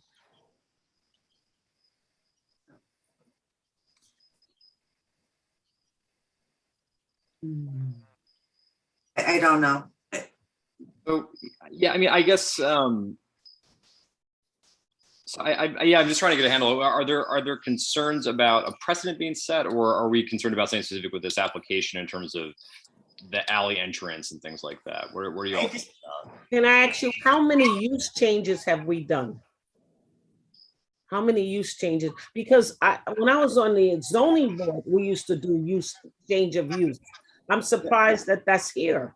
Well, that's usually why things come before us for site plan approval, actually. When it goes from one kind of use to another, that's what triggers planning board review in a lot of cases. So a lot of what we looked at has fallen under this kind of change of use. So why not just add, are you planning any exterior lighting or signage on the building? No, we'll have a flag because the building will be visible from the sides mainly, but no big signage and no lighting. And I mean, retail hours are usually noon to 6 p.m. Oh, usually, or is that going to be your retail hours? They might be longer in the holiday season. It depends on what the other retailers in the area does. So we usually adjust our hours to the standard in the area. So if everybody closes at 6, we won't be open until 8. That doesn't make sense. But if everyone decides in December they're going to be open later because it's the tourist season or whatever, we usually adjust to have the same hours. Can we put in here, Stephen, that there will be no lighting on the outside? You know, the applicant talked about a flag. You have to get approval for those flags, I think, but I don't think we can approve a flag. But And that the hours will be, Let's just say 10 to 8 to that's make good. it. Yeah, 10 to 8. Yeah. And you, Also, there are lights on the building now. There's, there's a light over the door we go in because people are living there. Well, so in terms of the lighting, I mean, I think we could put a condition on saying that they needed to add certain things to the site plan. I think that maybe aren't there, but essentially, like we're approving the site plan as we see it. So I mean, I don't think we have to note anything in the resolution saying that there's a lack of lighting or that a flag would go out front necessarily. I mean, I guess in terms of hours, this is where it'd be nice to have an attorney with us. I thought that wasn't something that's within our jurisdiction to dictate to them. Isn't it based on what's zoned for the district? I don't know, we do hours all the time. I don't know. Well, I know we do in terms of like certain decibel levels and things like that, and like restricting certain kinds of activities. But I guess I'm not sure. Yeah, if we can say like you're allowed to operate for X hours, if that's a planning board function, or if that's just something that's inherent in the zoning. I wouldn't think that it would be one of ours. My ex and I had a business here, and basically the hours were kind of seasonal. Christmas time it was longer. It was generally 10 to 5, but there were some times when we went on for a period of time doing 10 to 4. Christmas it was 10 to 8 or 9 at night. Yeah. Can we bring up the site plan again, just so we know what it is we're approving? Sorry, I just want to make sure that it's late, and before we vote on something that has no public hearing, and we find out later on that we didn't really look at it carefully, it's a little disconcerting. So, do we go up, Steve, if you can, on the first page? Is there a yeah? So the thing that says Burgess and Daniel Shook, that's where the brewery is going to be. Yeah. Correct. Yes. And then the cigar shop, is opposite the alley, and then Governor's Tavern is right next door. Correct. Correct.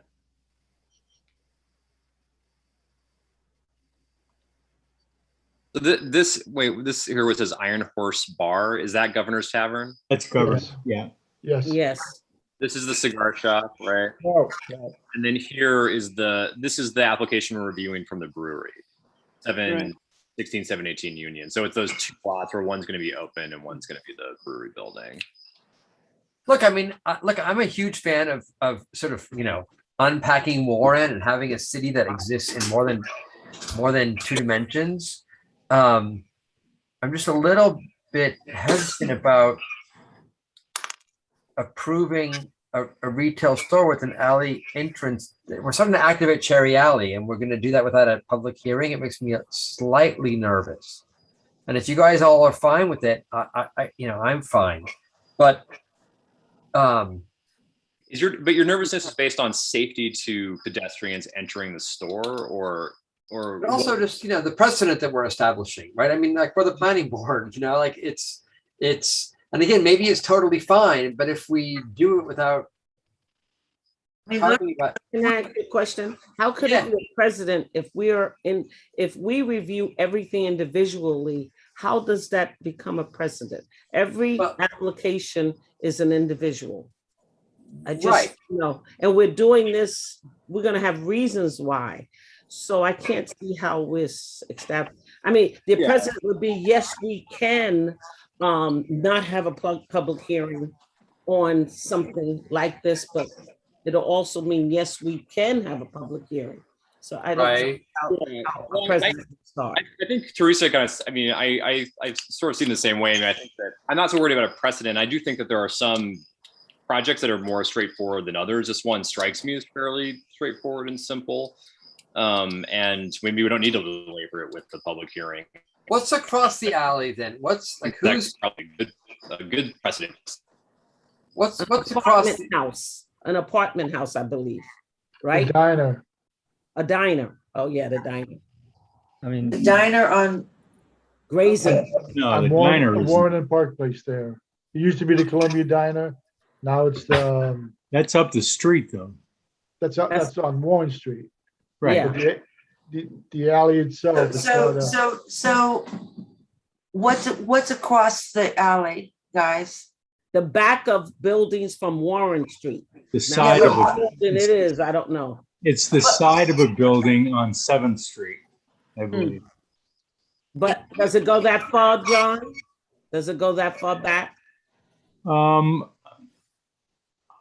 be honest, I've never been that far back, but it does look like a substantial building. But I do have a question. I have a question. The red part, see the red part in this building here? Does this red part go all the way back to Union? No. No. No. So what is the red part? That's the building. The Oh, subject that's building. another building. No, that is the building we're talking about, is the red square. Okay, it goes all, where does this, oh, I see. Okay, this is it. Okay, this is another place.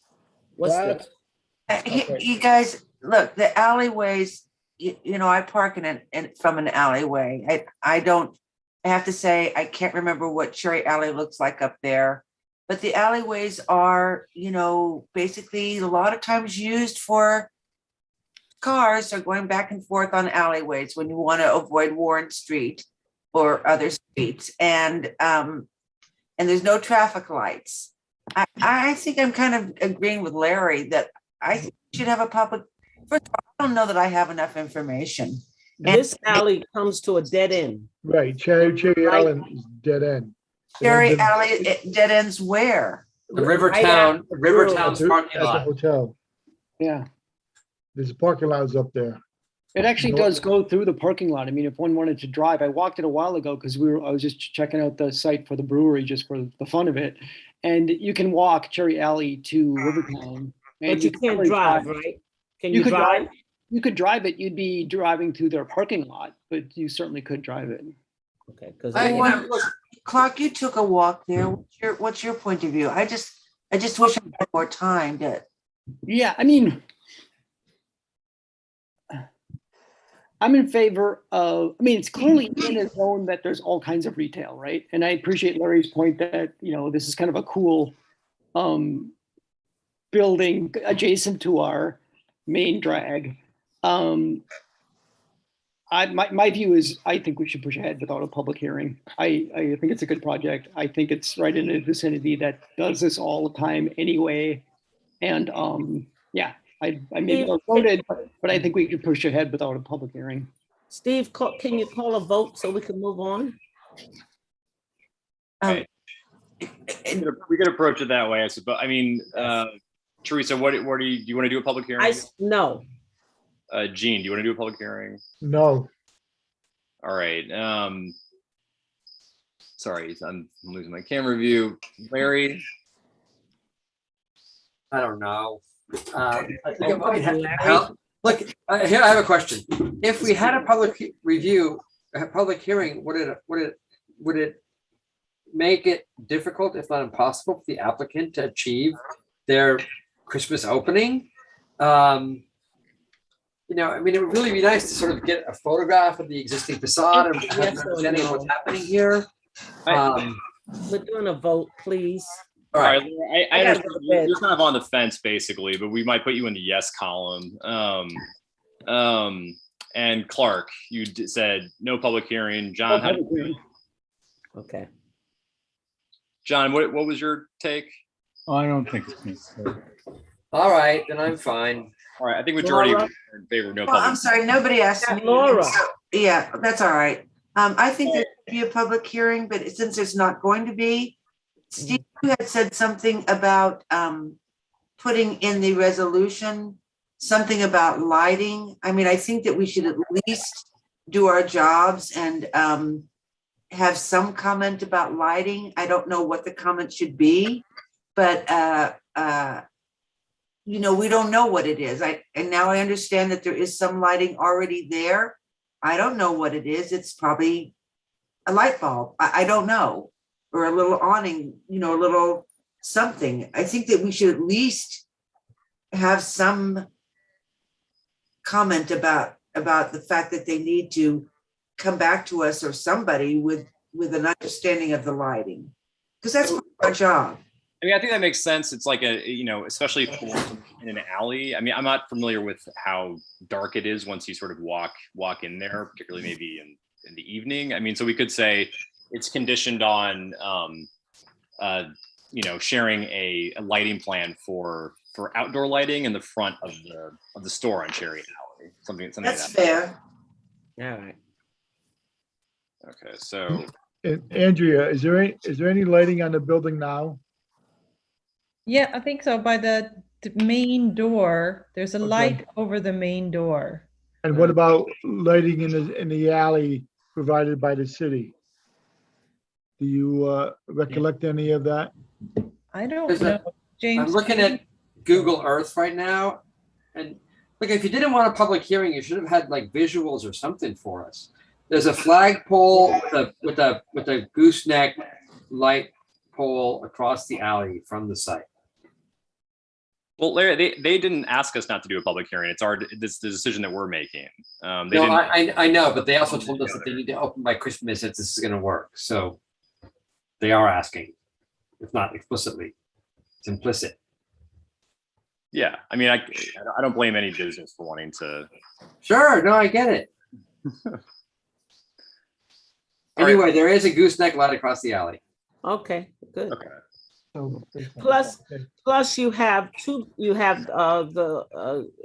restaurant, they have lighting, plus they have lighting on the side where the Oh my God. seating is. Then if they do the brewery past it, that's gonna be lighting. Yeah. So, come on, it's time to go. All right. Any other conditions, or are we ready for a vote on this? Yeah. Yes. All right. So we have a motion to pass this resolution for site plan approval. So So moved. moved. So moved. I got John second, I'll second. Oh, I'll second. Teresa. All right. All in favor? Aye. Aye. Aye. All right. Was that unanimous, or were there any nays? Okay. Okay. So then, Andrea, then basically what we'll need to see then is an updated version of the renderings that includes a lighting plan for the front of the building. With that, then I can, stamp your site plan and give you approval and everything. So when do you think you could submit that to the planning board? I'd have to just discuss it with the architect, but I think in a day or two. Okay. Can I just say that I looked at the chat here and there's a note saying that James Bagwell's house is across the alley. I mean, this is the problem with not doing, with not doing our homework. So I need to. This is in the chat. I have to go. All right. I assume that it's about this application. Maybe it's not about this application. It very well might not be. I don't know. No, it is. I think it is. All right. One thing to consider for lighting though is that it's going to be a retail. They're probably not going to have lights on after 6 o'clock at night most of the time. If it's a 10 to 5 or a 10 to 6 operation. That's correct. So just something to consider. I guess this was thinking about in terms of safety, right? In terms of having something on the exterior of the building to illuminate it for people entering from the alley, right? We're just not doing our homework, guys. So let's just, we already voted. All right. We need an attorney. Okay. All right, you guys are set. Thank you. Thank you. Thank you, Andrea. Thank you. All right, finally, Teresa, can you walk us through the bills that we need to approve? Okay, I sent everybody ahead of time the bills. I hope you looked at them. Steve, all we need is approval from the board, Steve, and then you just give it to Tracy and she pays the bills. We did not go over bills last month, and that was August, and we did partial bills in July. So we really need to do this now to catch up. All right, so did everybody have a chance to look through those? Did anybody have questions about any of the bills? No. No. That's good. All right, can we have a motion to approve payment of the bills? I move. Okay. All right, Laura, I'll second. John, all in favor? Aye. Aye. All right, let's skip HEDPA and IDA updates unless you guys really want to hear about that stuff. IDA basically was just a review of the financial plan for Calvin. And the other part of it was going to be voting on the pilot, but that was pending what we did tonight with the seeker review. That's done. There's a meeting tomorrow, special meeting tomorrow on the pilot. That's basically all there is to report. All right. Well, I'll say on HCDBA, the sort of focus is on the property owned by the agency and trying to come up with. There's been new appraisals on those properties and trying to come up with a partnership with HHA to sell those for development of affordable housing on a range of lots. So trying to come up with what that price should be gets into a whole range of questions about what the whole purpose of HCDPA is and what its mission is, and whether the funds would be used for grant making. But that's kind of where all that stuff stands. So that's the focus right now at HCDPA. Steve, I got one other thing. How do we get money from Verizon?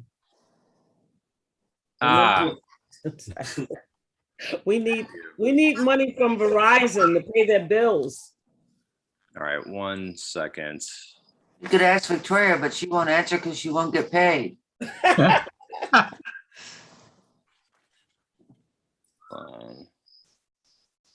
Right now, Verizon has $4,794.30 in their account, and that we have a bill for $10,004.75. And probably more bills coming in. So I'm not sure how we're going to get the money from them. All right, this is the standard escrow replenishment resolution requesting $10,000 so that we can pay everything that they owe. I tried to get Cheryl's input on this since they have an attorney going back and forth with Verizon right now, and they're suing us over escrow. But doesn't mean that it should stop Mike Musso from getting paid for all the work he did, basically. And right now there's not enough money in there to pay him for his last invoice. Right. You get paid part of it. Get paid part of it. Yeah. Yeah. So I mean, we'd like to have the ability at least to ask Verizon to, give us the rest of what they owe. So I mean, it seems like if they're suing regarding escrow, there's a small chance that would ever happen.